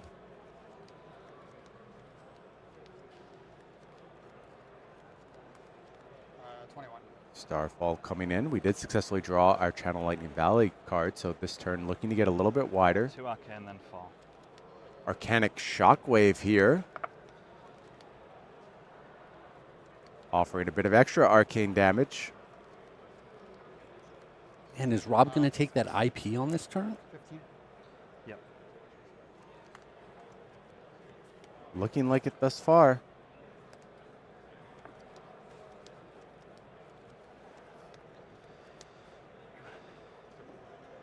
Oop. Okay. Yeah, judges caught it here. Craig and I gave each other some puzzled looks. Sorry. That Flittering Charge does belong in hand. It was There, so I just went like fusing. this. Sorry. Well, it's one of the ones you want in your hand most for of the sure. times. Yeah. 2 next to 3, attack with CNC. Turn goes back to Hamilton and now offers Command and Conquer. Some guaranteed disruption on offer here. Still a lot of equipment over on Rob's side. Has the ability to grasp Lightning Greaves plus a card. Mm-hmm. But Mackl, again, he's left in this very favorable position where he has the Command and Conquer, he has the Tunic counter, he can play Count Your Blessings if he wants to, and then still arsenal this last card. Gain 5. 20 all. Yeah. Arsenal. And now we're at that tipping point where every Count Your Blessings from here on out just feels like it's doing work. So much. Doing work, Craig. It's the equivalent of 2 cards out of the opponent. Hamilton has drawn another Count Your Blessings here. It feels like time is running out for Rob. The clock has to accelerate and has to do so quickly. He still has a lot of life total to work with. He still has his equipment suite on the board. But Sorry, what was your fuse? you do need to pressure Michael's life total more than we have been, right? Entwine Lightning starting off the turn here. Fused, so it will have go again. It's a good thing I kept it. Rob saying he's happy he had the card. I love the little bit of extra commentary that comes through our players now and then. Hamilton is going to take the damage here. It's like a red Count Your Blessings this go around. And Rob, I'm afraid we got another hand that just isn't able to use all of the cards. We see this with Aurora, where there's a lot of 0-for-4s, but not a lot of natural go-agains on the card. Can get caught by the lack of natural go again, for sure. You need to weave things together well. You need to go ahead and get those Embodiment of Lightnings to widen your turns a bit. And for Rob, it's been tough thus far. Sorry, I believe there's 5 here.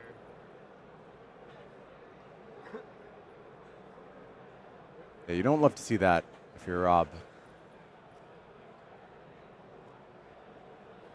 Yeah, a little bit of accounting work being done here.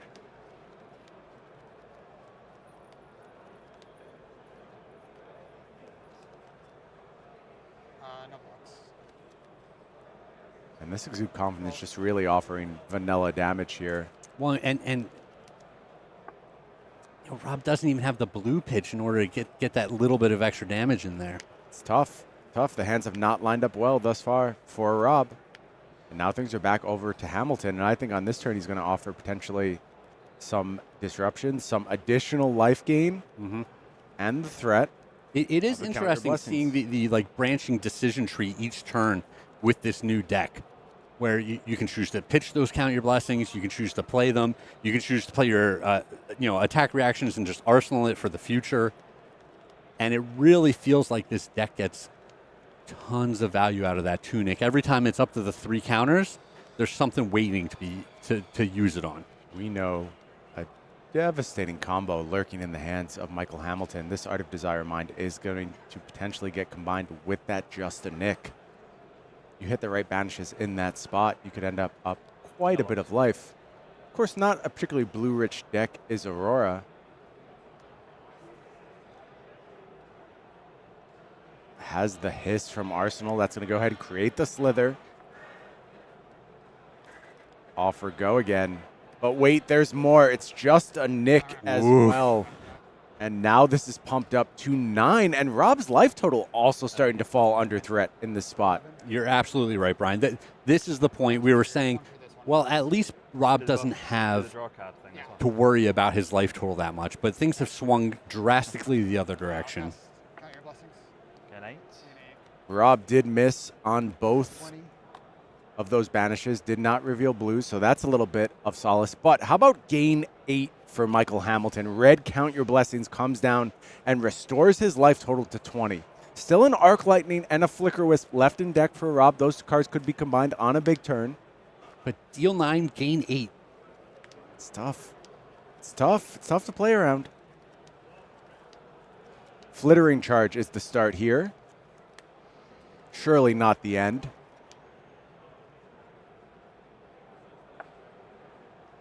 This is interesting. We see Mackl with that levels. He still has a silver in play. Rob got ahead of himself a little bit there, denoting go again. But we all knew where you were going, Rob. He didn't. Way to give it away, We both Rob. knew he was going to have go I'm again. going to take one, 19. Yeah. 1 damage gets through here. An electrostatic discharge, going to be able to buff up the next attack here. Tunic used. Starfall comes in to go again. Hamilton's taking that as well. 3 cards left in hand for Hamilton. Lightning Surge out of Arsenal. Okay. For Rob, it feels like the damage has been slow and steady. I don't feel like the game has spiraled out of control despite Hamilton gaining 8 on the last turn. No, this is a great turn. This is the answer that he kind of needed here. Finds 7 here and closes things off with Coax a Commotion. Coax is an interesting one. When it hits and you have all of these decisions to make, you know, generally the Quicken token is going to be much better for you than it is for the opponent, but it's not always the case. Very true. Let's see what Rob wants to do here. He's reaching for the marker. He's going to do some artwork for us. Yeah, I'm sure they're each getting a Quicken token here. Yeah, it is going to be Quicken created.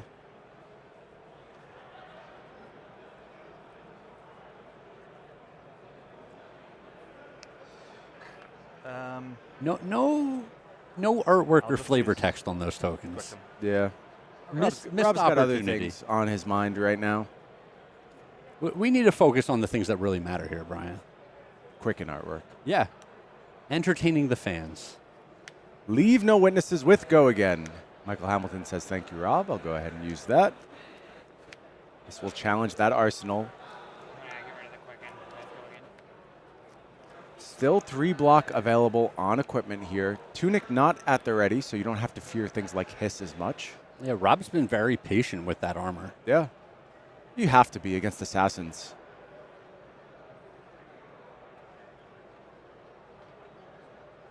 Hamilton at 9.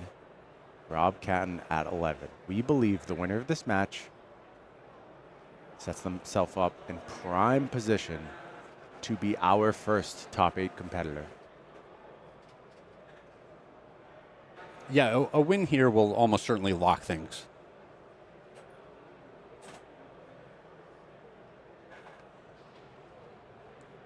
It is the time for Rob, and he's going a step further. He's putting in the Tunic as well, and that tells me we're looking to get this game done with. Yeah, there might not be 3 more turns to this game. Hamilton is going to take the +1 offered from the arousing wave here.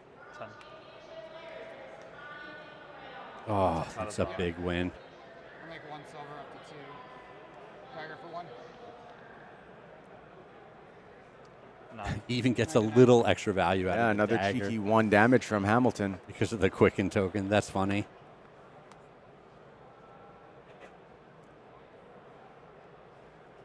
And just a huge amount of value out of the gloves there.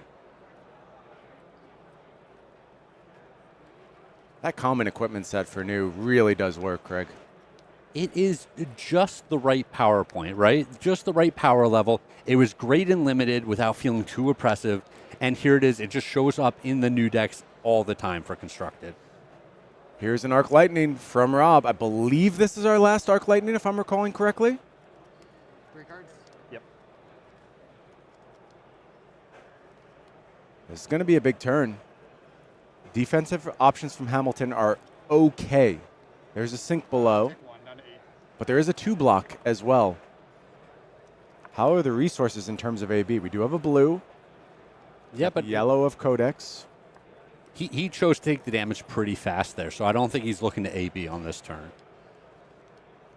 So far, can Rob force the issue a little bit more? Sure.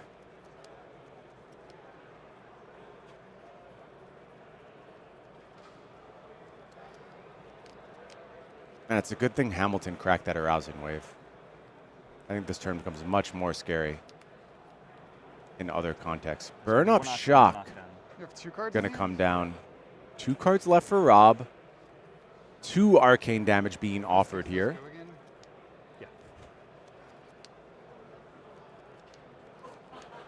Is this where Hamilton wants to use the blue?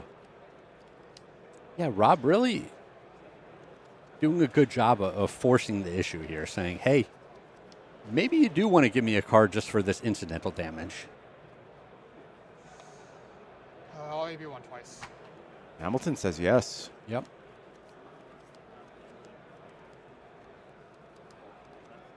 And Michael's going to have a great turn set up for next turn, potentially. Even off of just a 2-card hand, he can leave no witnesses, use the Tunic to Stilettos, and then Codex into Leave No Witnesses a second time. No blocks, reactions. Not bad. Hamilton goes to reactions here. Covers up the Static Shock well. Prevents the on-hit, but snatched the last card here. Hamilton is willing to give up the Tunic, though. Wants to go ahead and deny the card draw. Block 4. And does defend 4. Yeah, that is interesting. And he didn't think for very long. No, he knew. That was a snap decision.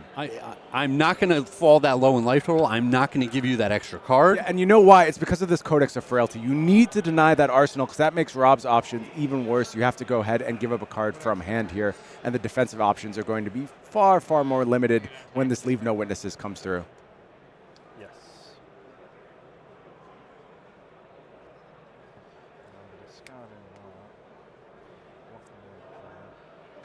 Rob's got to make a tough call here.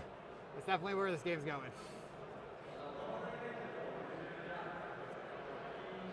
22 cards for Rob Catton at this point, not counting those cards in hand, so about 26, only about half the base deck gone. I expect Rob submitted more than 60 cards in this matchup. Like a lightning surge. Yeah, we're seeing those erase faces and things like that pop up. I think importantly for Rob, 3 more Count Your Blessings in the deck. That's something I'm absolutely keeping track of if I'm in his spot. And Rob going to go ahead and take advantage of the Codex here. In quotation marks, take advantage of the Codex, but is going to protect that arsenal that he was able to reclaim with the help of Grasp of the Arknight. Yeah, and I think you have to there, right? You can't just give away 4 points of value and lose your arsenal. Again, an interesting defensive hand, I would say. There is a Count Your Blessings, there's a Codex, and then a couple of 3 blocks. So how does Hamilton weave this one together? The Count Your Blessings are absolutely huge at this point. And I think it's a red one, too, on quick glance. Not 100% sure on that. Yeah, it does appear to be a red Count Your Blessings. So his decisions are a little bit dependent on what that arsenal is. Yep. 7. Hamilton takes 1, falls to 7. Yeah, it's very possible we just see him go block, Count Your Blessings here. Card in arsenal, card in hand for Catton. Arcanic Shockwave, just 0 for 4 to close out the turn. No blocks. Hamilton says no blocks, fall to 3. It's going to do it for Rob's turn. And now things pass back to Hamilton. We know a massive infusion of life is headed Hamilton's way on this turn, as well as persuasive prognosis. This is going to ask Rob some tough questions. This grip is full. What is it that Hamilton holds? And this is the dream when you're the new player, right? You put your opponent absolutely in the blender with their decision trees. You don't have the pumps, but it doesn't even matter because It's so much more ridiculous than that, Craig, because this actually represents lethal. There's combinations of cards that just kill you from this spot. He can go ahead and have Justin Nick and Hiss, and the game just ends on the spot. Catton is going to hold strong, though. I believe declared no defenses here. Banish top card. Persuasive Prognosis is going to do its thing. That is red. Hamilton's going to gain life from this as well. I'm going to think for a second. It's going to be 8 to 5 in a second. It's going to be a lot more than that, Michael. Come on, don't slow roll the guy. We know Count Your Blessings is going to do its thing very shortly. Well, he also gets to play the Codex here, right? Yeah. He used the Stilettos to give it go again. Yep, he does. This is an absolutely ridiculous He's going to play the Count Your Blessings first and then find a 0. I assume it's going to be Leave No Witnesses. Absolutely. Wow, this is a big swing. This is an absolutely gorgeous turn. Take the rattle. I'll go to 5. Scrabble taken out of hand here. There's the count your blessings. Life total now in extremely safe range, going up to 13, and has the codex to follow up. And look at Rob, just kind of holding his head here. I'm going to create tokens and attack with it. As we expected, leave no witnesses. Ponder Frailty joining the arena. And leave no witnesses comes in and challenges Rob once more. Do you want to try and protect this arsenal? Oh, by the way, I'm at 14 now. Oh, I paused the timer too. I'm sorry. I'm just gonna take these out from underneath. This is a continuation of my graveyard. A continuation of my graveyard, he says. You never want to hear that. That means something's up. 7 count your blessings in the graveyard. 2 more still to go. Offering so much more life to Hamilton. Rob out of so many power cards at this stage. Also facing just damage from new. And I thought it was pretty interesting that Mackl left the opponent with the E-strike.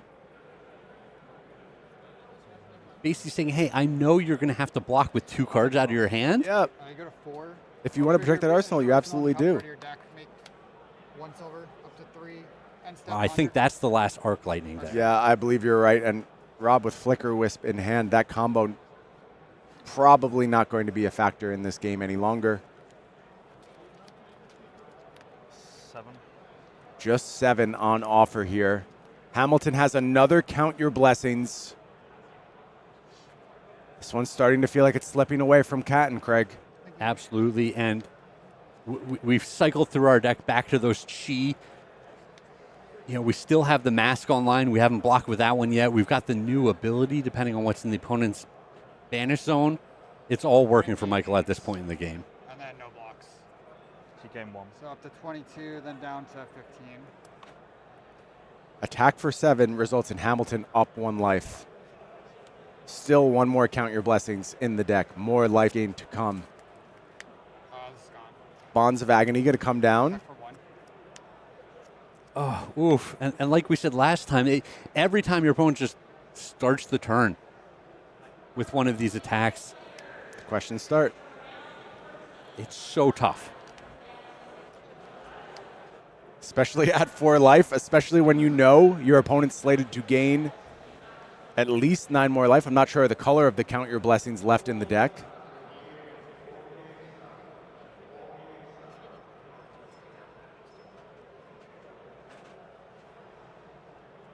I'm gonna count your deck. Yep.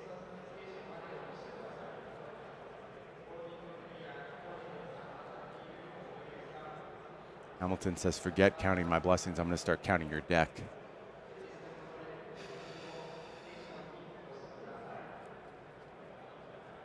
Tough spot for Rob. Tough spot being in the blender.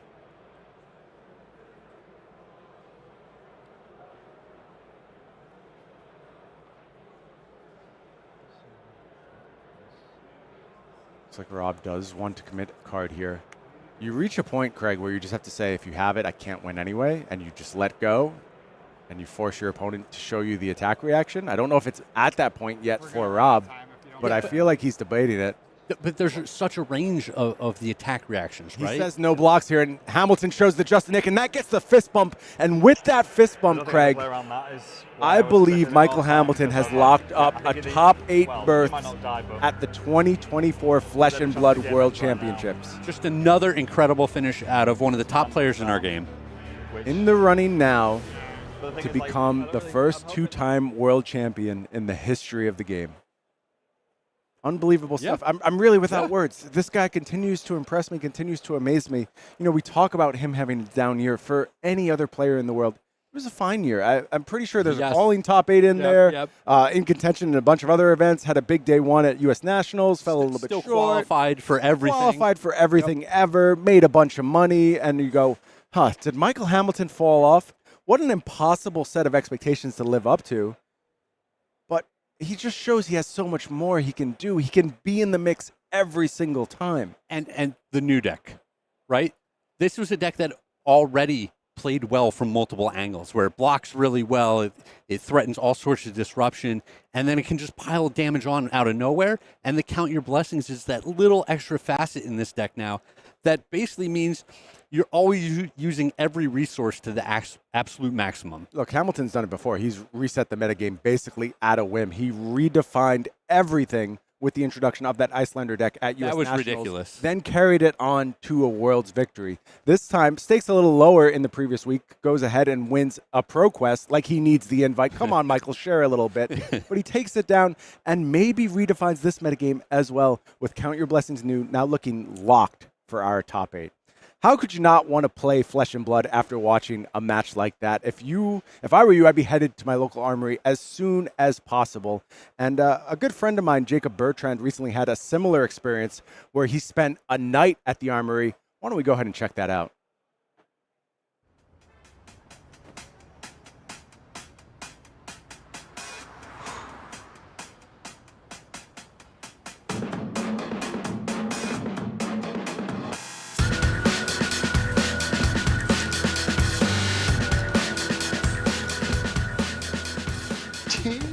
Let's go! You made it! Welcome to your first Flesh and Blood Armory. Thanks, man. I'm really excited. I just need a couple more cards, though. So.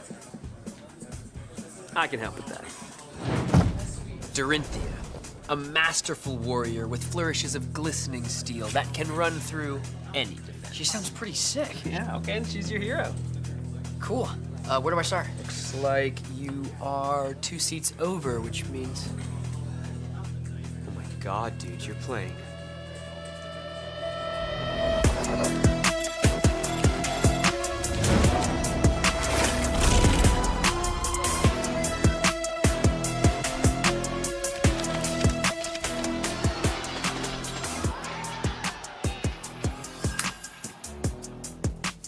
Oh, Dory, this'll be fun. Dude, how'd it go? He got it. But it was 1-to-1, it was super close. It's just so hard to block physical and arcane damage. Brody's really cool. Oh, dude, Brody's the best, but 1-to-1? Are you kidding me? That's awesome. You totally got the next one. I mean, it literally can't get... Oh, no.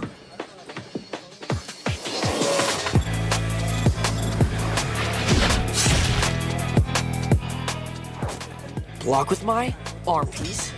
Yeah. Right goes through my arm into my chest. That blocks for 2. Through my collarbone into my head. Block for another 2. And for 3. Take 5? So that still hurts me a lot then. I mean, I'm getting destroyed, but this is really pretty art, right? Dude, how'd it go? I got her down low, but she got there. She made me break my equipment, and then the floodgates just opened. But she gave me a lot of really good tips for my next match. That's great. Bro. You've been pairing into straight up, like, killers. I'm gonna knock them down next week, though. They're not prepared for. ¿Cómo? Imposible.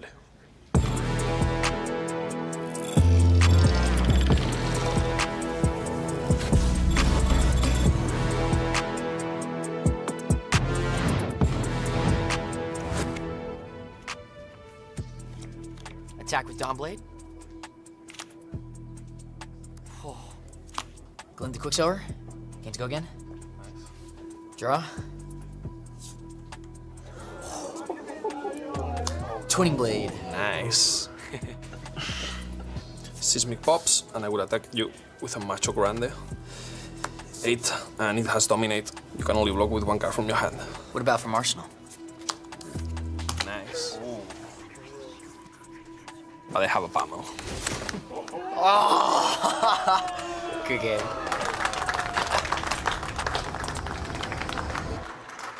Let's go again.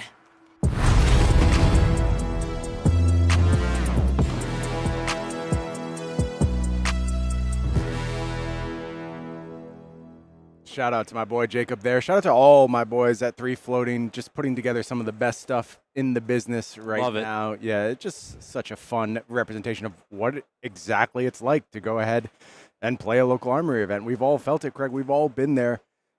It's the most welcoming space you could ever join, and it's a community that will absolutely change your life. You might not run into a murderer's row of the absolute hope ringers not. in the game like that, but Sometimes it feels like that with my jersey armories. I can totally believe that. Jacob's actually out there playing in the calling, playing Oscilio in the calling. He almost dropped because he wanted to come watch the Oscilio match. Okay. He kept battling, so he stood in. I hear we're going to actually check in with his run at some point in the day and see how it's going over there in the calling. So looking forward to that for sure. Also looking forward to more action. In just a few, we're going to bring you a match. One that we haven't actually seen much of, but like these are two heroes that are very much in this mix at this top tier. We're going to be watching Enigma versus Dash.io. Two very, very talented players playing that matchup. But before we do that, I want to go ahead and plan out the rest of your weekend. Obviously, you have to be around. You have to be watching some flesh and blood with us as we go ahead and crown our world champion. Will it be two-time world champion Mackl Hamilton? You're going to want to watch and find out. It will be. But I also, wow, Craig's calling it now. Incredible. No, I can't say that the Runaways are going to take it down. Okay, Craig has forgotten his loyalties. He's usually Craig. the biggest homer around. Yeah, but while you're doing that, how about while you're doing that? I bet if you head down to your local game store, you talk to them, they're going to go ahead and throw on the World Championships on their screen, and you can go ahead and play one of these 5th anniversary celebration events, and you can pick up Ira Scarlet Revenger. We talk about this meta being reset multiple times. We talk about Dash.io doing it. Maybe Mackl Hamilton just did it with the addition of Count Your Blessings New. How about Ira Scarlet Revenger, a real CC legal hero? Yep. Right now, this moment, Craig, you can go ahead and enter an event with Ira. Absolutely, and I think for newer players, this is a great hero to get in on the game. Great point. Yeah, I think Ira, there's a reason Ira was the hero that was the first representation of Flesh and Blood put out there in the world. Of course, with that Ira welcome deck, it was the first way anyone ever experienced this game. It's because she's got straightforward mechanics, but she's really, really powerful. Really and she's powerful. a lot of fun to play, too. Yeah. It sounds like our players are ready down in the feature match area. Why don't we head on down there? And there you see a couple of 10 and 2s here. So we're not in winning in territory yet. There was only that one winning in the last round. But if these players can put a couple of wins together, then they're in really good position to go ahead and punch their ticket. We saw Alan Lau with a very successful draft run. Now he's going to be taking on Australia's own Fahad. Rahman took down that first event right after the release of Rosetta. It was a battle hardened. Fahad played Kano in that event, has now shifted over to the enemy, playing Enigma. Are those two enemies? I think so. Okay. I'm pretty sure. I mean, you know what you're talking about. Well, maybe not from a lore perspective, but I always hear the Kanos talk about Enigma being the thing that is sort of the first Kano skill check you have to learn how to pass. And I'll tell you this, good Kanos will tell you, you can beat Enigma. Oh, absolutely. At first, though, the matchup seems daunting. All the ward in the world, but the Kanos have seemingly mostly figured out their plans. This is a whole different matchup, though. This is Enigma versus an aggro deck. And if Enigma has a historic weakness, it is against things that like to go burr, and Dash.io is the best representation of a deck that likes to go burr. Yeah, I think Dash.io is the premier aggro deck in the format, right? And it's going to be a question of, is this Enigma deck set up to beat the aggro decks, or is it set up with more cards for these control matchups? Because we know that Enigma was the most played deck in the field, and the cards that you want to bring in for the Enigma Mirror are vastly different from the cards that you want to bring in against Dash.io. So it means that your deck constraints, you might not have all of the tools that you want for this type of matchup. I know in the Runaways, the team decided that they wanted to play more disruption and more 3 blocks, eschewing a lot of the 2 and non-blocks that are traditionally in the Enigma deck. Very interesting. Very interesting indeed. We'll have to see how Fahad's set up. I have to imagine you make it this far, even if you walk in the door at Worlds, you're thinking about Dash.io. This was the talk of the town coming into this event. Everyone had Dash.io on their radar. Certainly, at release, there was a lot of fear, but it seems like we've gotten to a place where players are at least comfortable with this match. Sure. I believe Fahad took second at the Battle Hardened. I may have misstated that previously, but still a very deep run on Kano, a well-known Kano for a very, very long time, playing an 80-card mirror, actually, in all Kano finals. Classic oops all Kano. Yeah. No, but here it is a question of how many D-reacts you have, right? Did you show up with erase faces in your deck, which is just absolutely a problem for Dash.io. Yeah. And look, the entire blue pitch team going to go ahead and join Alan Lau down there in the feature match area. I just love this team, Craig. I love how much they lean on each other, how much they support each other, how much they care about the finishes that each put on. There we see our first look at the equipment set.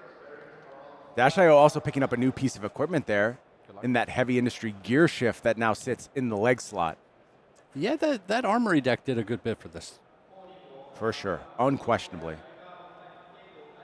On Fahad's side, looking like a fairly typical Enigma setup. Of course, Traverse, one of the most powerful equipments of all time in the head slot. Calming gesture for arms and phantasmal footsteps in the leg slot, backed up, of course, by Feindel's spring tunic. Alan going to kick things off with a boom grenade here. It is cranked. Get that symbiosis shot rolling.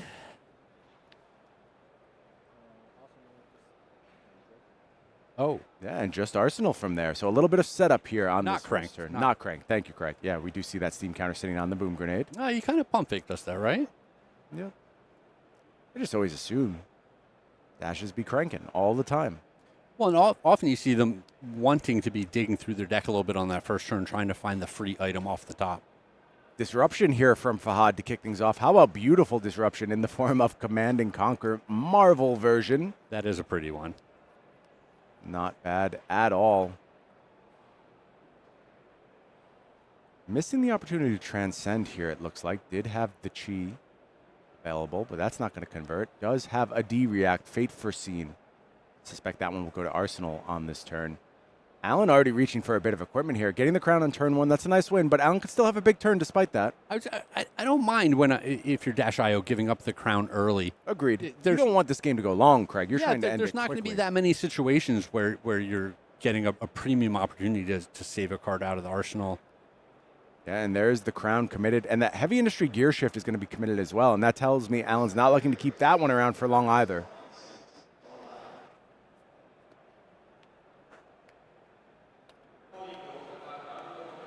Fahad just going to go ahead and Arsenal. A little bit of an IP there, as we mentioned, not able to go ahead and transcend. I mean, a very more D-Reacts drawn here for Fahad. A very fair start for the Enigma on turn 0, not having an instant to deploy into the opponent. And then on turn 1, all you do is present 6. Ooh, nothing. You didn't progress your board state at all. That's true. No ward presented that go around. We're over to Alan Lau now. And his hand looks rolled up to me. Yeah, there's a lot of good options here. Boom grenades, sparks, twin drives. All the goodies present, for sure. Double Spark of Genius in his hand? I think it is. Twin drive kicks things off here. It's going to boost. Thinking how many times is the question, I believe. Looks like just the one.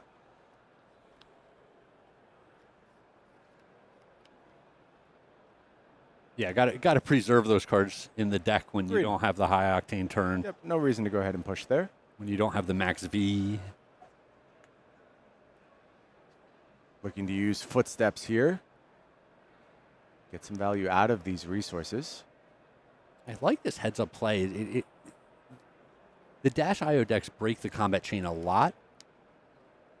And it Absolutely might give you 2 or even 3 blocks out of the your combat chain footsteps. has been broken for the Spark of Genius. So, as you mentioned, heads up from Fahad. Are we going to see one of the new cards? You got to think that Cerebellum Processor very high on the list. It is going to be Cerebellum Processor coming down, taking up that Symbiosis shot, cranking as well, but keeping a Steam counter when it does so. 2 Steam counters on this card. And with the crank and the go again from the Spark of Genius means 2 action points for the Dash.io. Not a bad start to the turn thus far. One of those action points apt to get turned into another card with this Cerebellum Processor. Drawing now from the Spark. Alan takes a peek again. And you have so many opportunities to manipulate your deck, meaning you get so many peaks at the top with Dash.io, really selecting what card you're going to draw off of this Cerebellum processor. High APM deck, to be sure. You're always, always, always in the deck, just reaching over and over again. And a second spark of genius comes down, and you see a little shake of the head there from Fahad. That's an explosive start. It goes and gets that second Cerebellum processor, and it's cranking again. More action points. That represents more cards. This onslaught is going to persist for multiple turns, too. Those Cerebellum processors are going to stick around for the next go. We're only just getting started on this turn. We expect 2 more cards to join at some point. 2 more cards, and those boom grenades are just waiting to do their thing. I suppose it's 3 more cards with this draw from the Spark of Genius. Yeah, Alan picks up that card from the Spark. 2 cards in hand now. 2 unused Cerebellum processor. We believe Dash.io at 3 action points, Craig? Yes, 3 action points here.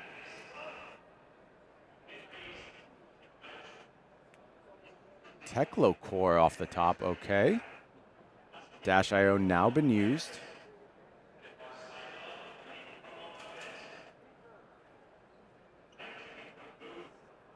Heavy Industry Gear Shift.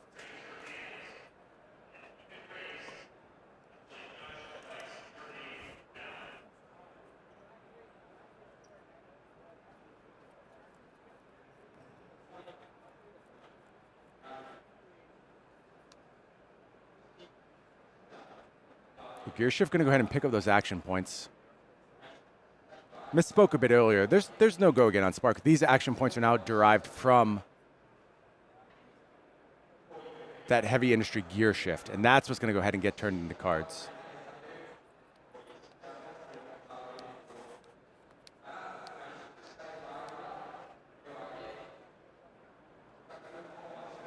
Still a scary proposition here. T-Bone going to get that footsteps put in front of it again. Already has 1 defense. You know, despite a lot of APM, not a lot of damage yet if you want to look for some bright sides. No, you need to get an on hit here, right? In order to have those boom grenades trigger. That's where all of the damage is going to come from on this turn. Tunic looking to be claimed here, though, by this T-Bone. Oof. That does not feel good, prioritizing keeping that Traverse around instead, and another Twin Drive comes through to close things out here.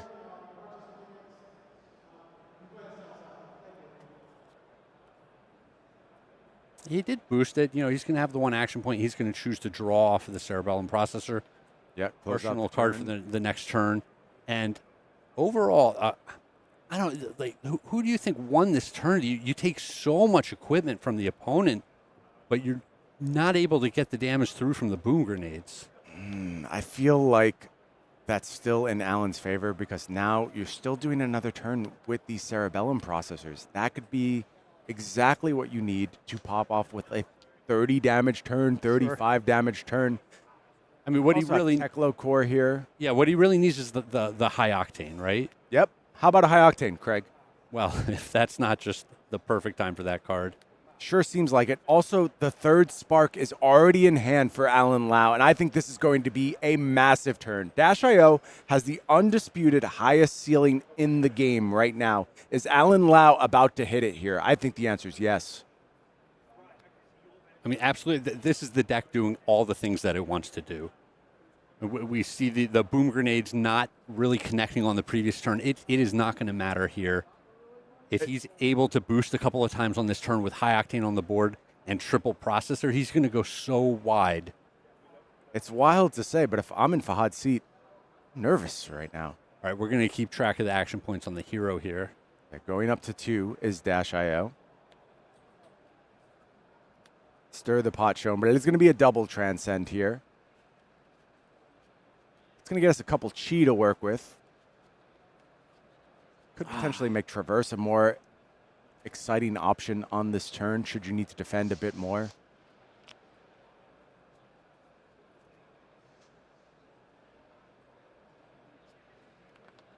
Rising is going to do its thing now. Go ahead and tuck that chi away. Still leave a chi in hand, potentially for the hero ability, potentially for some defensive options that Fahad may have.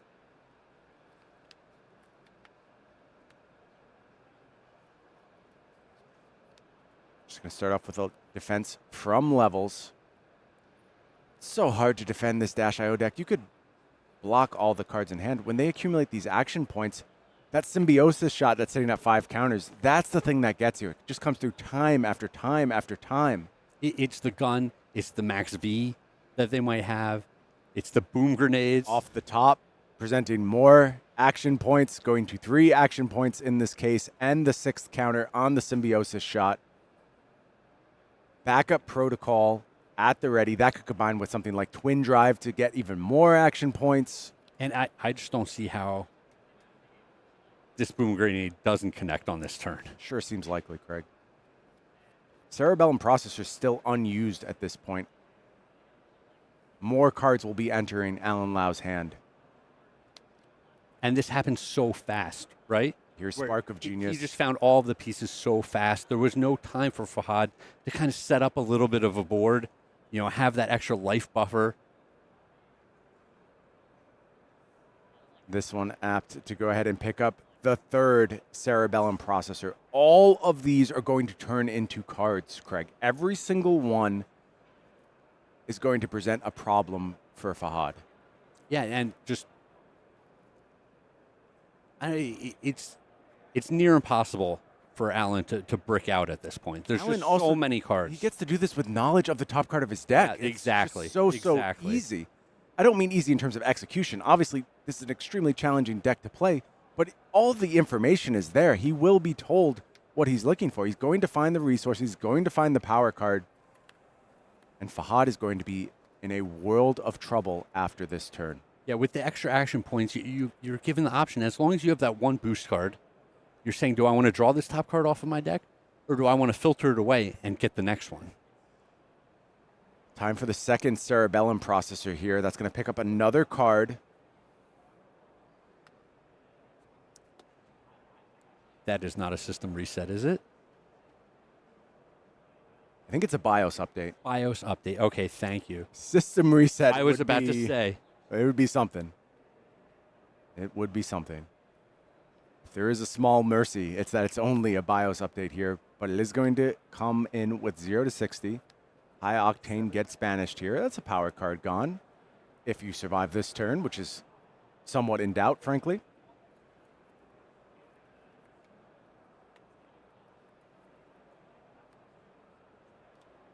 Multiple cards committed to the defense here, including a defense reaction in the form of Hold the Line. They're getting the maximum value out of this Hold the Line. Feels like this card is specifically included for this Dash.io deck.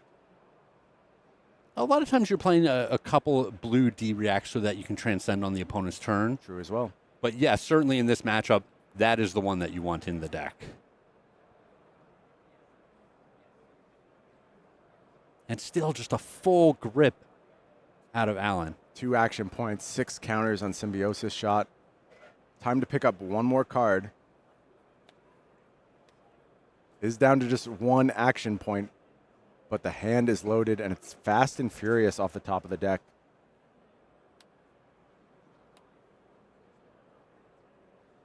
How about Throttle here? Oh, is this the trigger from the BIOS update? It absolutely is the trigger from the BIOS update. BIOS update sneaky in its effect. Fahad saying, no, you already banished the card. Alan saying, no, that's not how this works. If only, Fahad. If only it were that easy. But BIOS update is going to go ahead and add another boom grenade. Another boom to the mix grenade. here. It's just bonkers. Yeah, the next time a mechanologist item with cost 2 or less is banished to pay a boost cost.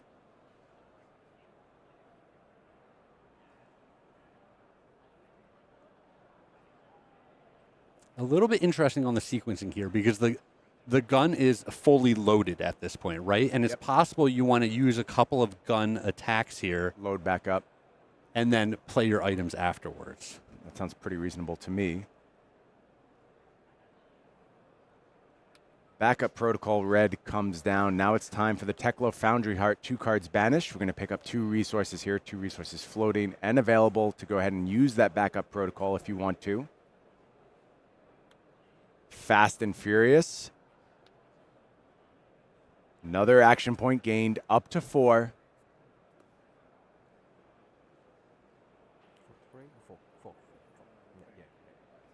Yeah, not just 4, right? Yeah, four the boom plus grenades. Quite a bit. We know the backup protocol is there. Representing 11 here. We still have 8 in the form of gunshots thus far. We still have the backup protocol, 2 resources at the ready. Take 11. Yeah, Fahad just has to start taking damage here. 11 gets through. I will say, Brian, the flip side of all of this is that Alan has gone through a significant portion of his deck. You're absolutely right. Portion of his deck. He's played all 3 sparks, all 3 processors. 2 of the high octanes already, I believe. One was boosted away. Correct. We are in gun mode now. We're popping off, getting some damage. 2 action points still left. Gun used again.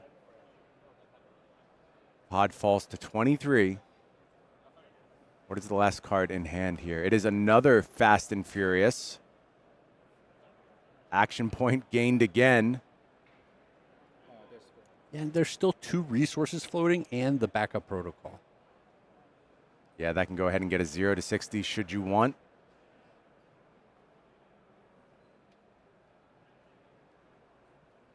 Guess it probably just gets Fast and Furious instead. Get the chance to go ahead and hit maybe another Fast and Furious. Nope, 0 to 60 is going to banish a twin drive.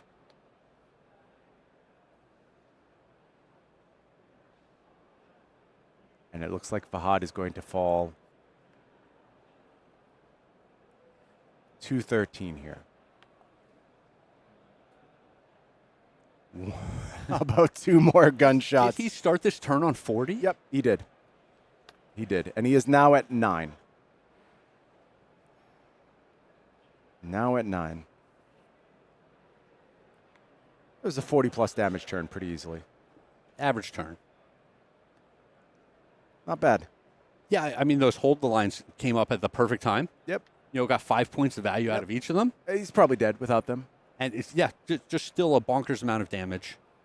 All right, how about we look on the bright side for a little while for Fahad? No, here's the bright side. He has transcended. Yeah. Still has the hat. Yep. And the opponent's churned through a huge portion of his deck and most of the most powerful cards. Correct. I will say Alan does have a Cerebellum processor on this turn. It has a Tekla core. So it's not like this is a blank turn by any stretch It's a of the great imagination. start to the turn, yes. But if you can make it through these next 2 or 3 turns, the options get so much slimmer, so much worse for Alan. And I really do think you can turn things around from this position. But you have to fade this last Cerebellum processor for sure.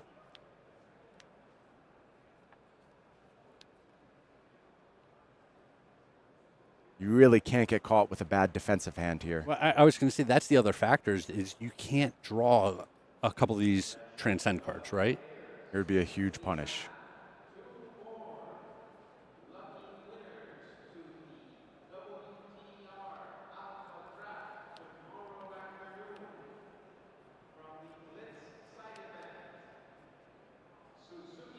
Kicking things off here with a zipper hit.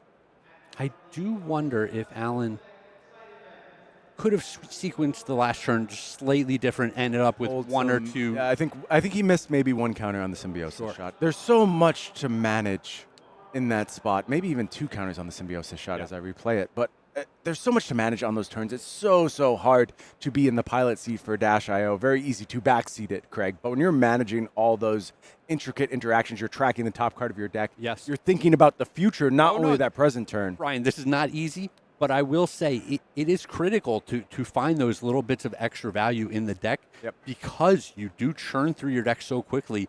You do not have time. You are actually putting yourself on a clock, right? It's 100% true.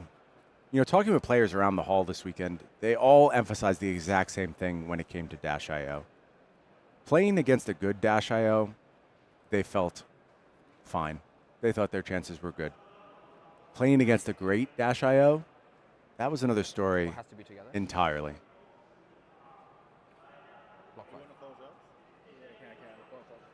All right, a little bit messy. Fahad had wanted to block with 2 cards, but he started with the traverse and searched his deck.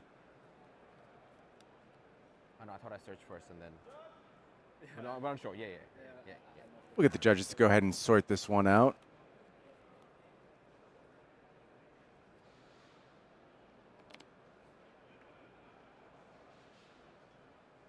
Maybe a little bit of a missequence there by Fahad. A block with reverse. There is, but these are one of these little sequences that comes up. I wouldn't say regularly, but not so uncommon. And this is why we have the judging staff here, right? They're going to decide what the intent was, what the right line is, and make the players do what's supposed to be done here. Got to give a shout out to our judge staff, moving things along the entire time. Looks like the judge is going to rule here that the opportunity to go ahead and defend with that card has been missed. So he is going to take 3 as Fahad. He should just take 2 here. This is the Spectral Shield on the board. Oh, yes. Yep, and that has been caught. Yep, the players are on it.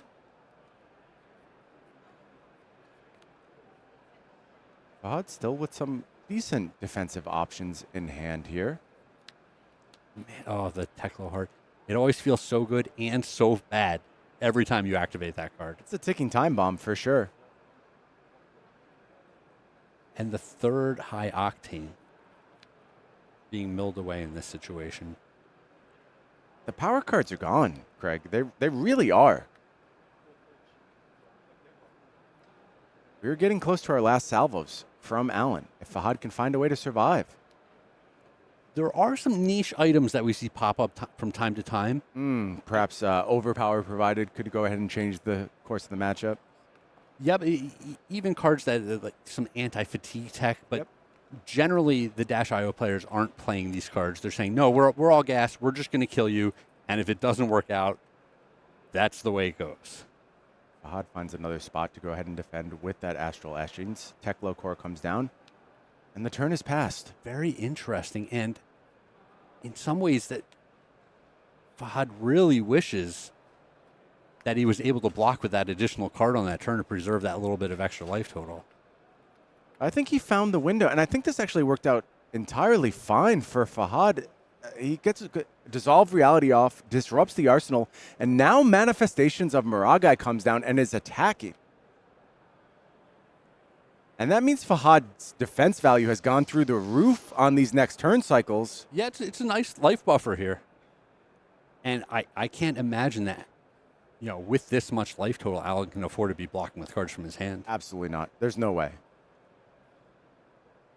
Allen's got to find damage and has to find it fast. Yeah, I mean, Allen might only have two more turns, maybe 3 more turns in this game. I don't want to go as far as saying things have swung in Fahad's favor, but it feels close, Craig. It definitely does. The cards off the top are still going to matter a lot in 100%. these situations. Backup Protocol is definitely a good one. Nice one. Turns into your best card. Kind of a hidden boom grenade at some point might steal the game. Yep. Great call out.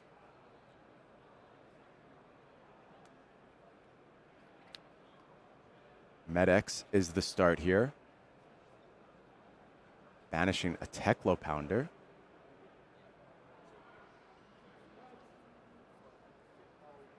And these 4 attacks are interesting. Do you want to just give them, the manifestations right away? Answer's got to be no, but I would think not. It's awkward. Also, it's the most efficient way to suck this up, right? I mean, barring a D-React potentially from Arsenal, but I don't believe that is the case here. I think these are all 3 blocks. I mean, if you have to put a 2 and a 3 in front of this, you lose a little bit of value. If you have to put a 3 and a 3 in front of it, you're losing a lot of value.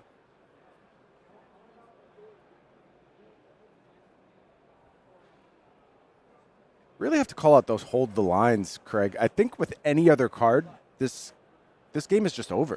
You don't get to block for 5 very often in this game. Especially with a blue. Well, this is interesting. Yeah, so Footsteps going to be committed here.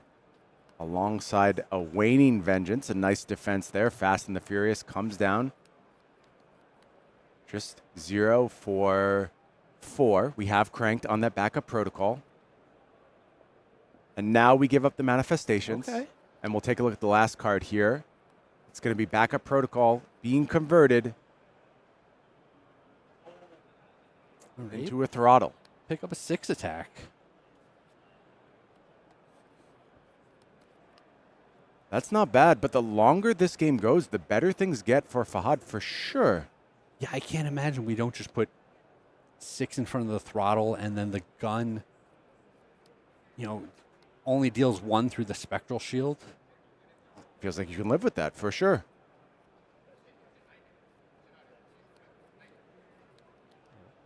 Yeah, and I was just about to say, I would love to know what's left in the deck, right? What items are we worried about? Boom grenades in particular. Yep. And I think that's exactly what Fahad is tracking here. I saw 4 on my count. And cards in the deck, I think, is absolutely critical here. I agree. I did not see any banished boom grenades, so I think there's still 2 left in deck. Dash.io has not been used on this turn, so it does tell me that maybe Fahad thinking about keeping an important card for this next turn cycle. Could it be the Warmongers that he has eyes on? That would be strange to me at this stage in the game. I think the arsenal is probably the consideration, right? Yeah, that makes sense. Am I able to save a resource card to play this arsenal on the next turn? Yep. Good point, Craig. It looks like Restless Coalescence. And like I said, I would want a count of the library to understand.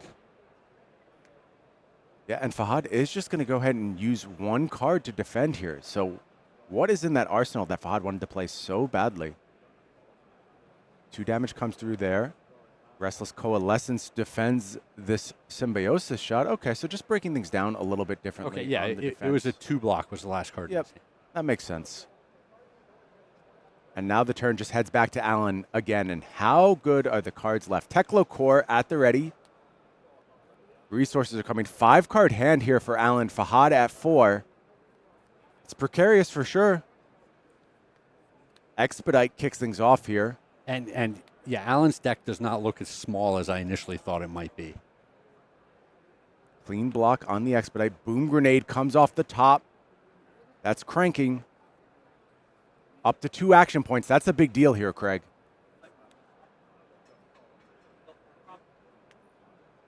More boost. Zipper hit comes through. Defended for 3. Yep, and with the grenade, every card demands a block here. 0 to 60 comes down. Craig, I'm starting to smell a Max V here.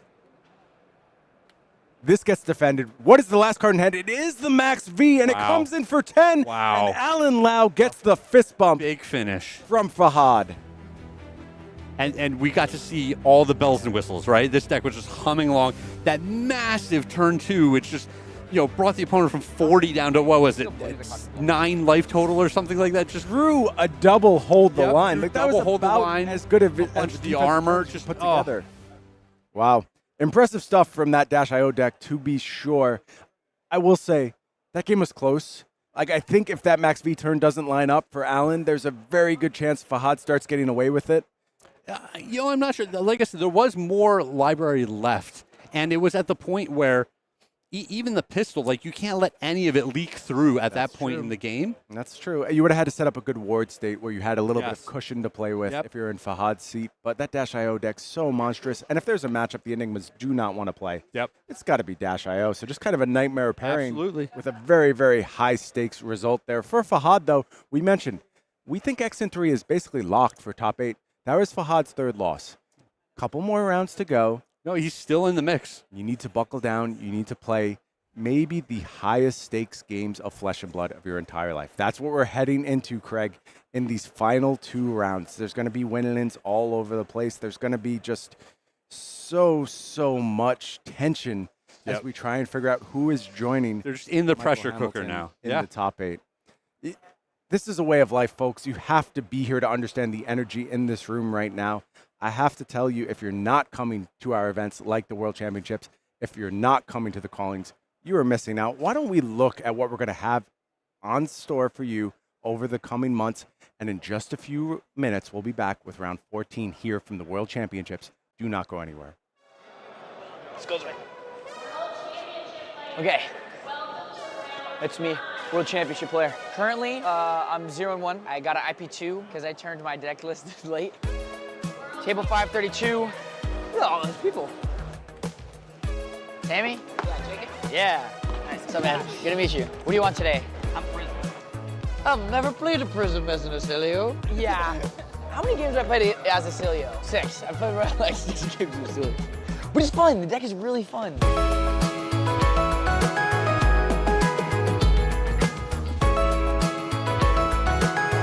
Wait, we get a promo? Yeah. Can I put this in my hand? You can?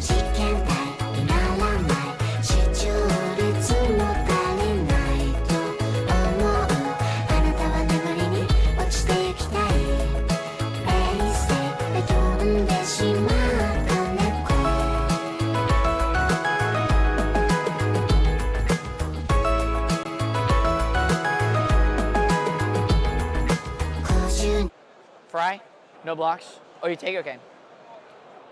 Fry, no blocks. Oh, you take it, okay. Starfall, interesting, no blocks. You take it, okay. Okay, I'm X2, the dream is still alive. I'm just gonna win out, and wish me luck. Thanks for following me along with some calling games. Let's see who the next calling champion is.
Two rounds remain between our competitors and the top 8 of our 3rd World Championship ever in this great game of flesh and blood. Sam O'Byrne, Pankaj Bajwani, what's going through your brain right now? What's racing through the mind palace of ethnic smoke? I'm at the edge of my seat, just trying to. I just can't wait to see who our top 8 is going to be. We have such a diverse range of heroes. We're coming into a meta where there were so many viable picks. You know, there were the 6 top decks, but a whole bunch of fringe ones as well that we have seen on camera already. You know, do pretty well. The Alexander Vore's Oscilio comes to mind, for example. So seeing how the top 8 shakes out is going to be incredible. 2 more matches to figure out who our top 8 is going to be for the 3rd ever World Championships in Flesh and Blood. The storyline storylines continue to abound here in Osaka. Let's go ahead and take a look at the standings and see just how it's all shaken out right now. And look at this, man. Mackl Hamilton up there.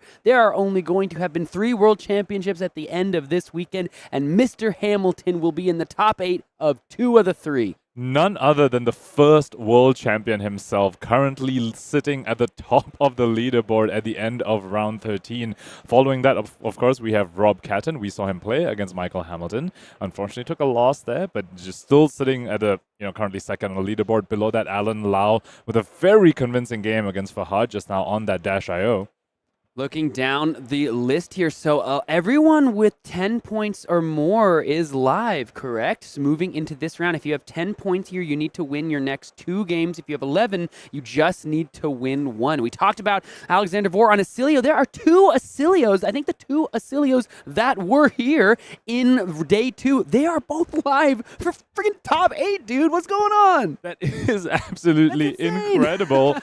I would love to see an Oscilio in top 8 for sure. Aside from that, the rest of the spread of these heroes, pretty much, what we were expecting. A couple of news here and there, a few Enigmas, a few more Enigmas than, what the day 2 conversion might have implied. And of course, the aggro decks in the form of Aurora and Dash.io and Viserai and Zen. Also taking a look there at the 10th name on this list, Peitung Liao there, another Worlds 2022 top 8 competitor battling to try to make it in here. And we joked, we made fun of how, the illusionist players, they have the hard knocks trying to get, the conversion rate. But a lot of the players here in the top 24, let's see, 1, 2, 3, 4, 5 illusionists, 5 Enigmas out of the top 24, a bunch of new. And then on the right side of your screen, the one Tamer of Purpose in that 18th slot. Only 1 Zen here in the top 24 and only 1 Zen live for the top 8. This was Mr. Brian Gottlieb's pick to win the whole damn tournament. I think we might as well see if that storyline can come to fruition. What do you think? Definitely. I also do want to shout out Mr. 17th place currently, Bartosz Ziemba. We've seen him come so close so many times before, runner-up for 2 of the Tier 4 events so far. He's live for top 8. This could be his big break. But yes, as you said, Sam, we will be following Cody Williams, the dark horse of the aggro decks, if you will, for our next coverage match. Let's dive on down to the arena and see if post the book bannings, post the Art of War bannings, post the Bonds of Ancestry bannings, Zen can still find success at the highest level of competition. It's going to be Cody Williams on Zen, Tamer of Purpose, and Valentin Mackl on Enigma, Ledger of Ancestry. This is bound to be a long time and a good time. Probably not a quick time. In the previous meta, Zen wanted to see Enigma all day, every day. If you could ask a Zen player, who do you want to face? You just want to face Enigma the entire tournament. Now, though, post the Art of War and the book bannings, this matchup has changed quite a bit. The Zen doesn't have those massive spike turns anymore, so Enigma does have a bit more breathing room to, send the disruptive attacks at the Phantasmaclasms, set up some ward peepers, maybe ward board state, and hopefully even protected because of the smaller spike turns coming out from the Zen. Also, this Zen list, we saw something very similar yesterday from Lucas Oswald. Of course, Lucas Oswald and Cody Williams, both on the same team, both on Fabled Runaways, running similar Zen lists. Lucas, unfortunately, yesterday was struggling a little bit to make the deck work. We saw him have some awkward turns, not able to transcend very early. That's the sort of thing that Enigma can definitely capitalize on, and something Cody is going to look to not repeat. He wants to be able to transcend and put on the pressure as soon as possible. And shout out to Lucas. From what I heard, he's X4 and playing for top 16, playing for cash. Took a tough start to the day yesterday, but is continuing to find success as he is often ready to do. Also, Cody, another player that sniffed the top 8 of so many large events. I remember back in the days of Chain, he was, when I was first getting into the game, a player that I read about for his Chain prowess. And to see him here on a different style of a little bit more of, a mid-rangey approach to this aggro deck, less combo, a little more consistent value. Going to see if Cody can take the team deck and take it a little farther. But looking at the left side of your screen there, it's time for the dice roll as the players are getting ready to go. Talk to me about the matchup from the Enigma point of view and what you think potentially might be going on. So one question that needs to be answered so far, which we don't know yet, is does this Enigma run Count Your Blessings? Because that can change its matchup pretty significantly. So for the non-CYB Enigma list, the Zen is trying to win in the first cycle pretty much. And they typically, they might be able to. They are still slightly favored, not as favored as they used to be, but still a little bit favored just because of all those awkward breakpoints. The Tiger's coming in for 1, the Kakara coming in for 2, makes it very difficult to keep the board state that Enigma wants to keep. However, if it's a CYB list, these little small breakpoints don't offer that much trouble because they can just heal through it. It's very efficient to just heal through the breakpoints rather than try and block them out. And on the Zen side, because it doesn't have the spike turns anymore, one endgame state that the Zen needs to work towards, if it's a CYB Enigma, is Cosmic Awakening. 1 to 2 copies minimum is typically needed to get over the healing that CYB Enigma can do. And you really only need 1 or 2 because once you see that the opponent's playing Count Your Blessings, you can commit to using your Preserved Tradition to put yet another one back in the deck, so that can be your 2nd or 3rd copy. Oh, interesting. Yeah, making sure to keep that important one of legendary Transcend card after you understand the game plan of your opponent. You can see Ethan going over there, giving a little bit of love to his teammate. Let's see if he goes over and gives some love to the other side in this name of sportsmanship, as you would have to imagine someone in the official capacity of our coverage team. No, he's shaking his head. He said, not a chance. We would like to think our producer is impartial, but apparently not. Clearly heavily biased towards his teammate. It's okay. Their team. We understand.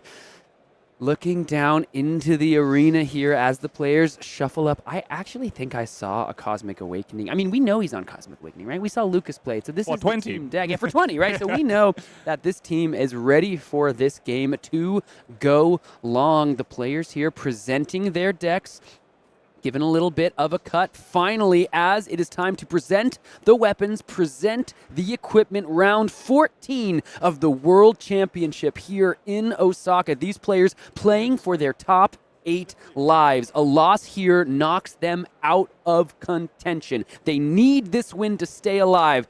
You ready, Pankaj? Oh, hell yeah. That can be emphasized further. This is not a win and in yet, but it is a lose and out. The loser of this match will no longer be live for top 8. Both players are going to be playing their hearts out to keep their dreams live. Valentin on the play here. Tunic goes to 1. Mage Master's Boots down there in the equipment zone.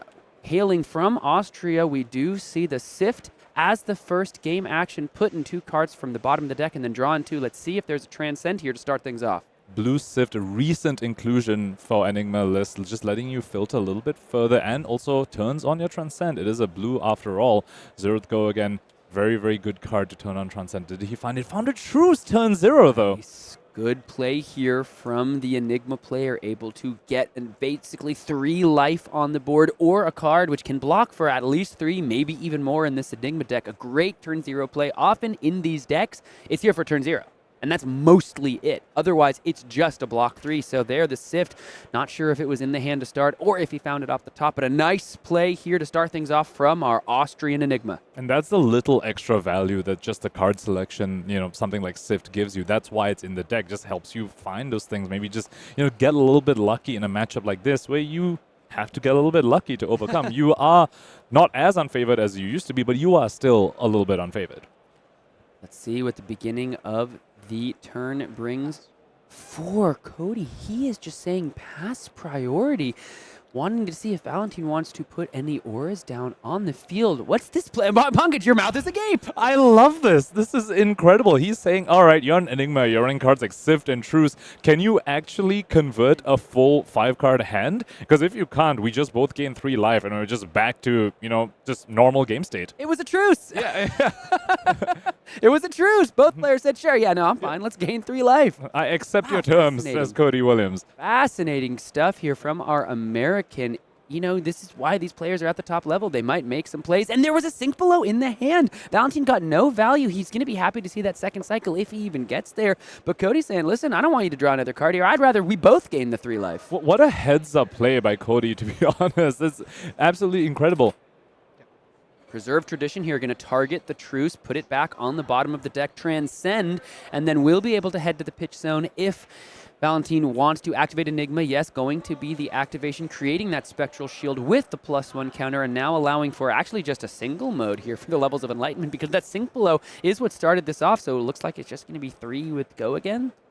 Yep, so Cody effectively just bricking those defensive pieces in Valentin's deck. Just that pass on turn 0. I think we're going to be talking about it all the way until the end of this game, So Sam. sick. Cody Williams recognizing that we don't know whether he knows whether the opponent's on CYB or not. But, you know, if the opponent is on CYB, you have to keep your threats in the deck. If you just throw your threats at them willy-nilly and you give them extra cards from trues to block your threats, well, then you're going to end up getting fatigued. The CYB deck is going to do its game plan. So Cody's just saying, my life is a resource. You can have the tempo. I don't need that. I just need to make sure that every one of my cards gets the offensive output that I needed to overcome your life gain and defenses. I like that from Cody here. He's saying, hey, listen, you got to give me a ponder, buddy. Like, you know, I'm not making my own ponder tokens. Your card, you resolve the effect. Both players here are going to get the ponder as a result of the dissolve reality. That's going to go ahead and take the top of the deck for Valentin. Probably one of the worst cards that he could have drawn off of that ponder. Warmonger's Diplomacy, not going to help you against Zen. Zen will happily just call war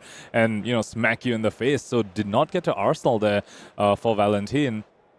Yeah, didn't want that to clog up the arsenal. Starting things off, blue 100 wins from the hand. One coming in, threatening the Spectral Shield. Looks like that is just going to eat up that ward there.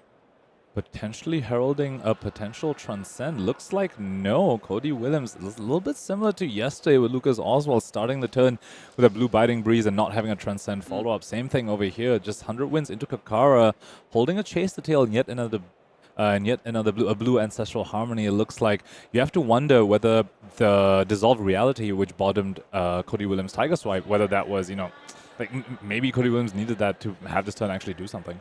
Yeah, this isn't going to be an incredible turn from Cody, but looking maybe to harken back to the days of yore with this Zen deck, set up something a little more explosive, not going to rely on the consistent value to beat the Enigma deck, looking instead to have a big, spiky, powerful turn with something like the Ancestral Harmony, even though not playing it here means he's basically going to IP1, that Ponder token, going to allow for some optionality for the Arsenal, but Cody wanted to keep the Ancestral Harmony for an even bigger turn. Both players IPing one back-to-back. Valentin drawing the Warmongers off the top, not getting Arsenal, and Cody Williams having the awkward Ancestral Harmony over here. Honestly, like quite similar to the game yesterday as well, Sam. The Zen and the Zen's opponent kind of decks just not, doing exactly what they're meant to do. However, right now Valentin starting a turn with a red Spectral Manifestations, another recent inclusion in these Enigma lists.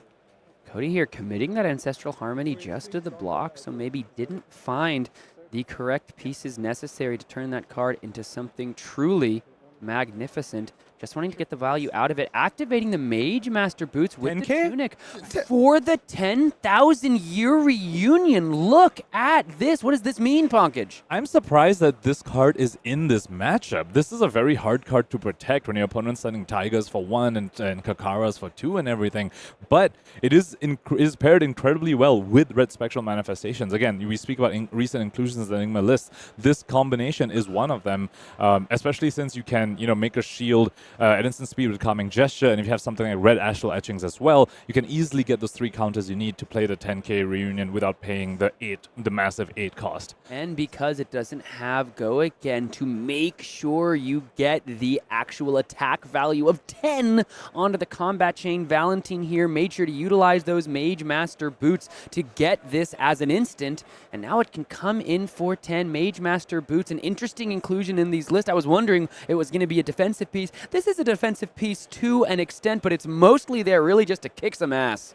And Cody has already committed blocks, and he's committing even further blocks, and he has to get this 10k off. If this swings again, the Traverse hasn't even been used. There's going to be, yet another power turn the rest of this game. Cody Williams currently quite on the back foot. That's going to buy a block of the CNC and the Pouncing Paws. How wide can Cody Williams go here? Took a good lick. 31 is the life total for our Zen, playing 40 from the Enigma. 2 damage on the Kakara on the chain, threatening the Spectral Shield and the Ward 10 on the 10,000-year reunion. Valentin going to do everything he can to protect that big piece of ward. Only 2 cards available now from Cody, 1 in the hand and 1 in the arsenal. Pouncing Paws blocked with, maybe going to be utilized just to make a Tiger here. Restless Coalescence played at instant speed to ward for 2. See what the follow-up is now from our American player. Gonna be a Growl, it looks like. So here's 3, and the next Tiger gets +1. You have to imagine that Tiger probably going to come from a pouncing paws that was blocked with. It was blocked with on vanilla damage, so, heralding that he wants to use it on his turn. And, he needs to come up with as much offensive output as he can to deal with that 10K year reunion. 3 block there committed. Pouncing paws activated. Crouching Tiger generated. Onto the combat chain it heads. 2 now, 1 from the Kakara, 1 from the Growl. What does Valentin have in order to try to block this here? 2 is awkward, and this is exactly why you don't see 10K reunion very much against Zen because of these awkward breakpoints like this. You have the shield. You could have blocked the Tiger for 1, but this Tiger's coming in for 2. So you have to give a full card for this.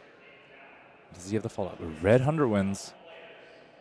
Is the follow-up. Now this will buy the final card, the Dissolve Reality. Not going to get any value. And this is important because either you give your last card on blocks, which means you can't swing with a 10K reunion, or you let the 10K reunion die unless you want to, give it a traverse or something for no value. So, Cody Williams gave up 2 cards on block, but still putting Valentin in this pretty tough position on not giving the full value of the 10K reunion. Looks like it's going to be a traverse block. Wow, Valentin grabbing the Traverse the Universe and the Find All Spring Tunic.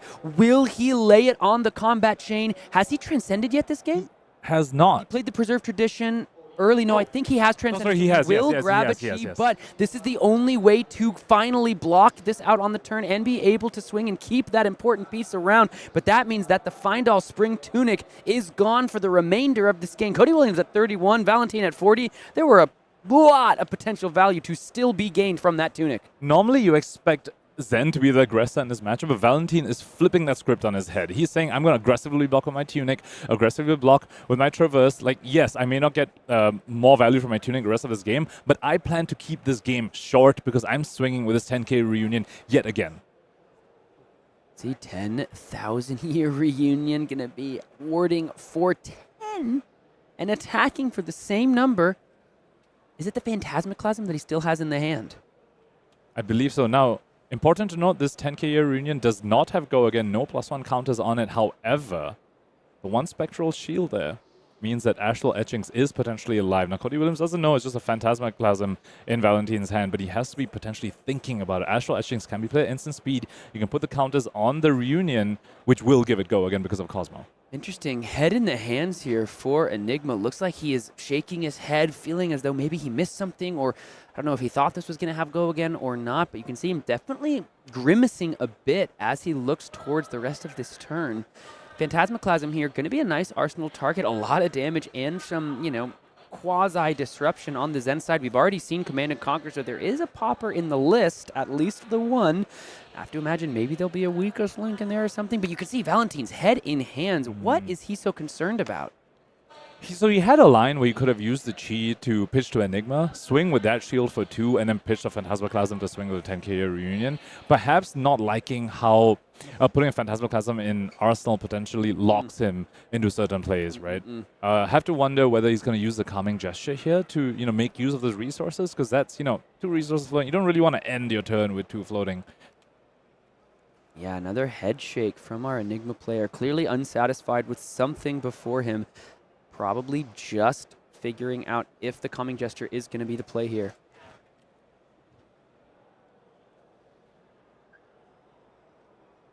And it is going to be activated. Another Spectral Shield created on the turn. 2 Spectral Shields and a 10K reunion. Pass is good, so that Phantasmaclasm heads to the arsenal. Powerful card, but if he wants to utilize it, going to take a fair amount of licks to do so. Kakara, once again, 2 go again. Does this thing have the Spectral Shield's name on it?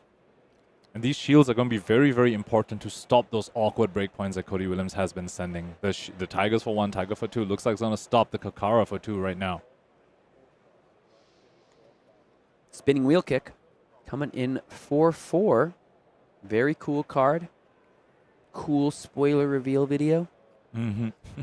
4 with Go Again, and hits goes on the bottom of the deck if Twin Twisters or Spinning Wheel Kick itself was the last attack on the combat chain. But here is just 1 for 4 with Go Again, which means awkward breakpoint for Valentin to deal with. Any D-reacts in the hand here. So with a 20-point life lead, Valentin actually doesn't need to protect this 10k arena. He's gotten so much value. He's gotten 20 points of value out of this thing. Exactly, and put more based on whatever damage he prevents with it. If he just lets the spinning wheel kick soak this up, he got another 4 points of value on it after attacking with it for 20. It looks like that's exactly what he's going to do. He's saying, okay, now that I've got 20-point life lead, my overrate attacks like Phantasmaclasm and everything are going to be good enough to just close out the game. 24 points of value out of the 10,000-year reunion. It took the Traverse, it took the Tunic, but it's looking like it might be what Valentin used to try to take his opponent's soul and utilize these cards to win this game. He kept 5 cards as an Enigma.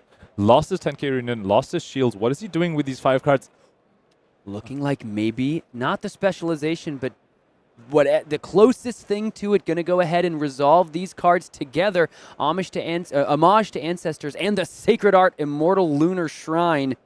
It's being played from the hand. Going to set up a pretty massive board over here. 2 shields with +1 counters on him. Still having a chi, and then still going to have the Phantasmaclasm in the arsenal as well to send an overrate attack that also has Disruption stapled on top of it.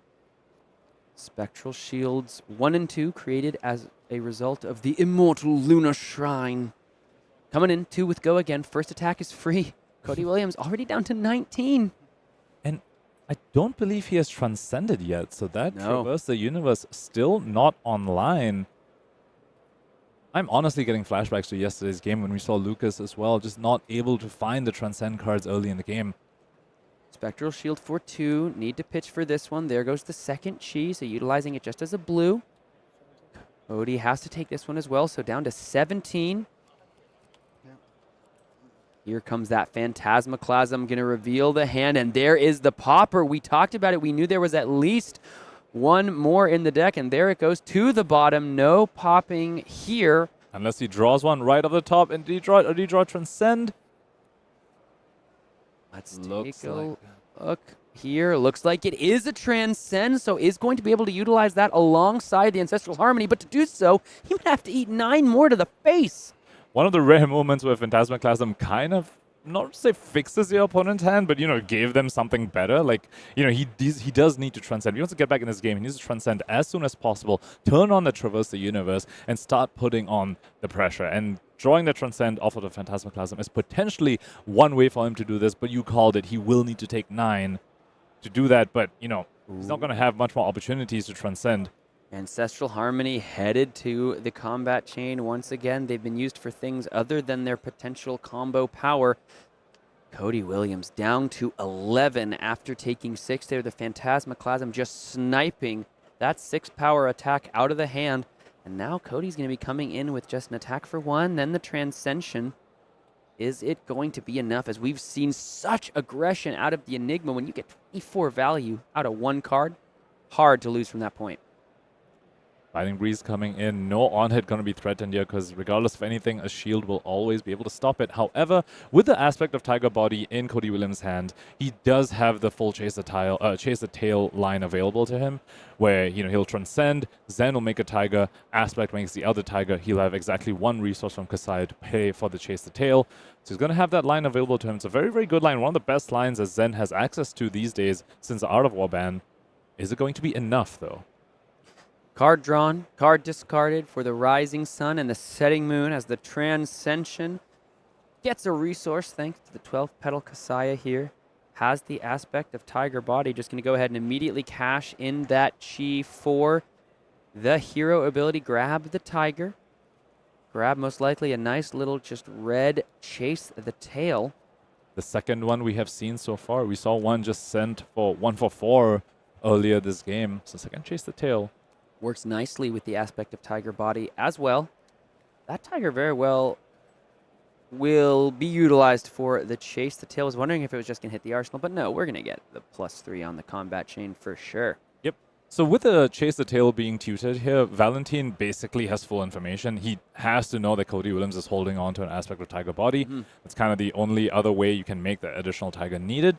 So everything is face up. Valentin can do the math, and he knows how much damage is coming in. This Tiger, however, one with the Shuko buff, unpreventable, so will eat right through a Spectral Shield. So if it goes through kind of effectively coming in for 2, just a nice little extra point of value there. gets the buff on the Tiger Stripe Shuku here when there is ward on the board, so that's just going to clear through the Spectral Shield without preventing anything. So the Crouching Tiger basically got 2 points of value without really having to do anything for it, thanks to the arm piece out of Uprising. I remember when that card got spoiled. Oh, yeah. I remember being like, whoa, cool, new Ninja Legendary. Yep. It came out with Phi, Rising Rebellion, and worked so well with all the Phoenix Flames that deck likes to send. Looks like players are confirming Valentin still at 35, probably just hadn't marked down the Homage life gain from a turn ago. But the Chase the Tail now coming out, going to give the next Crouching Tiger played +3. No Crouching Tiger able to be made yet, but the aspect of Tiger Body will help that out. There's the Fate Foreseen. Blocking 4, going to go ahead and opt the top of the deck. Leave it right on top. So 4 into 3 here, the line for Cody Williams. Really, really respectable given that this was 3 cards. This was 3-card 12 effectively. That's an incredible rate. Yeah. Looking like Aurora out here. Astral Etchings being committed to the block, and then the Crouching Tiger comes in for 3 as well. This one, Valentin is going to accept. Down to 32 on the turn, still up 21 life against his opponent. What offensive pressure will he be able to mount, and will it also double as defense thanks to just the nature of this ward-based deck? So 20-point life lead, but Cody Williams' Traverse is now online. He has transcended, thanks to a Phantasmaclasm actually. He transcended a turn earlier than he normally would have been able to had he just drawn that naturally. And yeah, so, you know, he does have the offensive output now with the Traverse and also 6 block on the armor as well. So the 20-point life lead, not quite as much as it might seem on paper, but here comes another truce from Valentin. Here comes the truce. Cody Williams accepted the first one, signed down on the dotted line. Is he going to do so again, or will he break the truce and assume a mantle of violence here in this 14th round of the World Championship? Looking down here, Cody having a real think. Maybe let's take a look at the hand. Got a blue 100 Winds, Enlightened Strike, Command and Conquer, and a Levels of Enlightenment. So not exactly the most synergistic hand for combo. Yeah, Levels of Enlightenment, something you definitely want to see with other Transcend cards. And, you know, we spoke about this yesterday as well, Sam. These generic cards, the E-Strikes, the CNCs, the defense reactions as well, can often lead to hands like this where you're just not doing the ninja thing. And they kind of, if you draw them with the other ninja cards, like the blue 100 Winds, it's kind of all just not really working very well together. It's just a little bit anti-synergistic.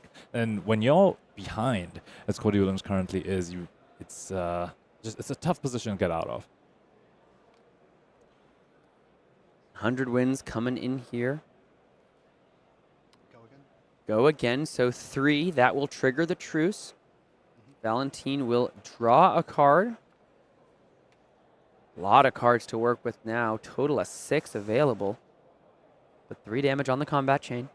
The really cool thing is Valentin also blocked most of Cody Williams' damage on the previous turn. This truce did not cost him life to go ahead and play out, but is gaining him life on this turn. He's just been able to snowball the advantage. In an atypical fashion for Enigma, it's not through ward, it was just through a card like Truce. Command and Conquer, the follow-up. It's a classic. We know what this one does. Destroys all cards in the arsenal if it hits. No defense reactions can be played. Ward can get around this. Valentin looks as though he's motioning to take 6. Instants also get around it. He might have an instant in his arsenal that he can play in response to the Command and Conquer trigger. So after damage has been taken when it's about to destroy the card in arsenal, you could go ahead and play it. Looks like that might be what's happening here. Manifestations of Mirai and the Stir the Pot. So now we're going to transcend. Everything has gone your way this game. Cody saying everything going the way of Enigma. I would not disagree. This allows for a transcend.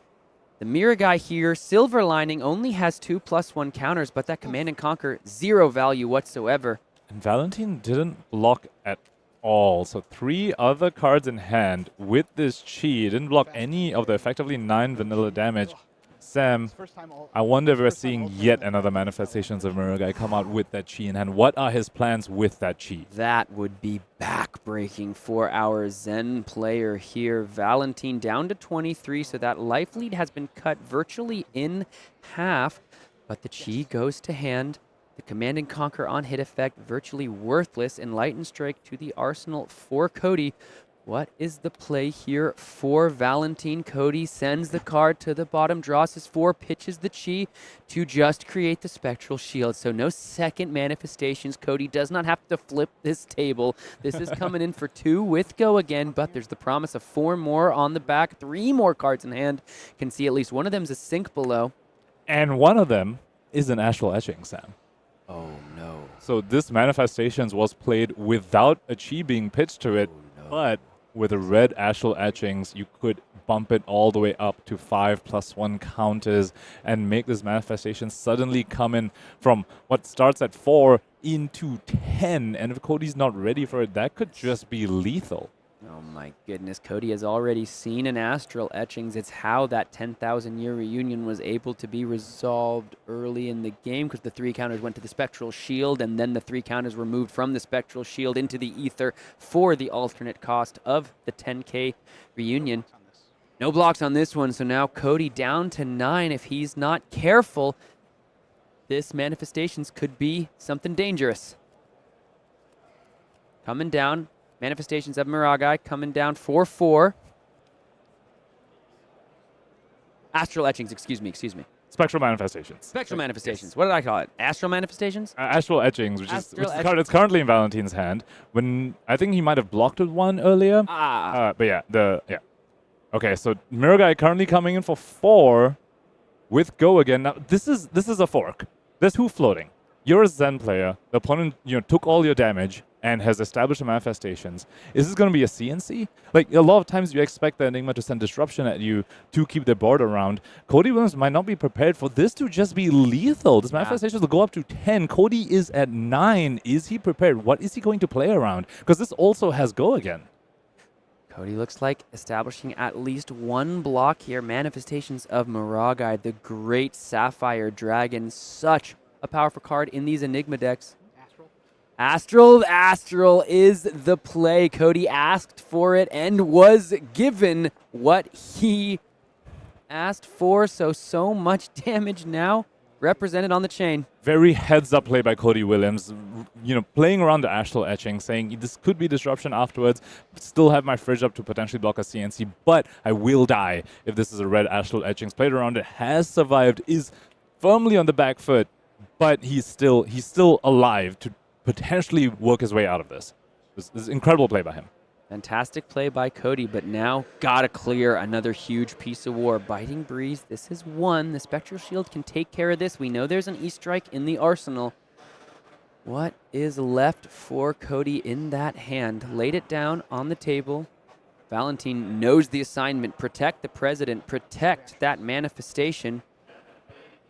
Grain that tips the scale. Grain that tips the scale onto the Biting Breeze. That is the perfect Chi card here because now if there's no further defensive pieces, 2 damage is enough to clear through both the Spectral Shield and the Manifestations of Miragai. What does Valentin have, if anything? He has a Dense Blue Mist. He can, he can not lose the Manifestation of Miragai if he goes ahead and uses the Dense Blue Mist.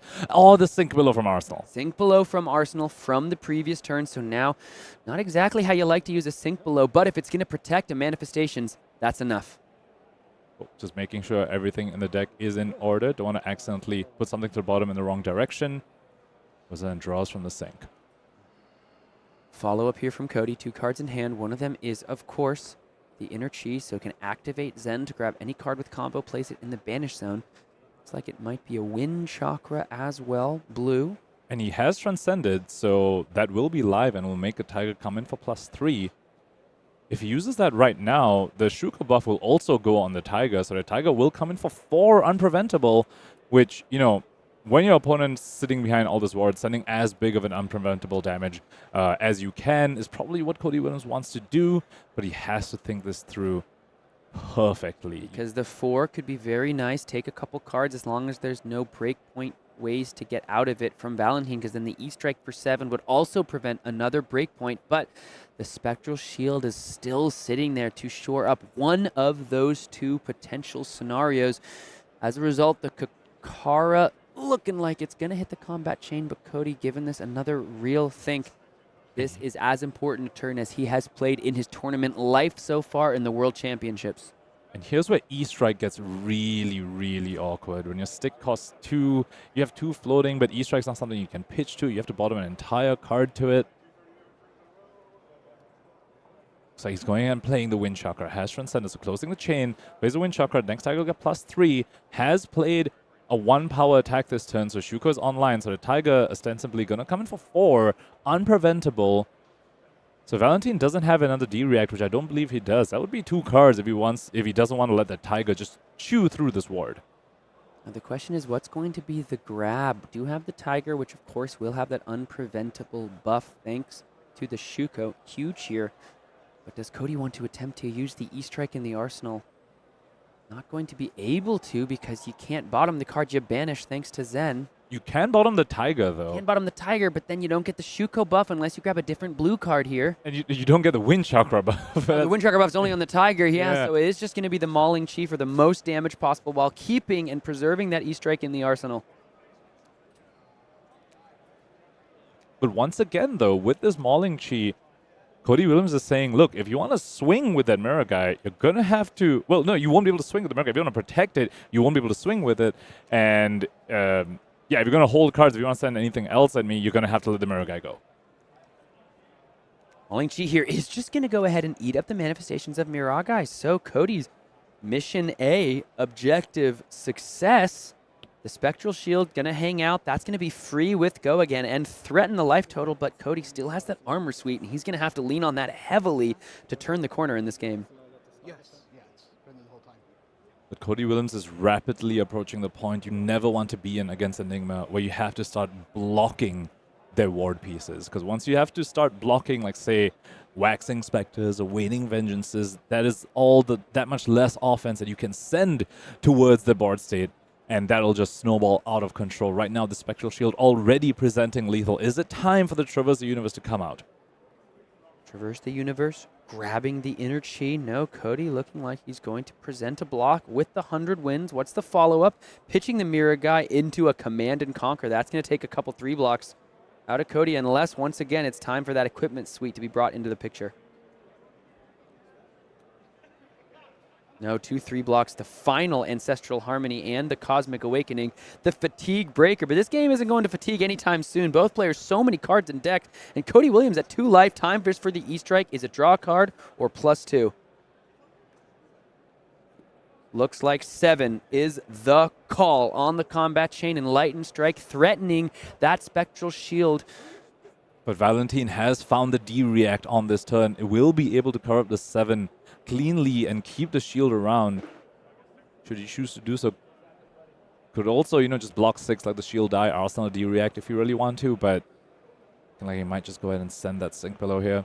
All of the equipment gone for our Enigma player here. Completely empty. 10,000 Year Reunion, you can see it there. Being prepared to hit the combat chain as a blocking card. Was so effective, 24 points of value early in this game. In contrast, you look down at the Zen player, Cody, we've got Traverse, Kasaya, and the Tiger Stripe Shuko still waiting there for block value and added functionality throughout these remaining turns. Cody Williams ain't dead yet. He's definitely not happy to see the Sink Below, though really wanted to take more cards. He's sick and tired of this shield that's coming in and just going to be presenting lethal for free thanks to Cosmo. 2 damage. Cody has to think about it every single time. Does still have the armor available to try to turn the corner, but 2 cards remain in our Enigma player's hands, so there might be something that follows this. But Cody, if he can't establish an arsenal and keeps trying to play off 3-card hands, being forced to block with cards from hand, it's going to be challenging to actually pressure the life total enough. He's still down 21 life, nearly the amount that caused, you know, still about what that 10,000 Year Reunion dealt to him.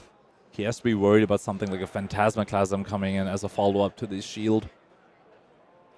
And, you know, that's what makes the Traverse block really risky. If Valentin has a Phantasmaclasm right here, it could just bottom that Chi that you just use your Traverse for. So Cody then is saying, all right, I'm just going to have to do it. If you have the Phantasmaclasm, you have it. But this is my out. Seems like he's found the hand that he's happy with using the Traverse for. Just needs to not get disrupted here. Would have been happier to do this off of 5 cards with an arsenal. However, just going to send it here. Let's see what the follow-up is from Valentin. This is a huge moment. It's just a ripple away, attacking for 4. Listen, that's not normally what you use it for. You can see Cody had a little bit of a laugh, but it's something that he still has to think about. Both of those pieces of equipment could get in here. You can't just block with one, however. A bit of a break for Cody Williams here. This does not force a card out of his hand. If he wants to keep the entire hand, he can just shove both pieces of armor in front of it. Could also just put a 3 block in front of it as well. Looks like it's going to be a Growl and the Kaseya here. Block it out entirely, which means Cody's got 4 cards. One of them's a Chi and a Dream. Can he break through the shield, put enough pressure on to put himself in the front foot? He's got 2 points of life, but maybe that's too many for Valentin to get over. Inner Chi into the pitch. Zen Tamer of Purpose activated. Crouching Tiger in the hand. What's the combo card going to be in the banished zone if Cody Williams wants to stay alive for top 8 contention? This is the turn that's going to put him in the driver's seat. It's going to be the 3rd Chase the Tail, Sam. We have seen all 3 copies. This is the 3rd one. This heralds the existence of an aspect of Tiger Body in Cody Williams' hands. But because the Kaseya was blocked with and because there was no transcending happening on this turn, he does need to pitch a full card to resolve that Chase the Tail, possibly meaning there's going to be a Kakara in Valentin's near future as well. How much damage can he present? Will it take enough cards to really make a difference? Pitching away the Wind Chakra 2 floating. Like you said, that looks pretty nice for a Kakara here. This is coming in for 4, threatens the Spectral Shield. Valentin, does he have a 4 block? No. Going to be the Warmonger's Diplomacy and the Spectral Shield. So the first part of this long nightmare for Cody taken care of. Now it's time for the aspect of Tiger. 3 more damage and make the Tiger for the Chase the Tail. Any blocks from Valentin declared. He's got 23 life to play with, so still got a fair amount of a buffer. Taking the 3 down to 20, still up 18 life on Zen. But Cody's not going down without a fight. Tiger coming in for 4 here, getting the Tiger Stripe Shuko. So Kakara not used here. Cody Williams has other plans for the 2 floating. And you know what it must be. Say it with me, folks. 2 floating. Tiger in the chain. Chi Unleashed. Gotta be the Chi Unleashed. Gotta be the Chi Unleashed. Come on, Cody. What are we thinking about? I wonder if he's thinking about using the Kakara and keeping it for the arsenal, trying to clear a piece of ward in the future?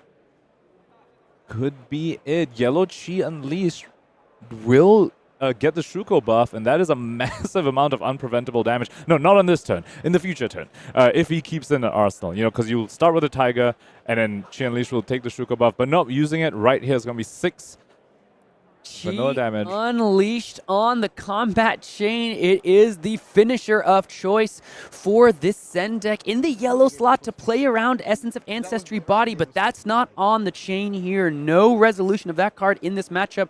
Valentin keeping 3 cards. Cody Williams down to 2. Essence of Ancestry Body into the Phantasmaclasm. Here comes 9. Cody's got to show the hand. Let's see what we got. We've got a Chi card, Cosmic Awakening, Warmonger's Diplomacy, and a Wind Chakra. So a bunch of cards that don't do a lot on offense. And if a card gets bottomed and a no block is drawn, that's going to be very challenging for Cody Williams to get around. He'll be able to block 8 with the Tiger Stripe Shuko, but what he really needs, what he wants to find here is a popper. He wants his Phantasmaclasm to draw right into a popper. Is he going to do it? Is he able to? Card on top. Did not snap block it, so... Command to Conquer! Drawn it off the top, can pop this Phantasmaclasm, and will be able to keep 3 cards. What a huge moment to keep Cody Williams alive in this tournament. The little shimmy of the card he got off the top was the luck he needed. Did find the popper still. Just make sure you cover all your options. You do have the other line where you block 6 with the Shuko, so blocking 8 total, and then you can send the Command and Conquer, but very likely he's probably just going to pop it. There we go. It down. You can see the little laugh from both players. You could see just an ever so small hint of a smile on Cody's face when he drew that card off the top. Everything's been coming up Valentin this game. Cody needed some little bit of luck to break his way. He found it. Can he parlay it into a victory? Valentin knows the rest of Cody Williams' hand, though. He knows there's nothing much. There's Warmonger's Diplomacy and a Cosmic Awakening. So he knows going to be Warmonger's coming right after this Kakara. That's the worst that can happen into Arsenal Cosmic Awakening. Yeah, the unfortunate thing for Cody here is his hand is not that impressive on the offense. He has closed this life deficit. Valentin is down to 8. Okay, Warmongers can be awkward though. Valentin has shown that he has cards like Spectral Manifestations, has cards like Rage Spectre, these cards that are non-attacks and then swing into an attack. But if you don't have, so you don't get to do both those things where if you choose either War or Peace. So could be awkward for him if he doesn't have just a straight up, raw, honest, flesh and blood attack like a Command and Conquer or Levels of Enlightenment. Let's see what the follow-up is here from Valentin. We've been talking about the life deficit. We've been talking about the buffer that the Enigma player has been able to create. But it's all the way down to 6. Energy in the hand, gonna be pitched maybe to the Enigma ability here. In response, at the end of the turn, it's a Manifestations of Miragai from the arsenal. Just a little bit of a head shake and a laugh from Cody. He has done everything he possibly can to fight through the bad breaks, but they just keep coming. He chose War, so Cody was pointing out you can't play the Sift because you are under War, of course, but you can still attack for 8 with his Manifestations of Miragai, and we spoke about this, Sam. Now you are at the point where you have to start committing cards to block these ward pieces, which means you don't have the offense, you need to clear it. This is looking like the beginning of the end for Cody Williams. Can he pull something out of the hat? Gonna be the 2 block committed from the Tiger Stripe Shuko, which means it won't be able to continue to buff and get unpreventability on those small attacks. You have to feel for Cody here. He has just been facing down challenge after challenge and has beautifully navigated this board state to a point that's a little more favorable, but the manifestations just may be proving to be a bit too much for any player to handle. So looking at Valentin's hand here, though, he does not have a follow-up for his Manifestations. No, the Go-Again not going to be used here. It's an Astral Etchings and the Blue Sift that he attempted to play. So Cody Williams still able to keep 3 cards. Can he send the awkward enough breakpoints to clear his Miragai or make it not possible for Valentin to keep it while also sending it? I mean, it's what, a Cosmic Awakening in the arsenal, or did he pitch it on the last turn? No, it's a Cosmic in arsenal, yeah. Oh, yeah, gonna be tough here. Here comes 2, still that Cosmic in the arsenal.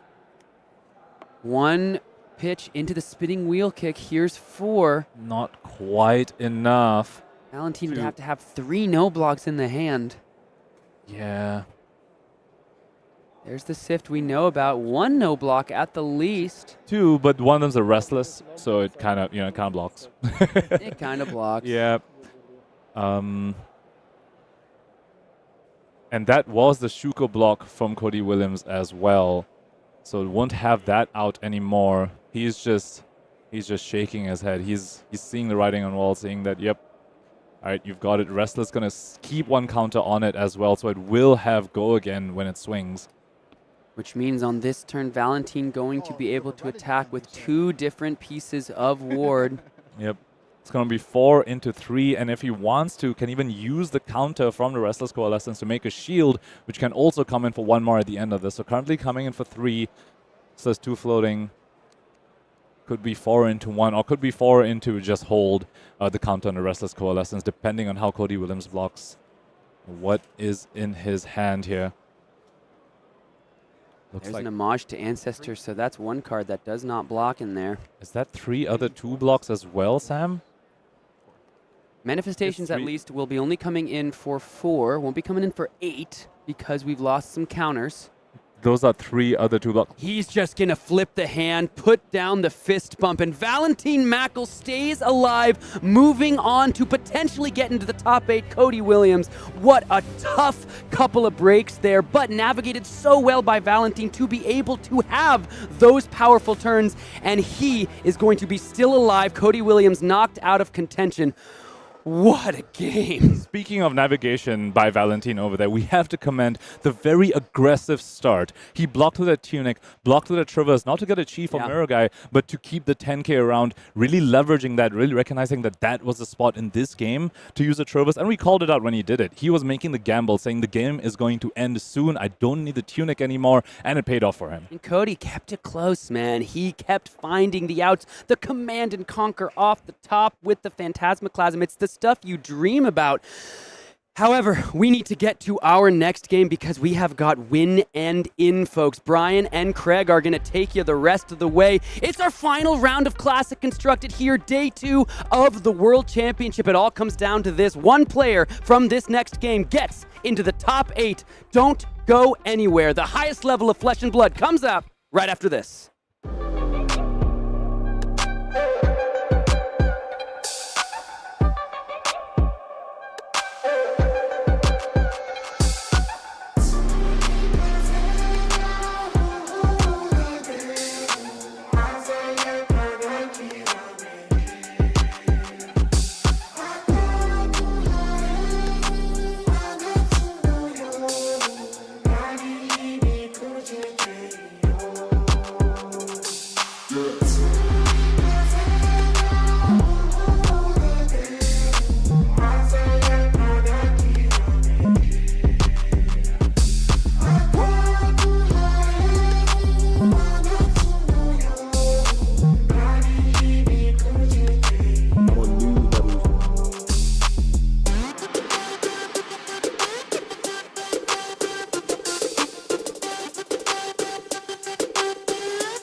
Final round, Craig. This is it. This is why we show up on Saturday, to figure out who is going to go ahead and comprise our top 8. The biggest stakes in all of Flesh and Blood. I'll say the biggest stakes in the history of Flesh and Blood. The game's only growing, only getting more exciting. With our 5th anniversary now behind us, this is unquestionably the most important event in our short but still extending history. 5 years.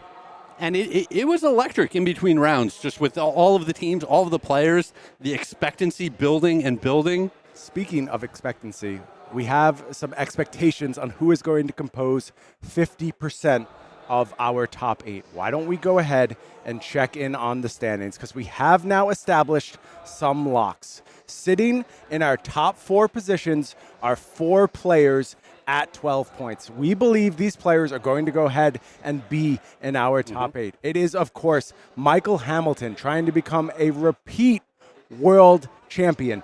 It is Rob Catton on that redemption quest from the top 8 at 2022 Worlds. It is Alan Lau, 9th place finisher at Worlds, 12th place finisher at Worlds, trying to finally get the job done, has certainly gotten a portion of the monkey off of his back, wants to finish the job. And then a bit of an unknown, Craig. It's Mercy Bickle from America. This is really her first big finish, and what a stage to do it on. I mean, she's been floating around the top tables for most of the day, and I mean, this is why we play the game, right? we want to see the Michael Hamiltons, but we also want to see the Mercy Bickles. Absolutely. Perhaps a new superstar in the making of our game, fittingly playing Aurora Shooting Star. So our top 4 thus far that we expect to go ahead and be in this top 8, it's a Count Your Blessings new, it's 2 Enigmas, and it's a Dash IO. What's going to comprise the rest of our top 8? It depends. 2 Auroras. 2 Auroras. Yes, Thank you very much. It really depends how the rest of these matches shake out. And boy, do we have a win-in for you. How about Noah Beygelman, who had paced the field, setting things on fire with this Viserai deck in conjunction with Yuanji Lee. Yep. Really, really building up a nice lead. Things getting a little tough down the stretch, Craig. And we talked about this. Just getting off to a good start, it's not enough. You have to be strong all day long, and you have to cross the finish line. Yeah, I mean, we see a few bumps in the road there for Noah, but does have that win in this last round. And Yuanji is sitting in 14th place, doesn't have the win in, but we can see still just a really, really strong run out of Yuanji. Definitely wants to lock up that top 16 finish with a win here. Yeah, also fighting for this top 8 against Noah Beygelman, someone who has evaded us a bit throughout the day, but hasn't evaded a couple of Pro Tour top 8s. In fact, 2 second-place finishes at Pro Tours. It is Bartosz Ziemba sitting in 11th place, going to be taking on Noah Beygelman. We think the winner of that is going to go ahead and punch their ticket to the top 8, and players are ready down in the feature match area. Let's not talk about it. Let's be about it. Let's go ahead and see our players. There you see on the left-hand side, it is Noah Beygelman on Viserai taking on Poland's shooting star, Bartosz Ziemba on Aurora. Another, just another interesting matchup. We've said it all day, right? Typically, Viserai is an all-gas, no-brakes type of deck. It does block fairly well. Lots of 3 blocks in the deck. A really good armor suite to it. It's got that fridge. But in general, it wants to be on the front foot. But Noah's showing up with a more defensive plan where you do have those off turns. You're okay blocking a lot more and just building up the rune chance.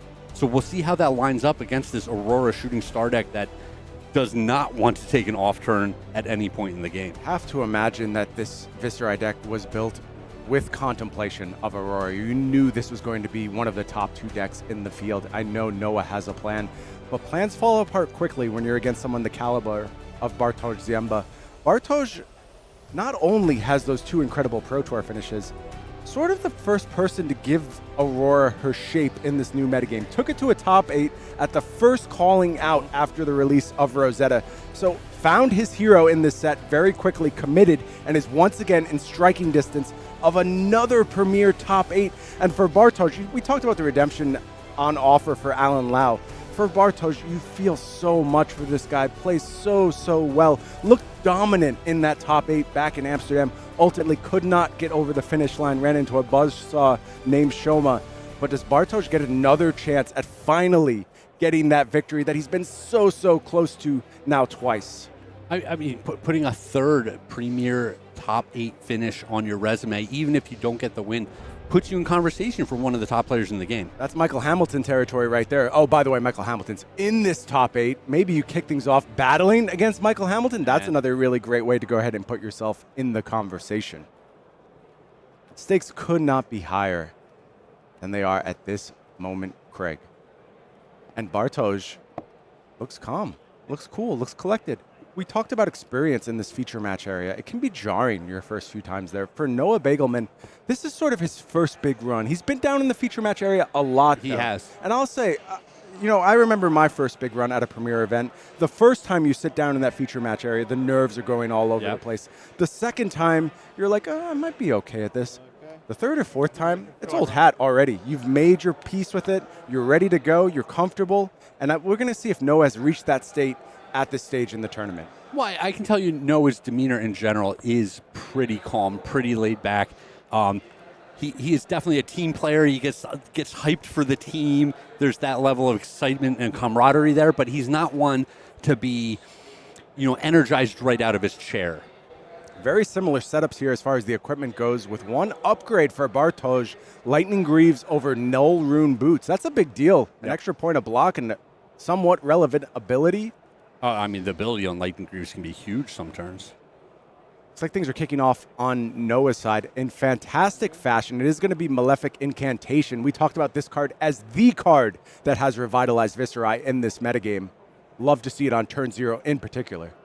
Yeah, and Viserai, one of the reasons it's such a strong hero is because it doesn't matter if you're on the play or draw. It does such a good job of rolling damage forward over a turn to the next turn. So on turn 0, generally, you don't want to be attacking, but being able to make a bunch of rune chants is very advantageous. Speaking of making rune chants, Grasp of the Arc Knight going to be activated here, puts a rune chant into the arena. Still a resource floating. We'll see if Noah maybe wants to go ahead and peel one of those counters off. Looks like Sonata Galaxia here. This is a unique one, not in every Viserai list for sure. And I trigger Viserai, I go to 2 rune chants. Yep. Sonata Galaxia going to let some searching occur here. And Noah really getting a great setup turn here on turn 0. Well, and we talk about cards that we don't generally see in the Viserai lists. Sonata Galaxia is one of those cards that Yuanji and Noah showed up with this weekend.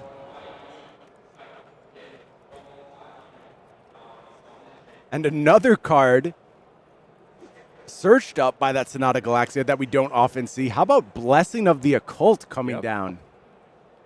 I mean, this is virtually 6 rune chants on the first turn. Yeah, Noah got it done on turn 0 for sure. Amazing 8 rune chants. Amazing setup turn for sure. You didn't give your opponent a chance to craft their hand.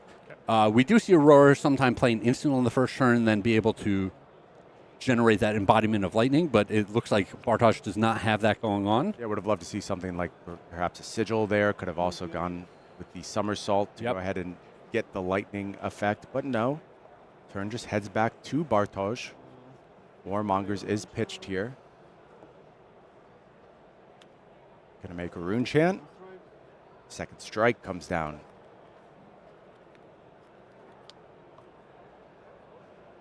Interesting. Giving Noah a choice here, I believe. Would you like to go ahead and invest a card in stopping this rune chant? And I think this really speaks to not attacking on that first turn where you don't give the opponent the chance to sculpt their hand.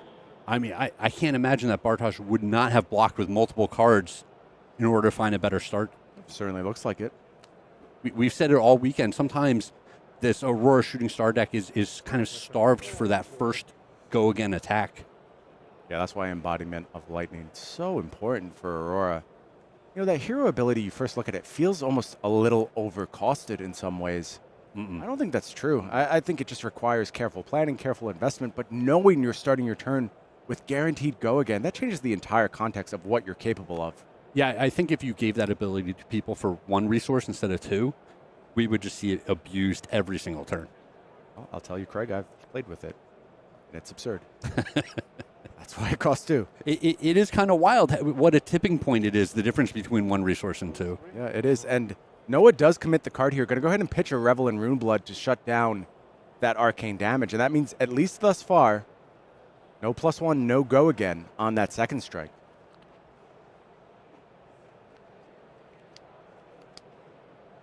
Okay, fine. I take 3. Here, Noah is ready to go ahead and take 3. Could you update the like? Yes.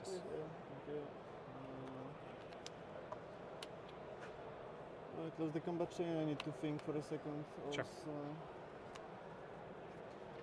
Lightning card has been played. Bartosz is going to be able to go ahead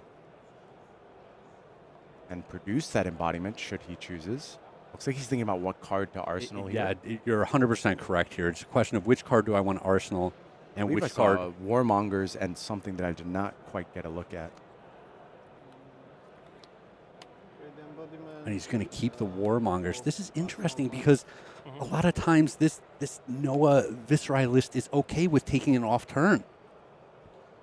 Yeah, does Bartosz know that, though? That's the advantage with showing up. Something is up at this point. You saw some weird cards. There were some weird cards on turn 0.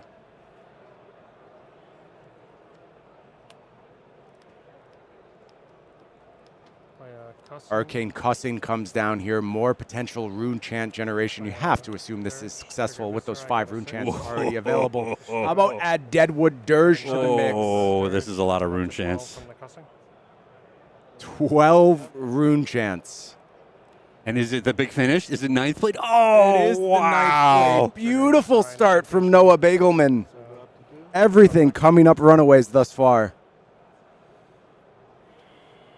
But you're able to have this start while only leaking 3 damage on the opponent's first turn. You're pretty happy. Not bad. Dying pretty soon. It is going to look like that. 21 on offer. 21. You see at least a blue in Bartosz's hand. I see a current funnel. I'll take the 12. Takes the 12, though. 28, right? Yep. And then non-physical. And now has to deal with this ninth blade. Does have some blocking cards pulled forward. I'll bounce back. Has the somersault and a sigil. Okay, so an effective defensive turn from Yes. Bartosz there. Did take a ton of damage from those rune chants, but I think it worked out fairly well on his part. Yep. And it was, sorry, well, there's a current funnel. Okay, perfect. Yeah, good move. Still, I think if you're Noah seed, this is a big win. I would agree with that. Lightning Surge going to kick off the turn here. Coming in for 4. Could see Warmongers if we read that card in Arsenal correctly.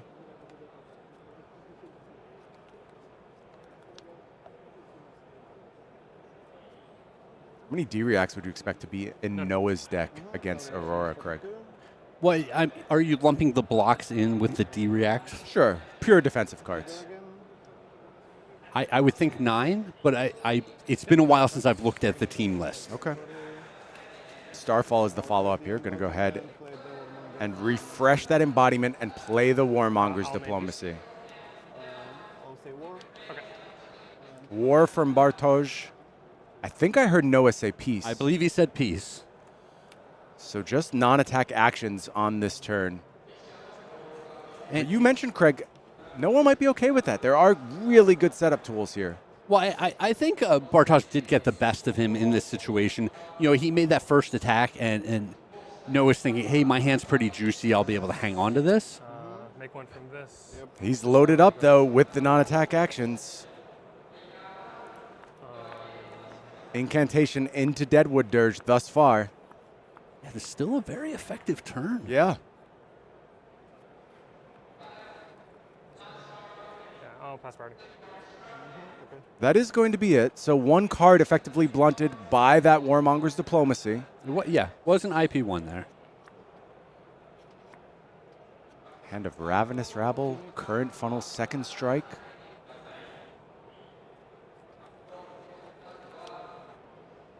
Tunic now at the ready for Bartosz.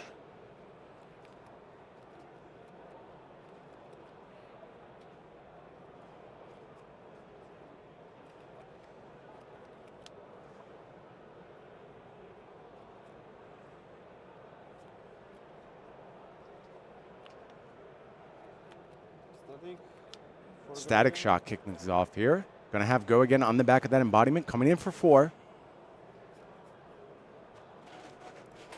Yeah, and the question is really, when does Noah want to get some of this equipment involved in the game? 26. Always keeping a close eye on Face Purgatory in these matchups. How much value you can get out of that card. And this is interesting that Noah's been taking a lot of damage in these early turns. Has a lot of good setup out there in the arena. Ravenous Rabble comes down, does get the full value here, coming in for 4.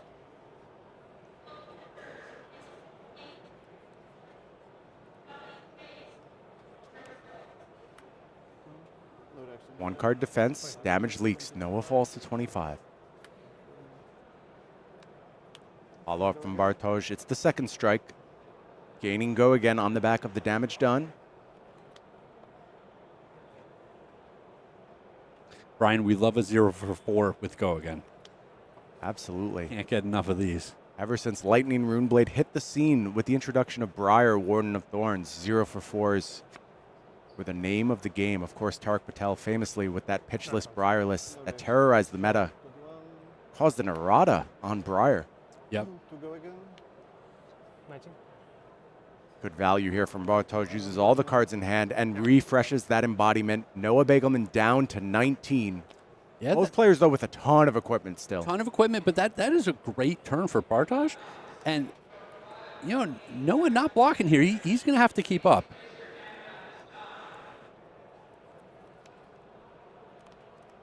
Start with a flash. Rune Flash kicks things off for free. Yeah, Also just going to in case all rejuvenate the the Rune stuff's Chants a happening. little bit. 2 more Rune Chants will come behind. Okay. So the 5 arcane happens first.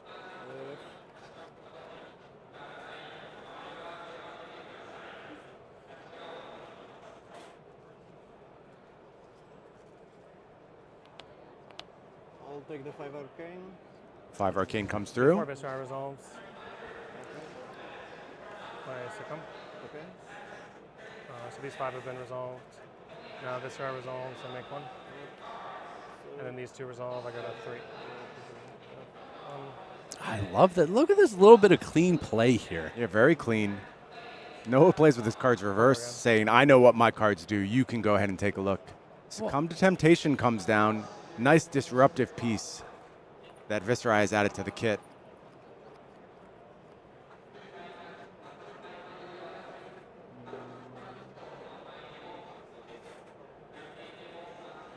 So we've got 1 additional action I have, point, yeah, right? currently 2 action points, yeah. The Succumb was able to be played as an instant. Still gets the action point from Go again.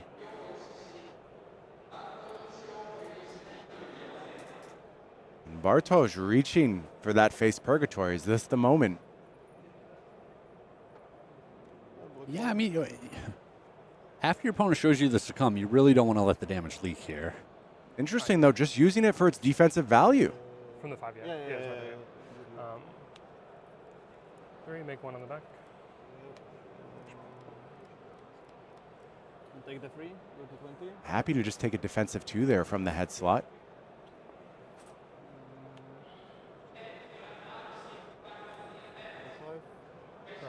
That thing? Yeah, okay. 6, yeah, enough. I mean, the threat of the Succumb. Sure, yeah. Bounce this back to my hand. Yeah, fine. It's shaping everything here. Yeah, it's But still going to Bartosz- take most of Bartosz's hand. Yeah, Bartosz is able to go ahead and reclaim those cards with the somersault. Viserai doing Viserai things, putting Rune Chants all over the place. But effective defenses thus far. Taking the arcane. Yeah, I'll take the arcane. 19. 1 Arcane from the Rune Chant. And this last Rune Rager Swarm to account for. Well, yeah. It has Go again, so we're going to see the Reaping Blade follow this up. Yep, expect the Tunic counter to go ahead and send that one in.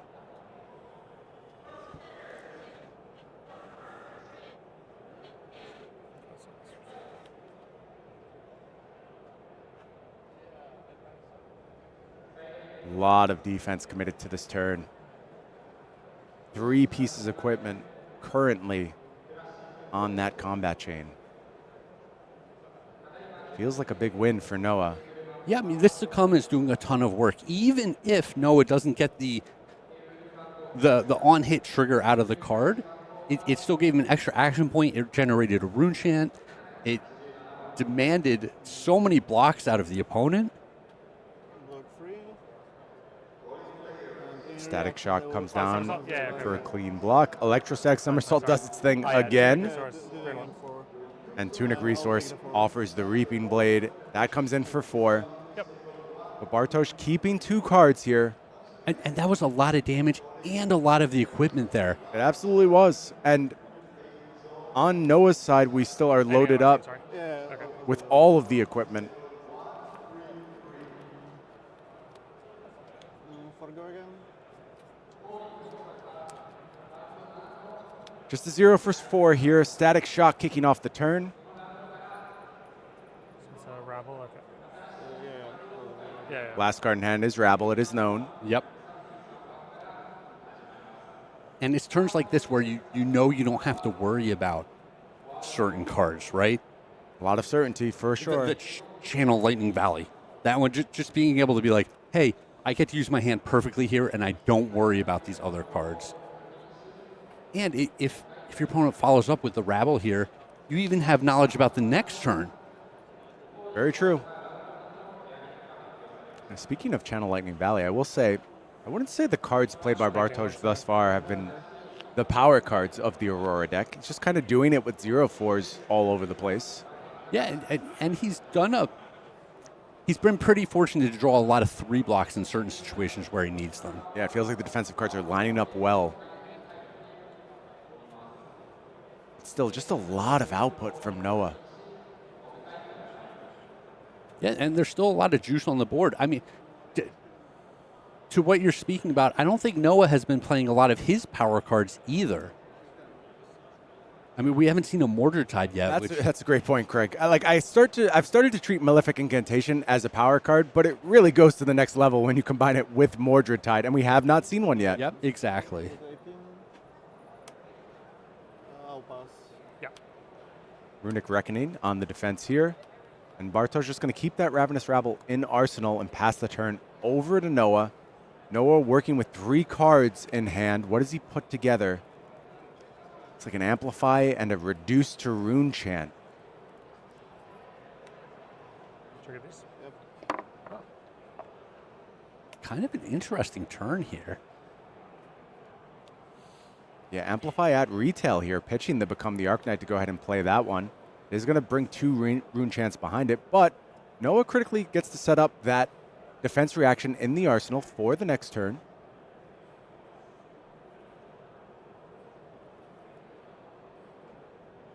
Lightning Press now in Bartosz's hand. That's a card that can change some outcomes very quickly.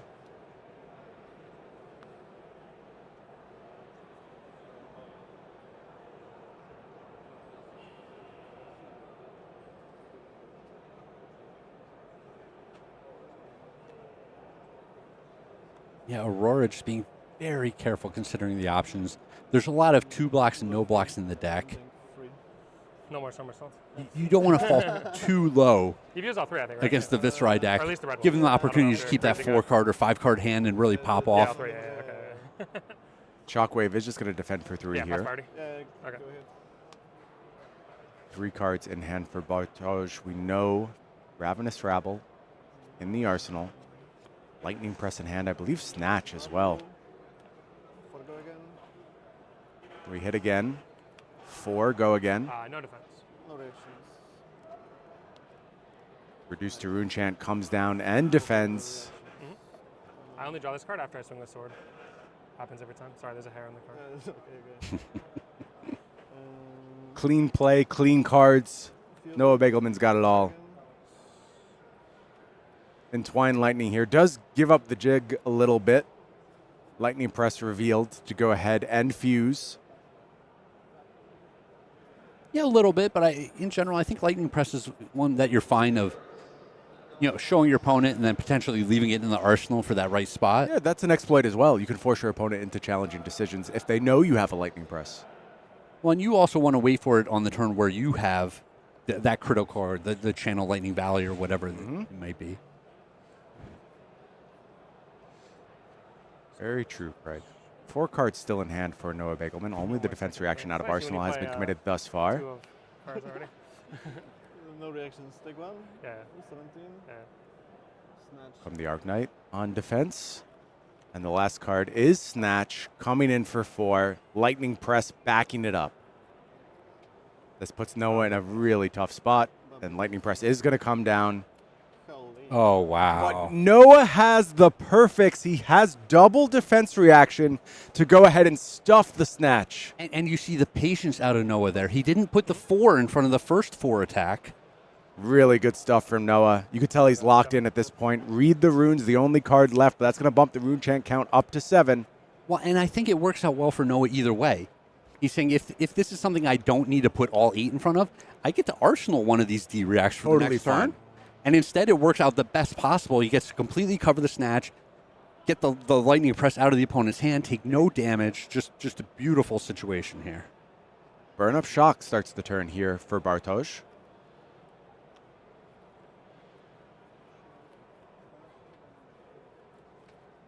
And there's that Warmongers, another addition that we don't normally see in the Viserai lists. The anti-Viserai card. The Aurora at 12 life, you're sitting on 7 rune chants. You still have all of your armor going on. Scary spot. Does feel like things are leaning in Noah's direction at the moment. There's a reason, though, Bartosz is a 2-time Pro Tour top 8 competitor. Because the last card was lightning. 2 and in. And another, yeah. Current Funnel. One of my favorite blue cards This card's great. in the Lightning kit. Tons of utility in this card. I focused a lot on the Lightning cards in the set. That's where most of my work on the set comes from. Current Funnel, one I put together. Really proud of. I think it just ties the entire kit together in a very beautiful way. And it looks like no one's going to get out of this turn clean, not being burned up. Yes, so far so good. Only the second strike to contend with.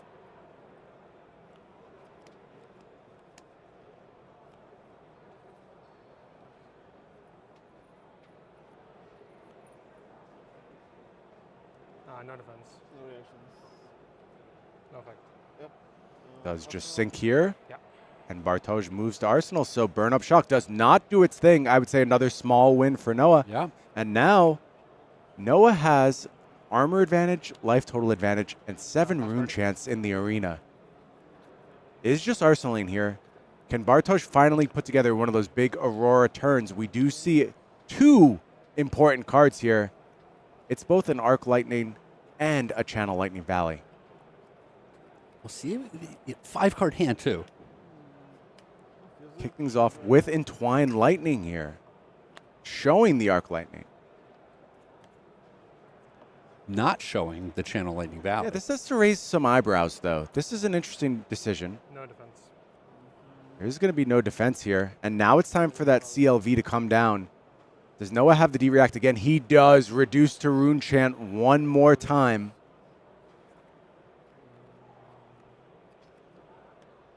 To go again. Starfall is the follow-up. We're going to pitch one of the key cards in the matchup. That's very interesting. Maybe Bartosz thinking he's got the time for the comeback around a second time. I can't imagine that's the thought process here.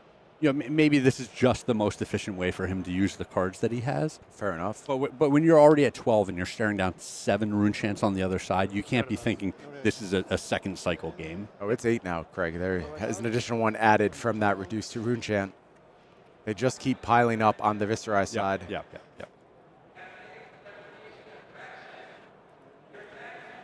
2 cards left here for Bartosz.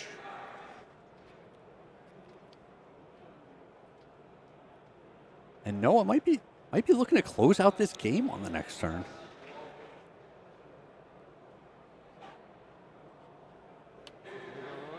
Yeah. Aurora activation. Into Snatch with Go again. Okay, so a mid-turn Aurora activation here. Using all the tools in his kit is Bartosz. One of the best parts of Aurora is this capacity for free-form play. You don't play under any set rules. It's not always end my turn with embodiment. You have to get creative. Thinking. Yeah, and this is an interesting question for Noah. You know, you say, all right, I'm going to take this Starfall. We'll let you draw the card off the Channel Lightning Valley. This is a lot more damage and another free card. Scary.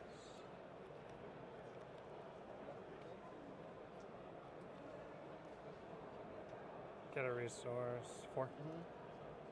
Okay. And Noah is ready to shove equipment here. I'll pass the priority. Oh, okay. Really interesting. Neither player is getting any additional value out of Face Purgatory, just using it as a Blade Break too. And if I'm the Aurora player here, I'm terrified. It's a scary spot. Funny card. Yep, that's exactly the card you would anticipate in this scenario. Mordred Tide comes down. Malefic Incantations backs it up. Woof. And there is the 9th blade of the Blood Oath. Properly like this. Viserai and That is going to bring a lot of problems headed Bartosz's way. 10 rune chants. I mean, this is mild as far as Mordred Tide turns go sometimes. It is still a spectacular turn, Brian. Yeah, it's still putting 4 rune chants behind this attack. So the next turn isn't going to get any easier, and Noah's setting up to have Arsenal on that turn as well. If he claims cards from Bartosz here, which he will, 19 damage thus far on offer, Bartosz has to do something about it. That's going to mean another turn with tempo, with the Malefic Incantations in play, and maybe it doesn't end this turn, Craig, but the steps are starting to close in on Bartosz, and maybe one more time Bartosz just needs a little bit more in the clutch. Well, and you'd love to have a turn like this when the opponent has the Channel Lightning Valley on their side of the board. You're saying, no, I'm going to demand so many cards from you, you're not going to be able to use this again. Yeah, I think that is clear at this point. Bartosz just forced into defensive action. And we're seeing that this is why Noah showed up with this style of deck, because you can play the 9th Blade. The traditional Rune Blade decks, they might sideboard a couple copies of this, but they're not showing up with it as part of the key plan of the deck. And we see Noah taking those off turns, building up the rune chants, playing the D-Reacts to such great value, and then bang, just slamming down this massive attack. I'm in love, Craig. I think these guys did it. I think they really figured out something special for this format. Love the on-off pace of play. The ceiling turns are there. The inevitability is there. It feels like they have so much to offer. Is it going to punch Noah Beygelman's ticket to the top 8? And one thing we're not talking about a whole lot, these Aurora decks, they do not block well. Very true. And here's a no block in hand. I believe there's another no block in hand in the form of a lightning press. There's a lot of 3 blocks, a lot of 2 blocks, a lot of no blocks in this deck. Bartosz does have Enlightened Strike that can be committed to the defense here. It looks like with both cards in hand, Bartosz would fall to 1? Just a tiny bit of armor left on his side as well. He's got another 2 points that he can use there. Yeah, is it time to push that Tunic and the Grasp in one more time? Is going to go ahead, move them forward.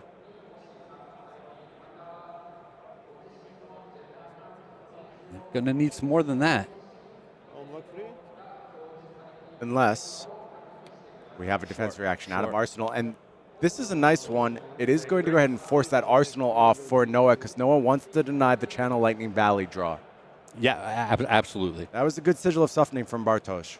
You deny the draw, you force one more point of damage through.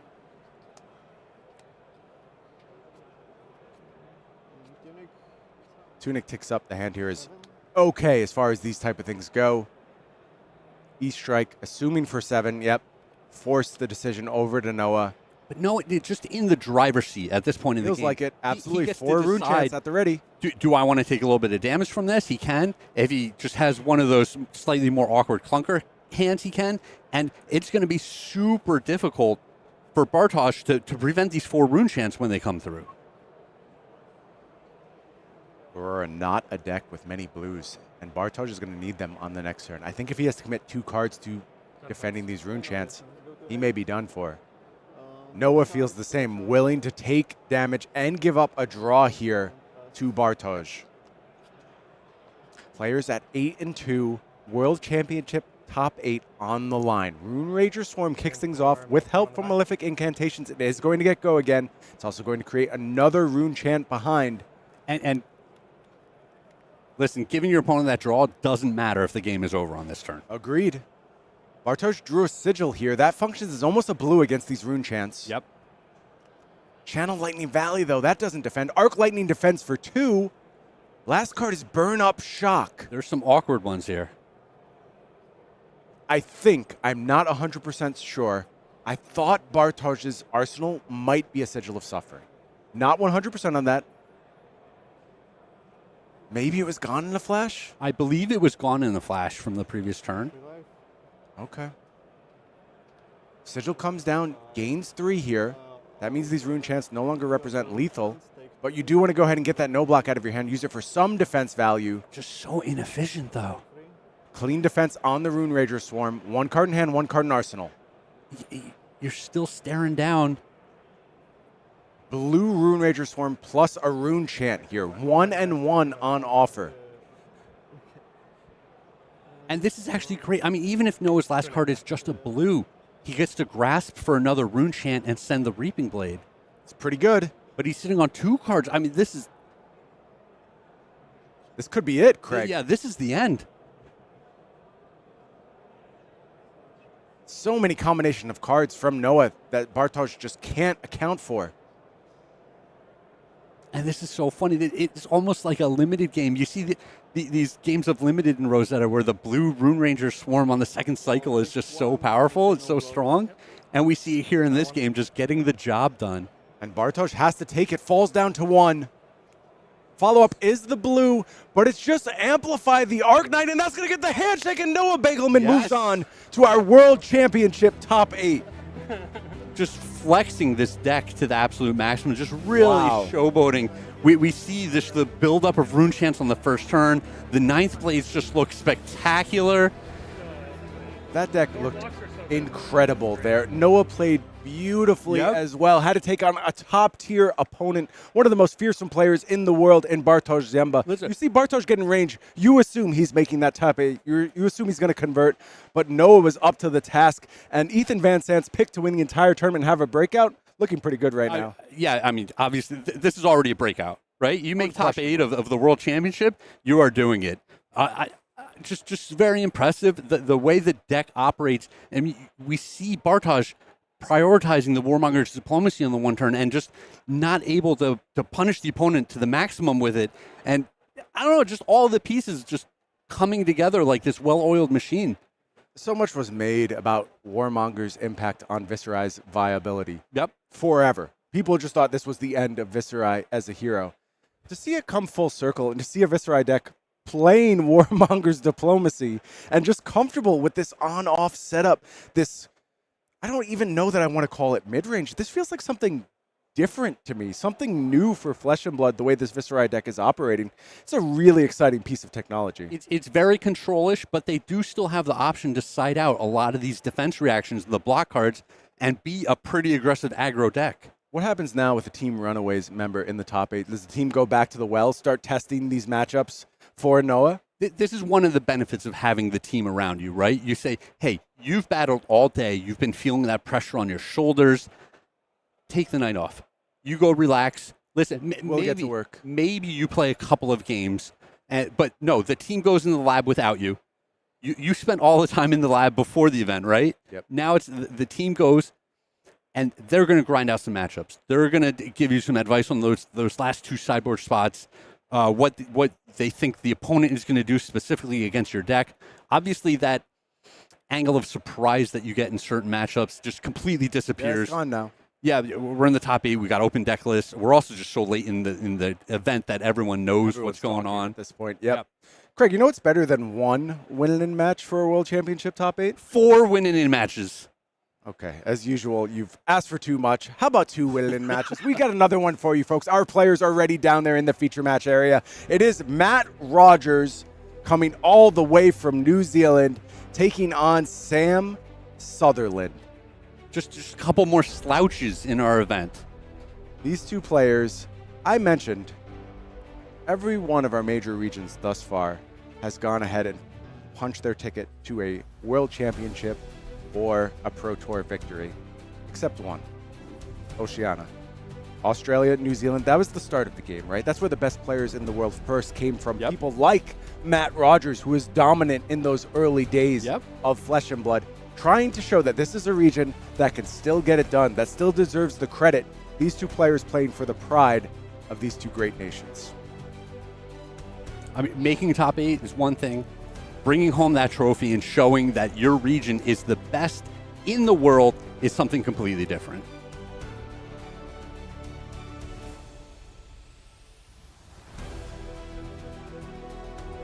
This is the first New Zealander we've seen on coverage all day, coming from the home of the game. I don't even know if I want to call it a part-time home anymore. I spend more time in New Zealand than I spend in the States. I was about to say, that's home now, isn't it? Yeah, I got a couple homes, but New Zealand's certainly one of them. Gotta say, it does me very proud to see one of my countrymen down there. Oh, now he's one of your countrymen. Okay. Absolutely. I do appreciate that you're just showing off that Gottlieb family fortune with properties all over the globe. I didn't say I own the properties. I'm just hanging out in them. One of your homes. I'm just hanging out, Craig. That's fair. Listen, we saw this matchup earlier in the day. We did. And we said Enigma does not want to be running into these Dash.io decks. You do not. Not a good matchup. That being said, though, you planned for this. We talked about Dash.io absolutely being on everyone's radar. Matt Rogers playing Count Your Blessings Enigma. Okay. And look, I will tell you, I just don't know. I don't know if that means better things in the Dash.io matchup or worse things. It feels to me like you pick up some vulnerability to boom grenades, and the numbers just get higher from Dash.io if you're caught with those no-block hands. I think it's not just the boom grenades. I think the early turns, the game doesn't go late enough, right? If you're only playing 4 turns, it's hard to get enough value out of these Count Your Blessings. I know our team, I told you earlier in the day, they tried to eliminate as many null blocks out of the deck as possible. Yeah. For this matchup specifically, they're siding out almost all of their Transcend cards. They're playing a very small life gain package, and they're just making sure they can block consistently every single turn. I wonder if there's a world where Matt Rogers is actually hybrid Enigma and can actually get the Count Your Blessings out of his deck in a matchup like this. I've seen some of those plans floating around. I don't know for sure if that's what Matt's going to do into this matchup. It's possible. Sometimes you just side out.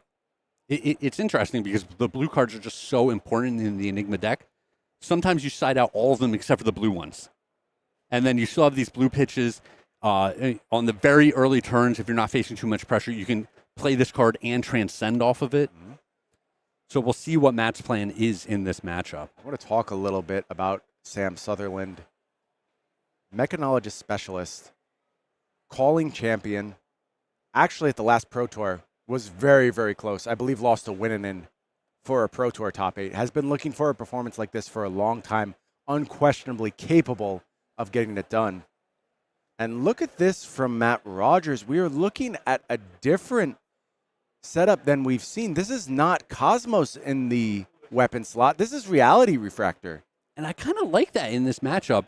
In a game where you're not going to have that big board state, being able to punch really hard with a 1-card, 2-card hand is what you want to do. Matt's going to go ahead and spend an Oasis Respite here to go ahead and reset the hand. Sam content to just deploy an Optical Monocle. This is actually kind of an anemic first turn for Sam. Sam not only using those new boots from the Dash.io deck, interested in the chest as well. Yeah, we see some players doing this. Matt kicks things off with a Command and Conquer here. Sam wants to protect the arsenal, does commit 2 cards to the defense, and Teklo Pounder is set up for Sam. And another Optical Monocle off the top. Sam is in complete control of his destiny at this point. We'll know exactly what's coming off the top. System Reset drawn as well. So Sam Sutherland's Dash.io deck looking a little different from some of the ones we've seen thus far. And I got to say, these quote-unquote poor first turns, it's not a big deal when you're playing against a deck that doesn't pressure you that much. Yeah, thus far, almost no pressure from Matt Rogers. Does finally get the first ward into the arena. It is Essence of Ancestry Body. But Sam set up with a double Monocle start. There's going to be a lot of other items joining these Monocles in the near future.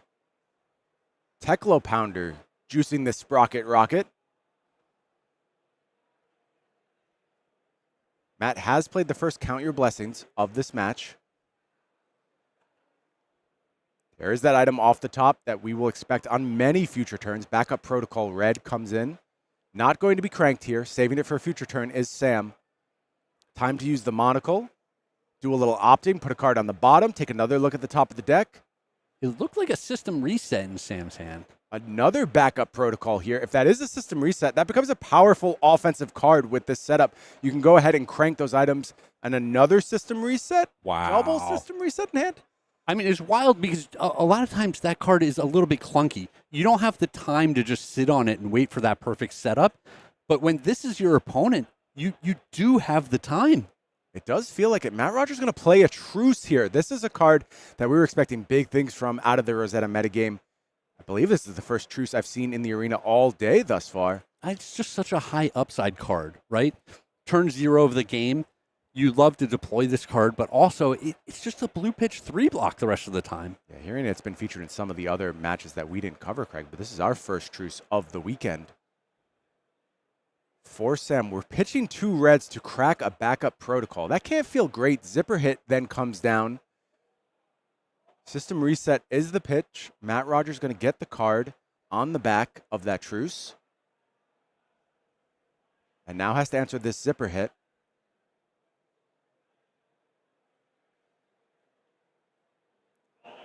Fate Foreseen going to defend. And this is kind of wild the way this game is playing out. Who is happier in this situation, Brian?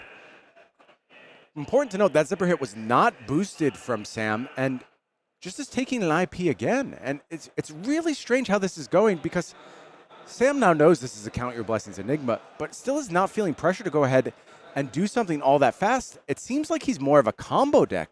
And it looks like he's drawn the 3rd system reset, which, although a super powerful card, I don't think you want it in multiple copies. You want all of the other cards around it that really make it shine. The good news is Sam can just turn that into another card on the back of that backup protocol should he choose, but it looks like he's actually going to go ahead and keep that system reset for the time being. We have 2 resources available from the pitch zipper hit. That is going to become the red. Yep. Using the Dash IO ability on the opponent's turn here to get that Tekla core into play.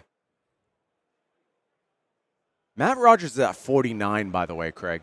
49 is a ton. I'm not sure if Sam cares, though. It feels like Sam is going for something more explosive than we've seen any of the other dashes go for thus far. And he's not staring down a whole wall of damage prevention on the other side. So, it still feels like, 49, another Count Your Blessings somewhere in there is definitely still within reach. And here's a high octane. Let's get things rolling here. Going to take a peek at the bin, as well as the top of the deck. Double system reset in hand. He doesn't have the crank items right now to go with the system reset. Can't turn them into action points at the moment. Can use it to reset things like Pounder and the Monocles, but there's plenty of counters left on both of those things. The flip side of that, though, is he's going to get to look at the top 8 cards of his deck or something like that on this turn. That is true.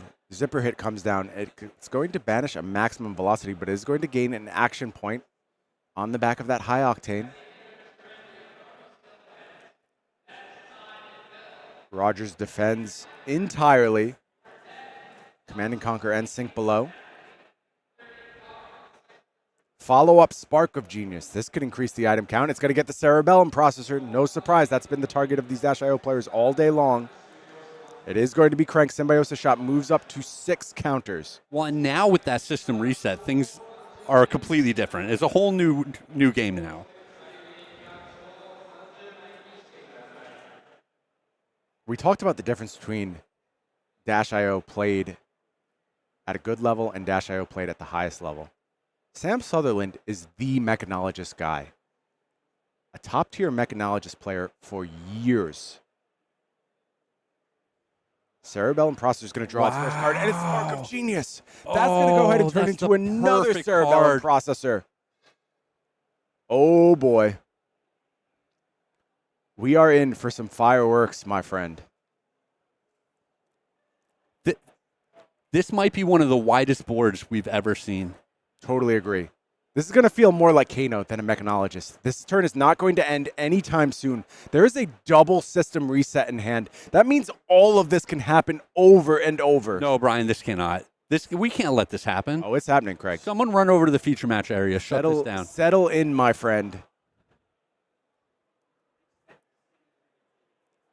Yeah, I am actually no longer confident Matt Rogers is going to survive this turn. I know that sounds absurd. He's sitting at 49. I'm not saying it's absolutely going to happen, but if you made me bet my life on it, I would not. Sure. And the flip side of that is,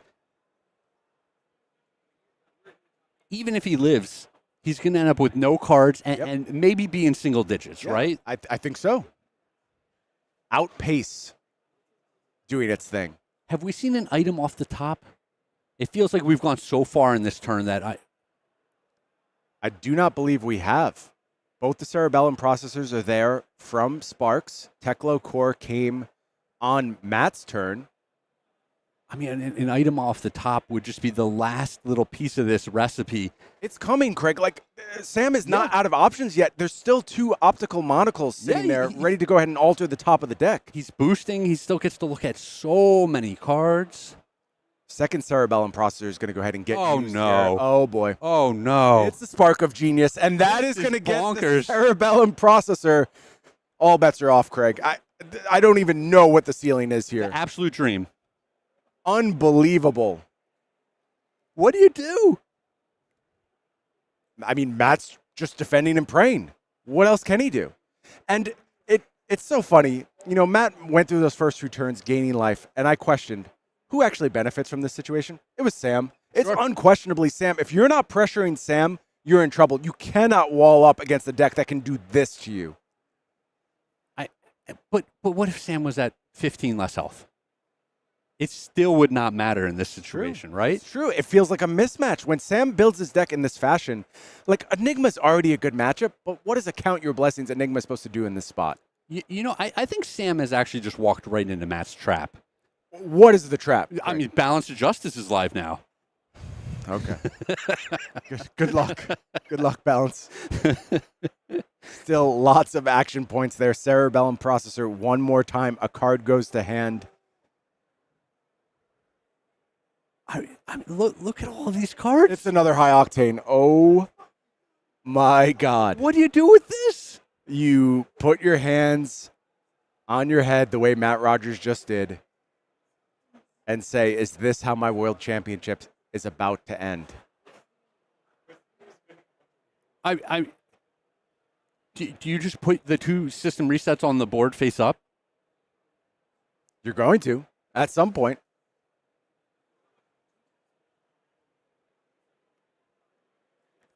A resource still floating. Plenty of cards in hand. System reset for 3. 3 Cerebellum Processors are going to come back into the arena. They're going to crank. They're going to gain 3 more action points, and they're ready to draw a card one more time. I mean, my brain just exploded. Sam draws off the top again. Going to go ahead and pop that chest. This is a combo deck. Like, now I see exactly why this equipment is here. This is a pure combo deck from Sam Sutherland. And, you know, when you play against these kind of clunky, control-ish decks, you can have a couple of those setup turns that ensure when you do what you do this. Fast and Furious going to go ahead and boost 4 action points. Still at the ready. Still multiple card draws. Yep. Still a system reset in the grip. Yep. It's going to keep happening.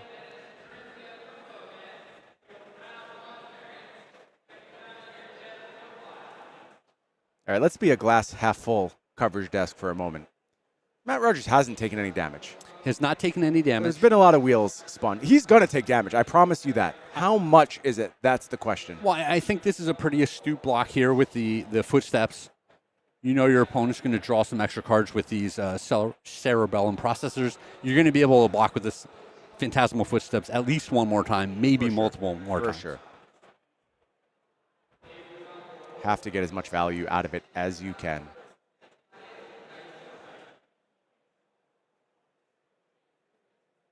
Got to go ahead and fire that Symbiosis shot here. Down to 3 action points. Sam knows that top card of deck. Got to go ahead and count cards in deck. It's a real risk, Craig. Can you imagine? You have to produce damage on this turn. You will not have cards in deck after it concludes. If you can't do these kind of numbers, you're in a lot of trouble. This is just so wild, Brian.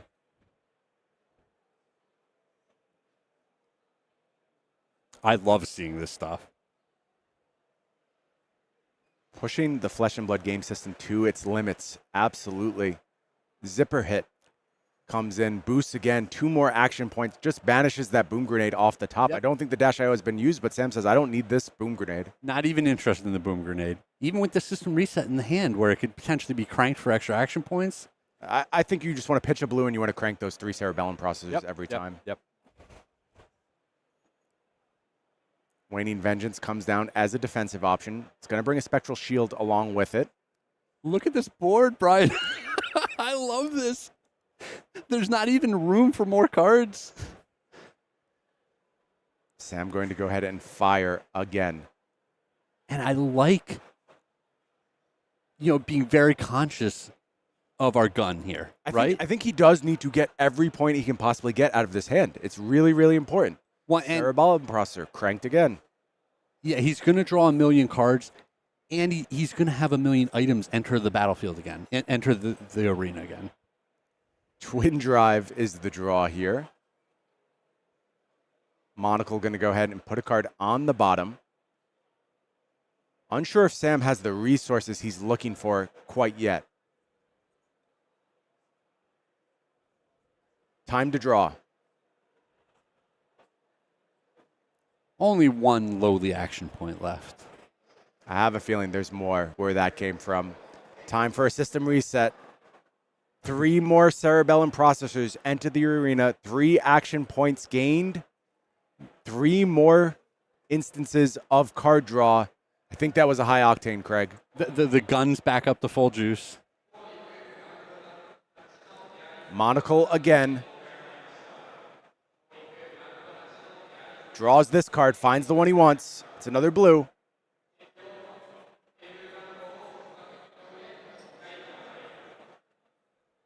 Are we at 1 action point now, Brian? I've completely lost track of where we are in this game. I think we're sitting at 2 presently. Sam continues to manipulate the top of the deck, brings the 3rd high octane to the party, draws the card off that. Oh, and this is going to be ludicrous with the gun still. He drew another system reset. It's all going to happen again, Craig. It is all going to happen again. And the great part about taking down the game with the gun is that it doesn't use up cards from your deck. Yep. Twin Drive comes in 2 times here, 2 boosts. That's a lot of action points. That's 463 action points. I mean, we might see this gun actually attack for 24, 30 damage this game. Yep, seems plausible. We're up to 8 action points right now.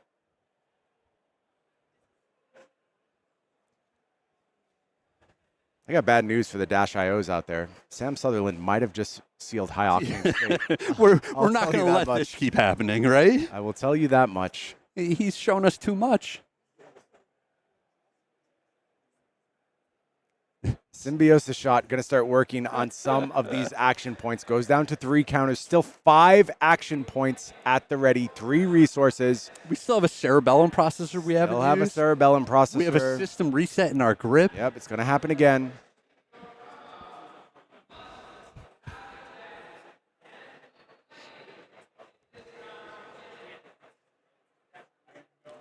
I will say, Craig, Sam doesn't look comfortable yet. I still feel like he thinks he has a lot to figure out on this turn. Yeah, I mean, this isn't the easy, I have so many things, and now I get to just double max VU, right? Yep. He's definitely aware that he's using everything on this turn. All of his best cards, almost all of his library. He needs to figure out a way to just deal way more damage than he's dealt so far. Symbiosis shot down to 1 counter. Action points down to 3.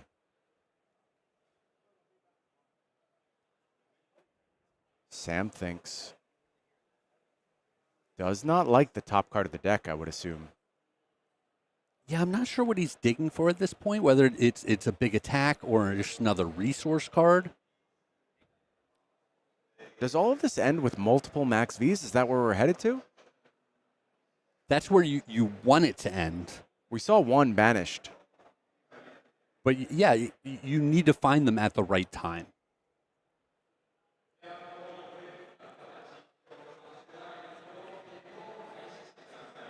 Sam trying to piece this one together. I mean, the Dash players are often happy blocking with one of the max Vs early in the game and then just having it kind of waiting there for the backup protocol to pick it up at the right time. Does use the last Cerebellum processor now. The last for now. For now. Still has those 3 resources at the ready. Has a system reset. We know those action points will get reset. Now it's a boom grenade off the top. Dash IO has been used. This will refresh action points, get that symbiosis shot rolling again.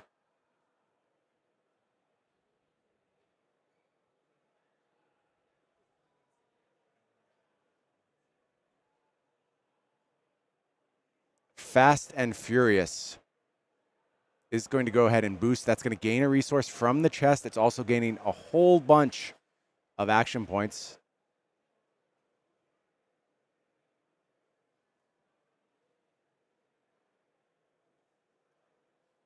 And I think Matt is thinking like, yeah, this was a big turn, but maybe I'm going to make it out of here without too much damage.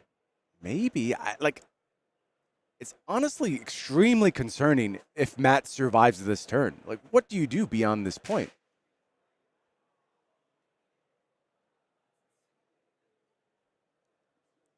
Did get those high octane action points. Matt Rogers is out of defensive options.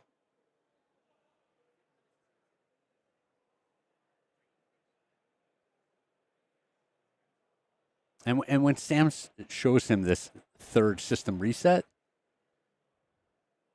I don't know. If I was on the other side of the table, I'd feel like my opponent was sandbagging me just a little bit. I understand what you're saying. That to be said, I'm not saying that Sam is doing that. I should definitely be clear here. We keep talking about how critical it is for Sam to get absolutely everything he can out of this turn. He has to. He can't miss a point. And he is going to system reset. Looks like he did it for $1 million. Yeah, 5. 6? Well, this fills up the gun. I think he reset the boom grenade as well, so Yes. 6. Well, no, it allows him to crank it for another action point there. And Matt's saying, hey, let's keep track of this. This is all important. Yeah, you need multiple dice, Sam. You've got more action points than you know what to do with. Down to just 6 action points. A paltry 6. Monocle going to put a card on the bottom again. Monocle puts a card on the bottom again. Cerebellum Processor draws a card. Sam's starting to speed up now.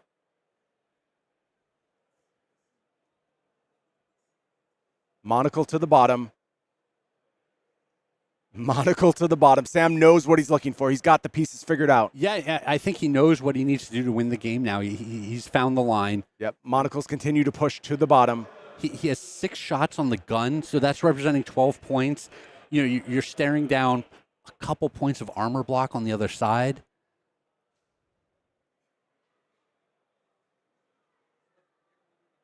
It might just be all about finding that max V.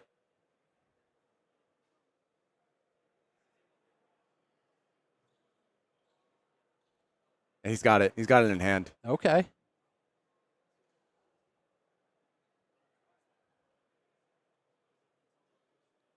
Also has a 0 to 60 in hand.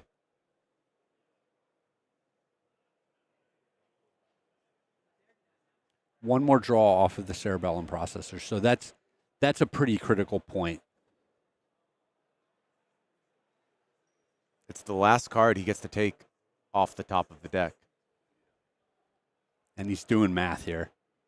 6 gunshots, the boom grenade, the max V in my hand. He's looking for the guaranteed kill. He wants to leave nothing to chance. Has he found it? Has he put it together? Do those monocles need to do a little bit more work?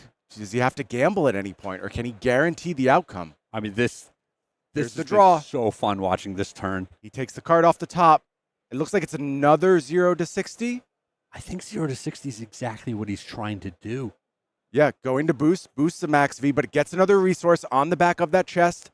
I mean, it gives him the action points that he wants. We're up to 7 now. That means the gun can do its thing. Zipper hit.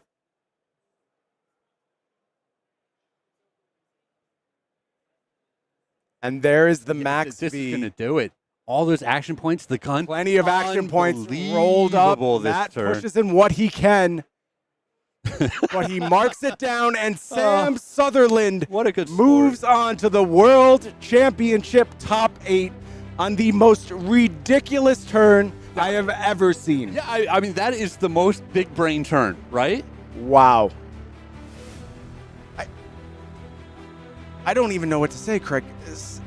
Dash has been played as this quasi-aggro deck. Yep. Aggro deck with a ceiling, aggro deck with a fail state. That was not an aggro deck.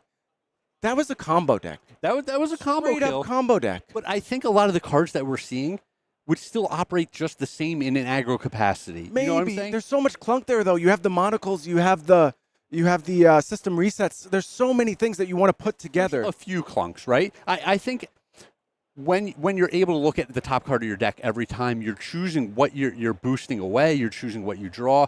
So sometimes you want these cards, and also this might be a sideboard consideration. This specific matchup, Enigma's a little bit slower. They're going to give you the time to set up. Very true. So, I would love to just sit down with Sam and pick his brain about how he arrived here. We're going to get the chance. We're going to get the chance as we move through our Pro Tour top 8. We're going to see a lot of Sam.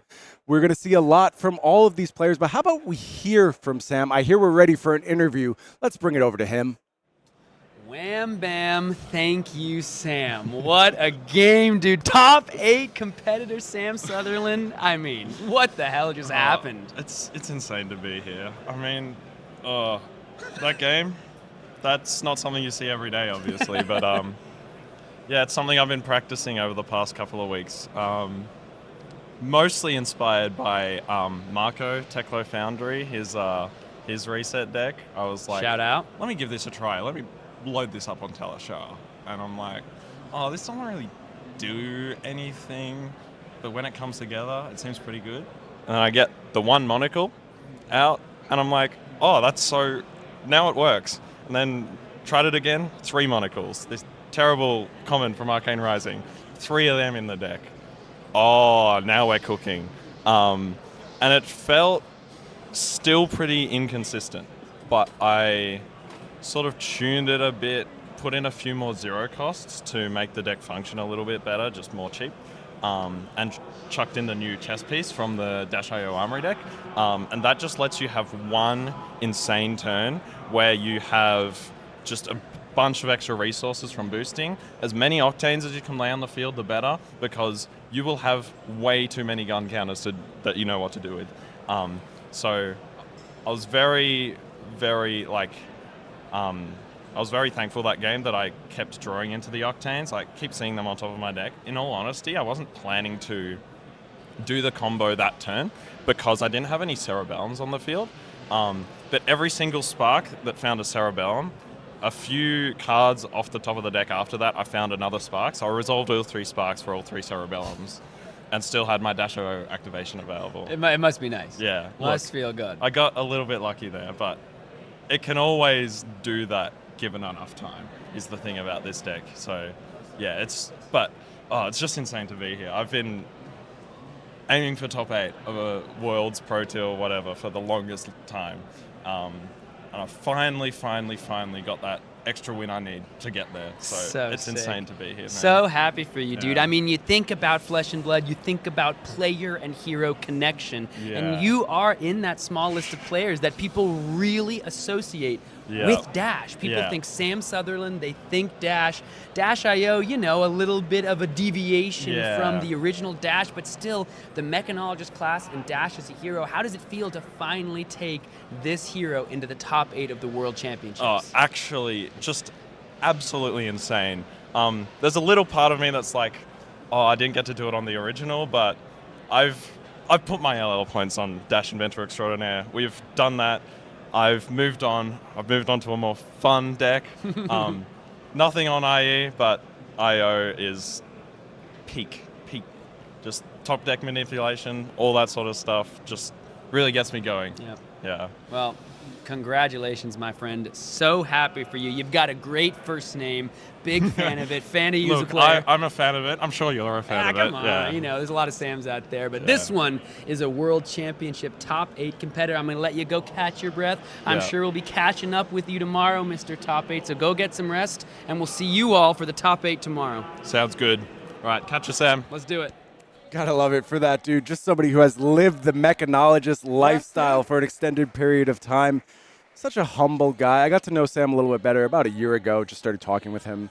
And I'm so impressed with everything that comes out of his mouth. A young dude, but he feels more mature for his age and so deserving in this instance of a top 8, and especially on the back of Mechanologist. Yeah, you hear him talk about, hey, I was excited about some of these cards. I put it together. It wasn't there. So I went back into the lab. I kept cooking, had to add some of these wonky, zero-cost, like unplayable commons, and all of a sudden the deck is just humming along. That's what it's about, though, Craig. A little more tuning, and now it's over the top. He's in the top 8. Look, if anything, this top 8 feels like a deck builder's paradise. So many folks took steps to move things forward. We know Michael Hamilton is locked up. New Count Your Blessings, doing something different. Yep. We saw the innovative list from Noah Beygelman, who we saw lock up a top 8 berth. Absolutely. It's just showing how much room there is for creativity, how much room there is for expression in Flesh and Blood. How about I tell you a little bit about our top 8 competitors? I'm so excited. Are you ready for to this. hear? Our first seed, Rob Catton, on Aurora, looking for redemption. Of course, a top 8 at Worlds 2022. Could not make it out of the quarterfinals that go-around. Was playing Phi. This go-around, time for Aurora. Not the only Aurora in our top 8. The second seed joining Rob, Mercy Bickle. Love this. Mercy's the unknown in this top 8. Yep. Just somebody getting her first top 8 finish. So excited for her. She was also, I say she doesn't have any big finishes. I don't think that's entirely fair. She was the winner of the very first season of the Rainbow Pitch League. Okay. An awesome fan-run league for marginalized genders, and Mercy dominated competition there, and no doubt cut her teeth against some of the best players in the world in that circuit. Yes. And then brought it to the world's top 8 stage, and now is sitting in the second seed. Yeah, absolutely deserved, absolutely earned. I mean, when I look at this top 8, you did not get here coming through a soft field. There were no easy paths. Absolutely not. Absolutely not. Mercy 100% just stomping the field all day long on Aurora. Then we get to our third seed. This is a guy you might have heard of, Michael freaking Hamilton. I feel like the GOAT conversation, maybe it's premature. We're only 5 years in. It's hard to say who the greatest Flesh and Blood player is all time. It's such We're a small starting to have sample size. a bigger sample size at this point. I agree. It's getting larger. But I think Michael Hamilton was getting some competitors for that title. I think Pablo Pintor was closing the gap a little bit. I think folks like Bartosz Ziemba, Max Klein were just another Pro Tour top 8 away from getting a little bit closer to Michael Hamilton. Nope. Maybe Michael Hamilton just slams the door shut this Another weekend. big step ahead, right? And this is what we want to see from our top players is they get that big finish, and everyone else has to catch up. Yeah, and Michael Hamilton has done it again, sitting in the third seed.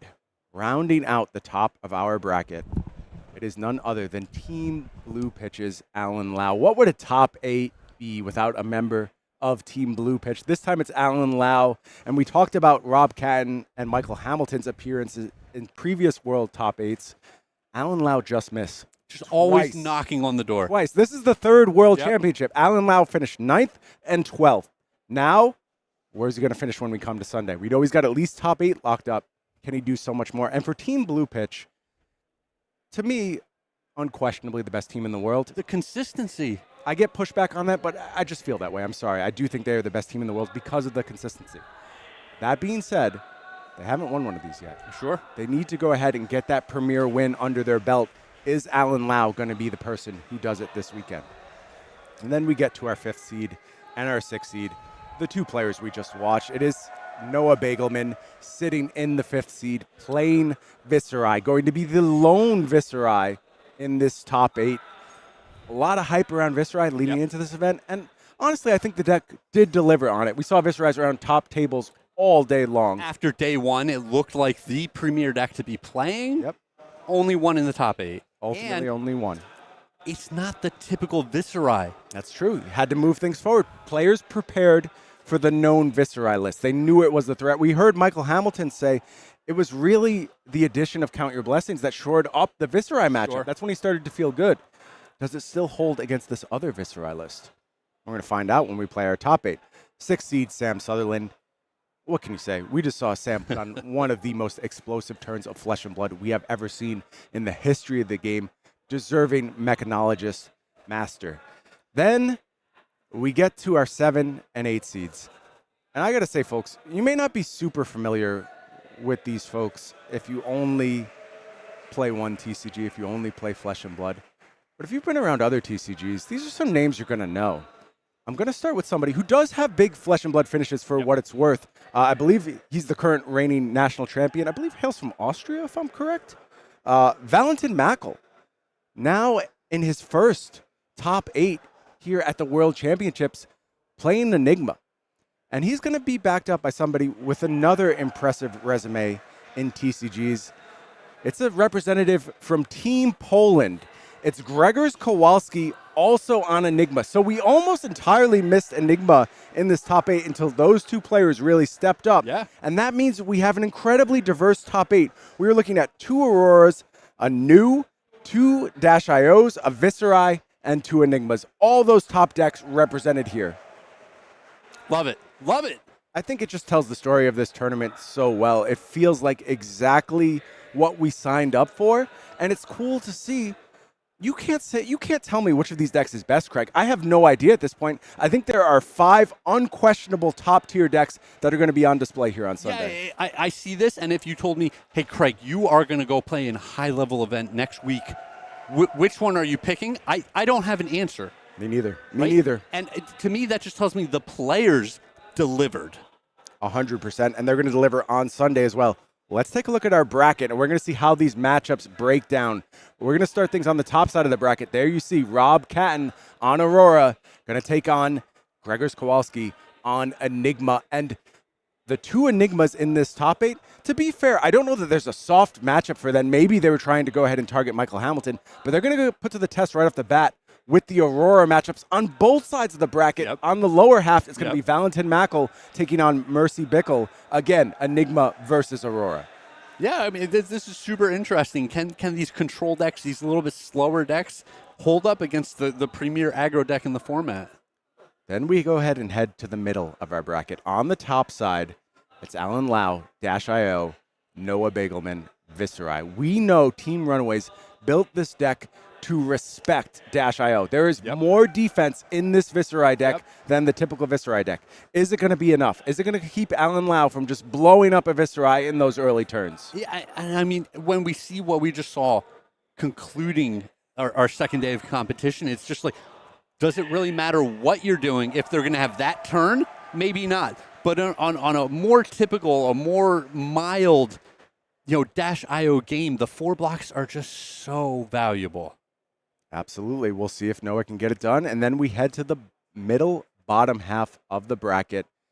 It is the GOAT, Mackl Hamilton, on Count Your Blessings New versus Sam Sutherland, Dash-IO. And we just saw Sam absolutely dismantle a Count Your Blessings deck. Started the turn at 49.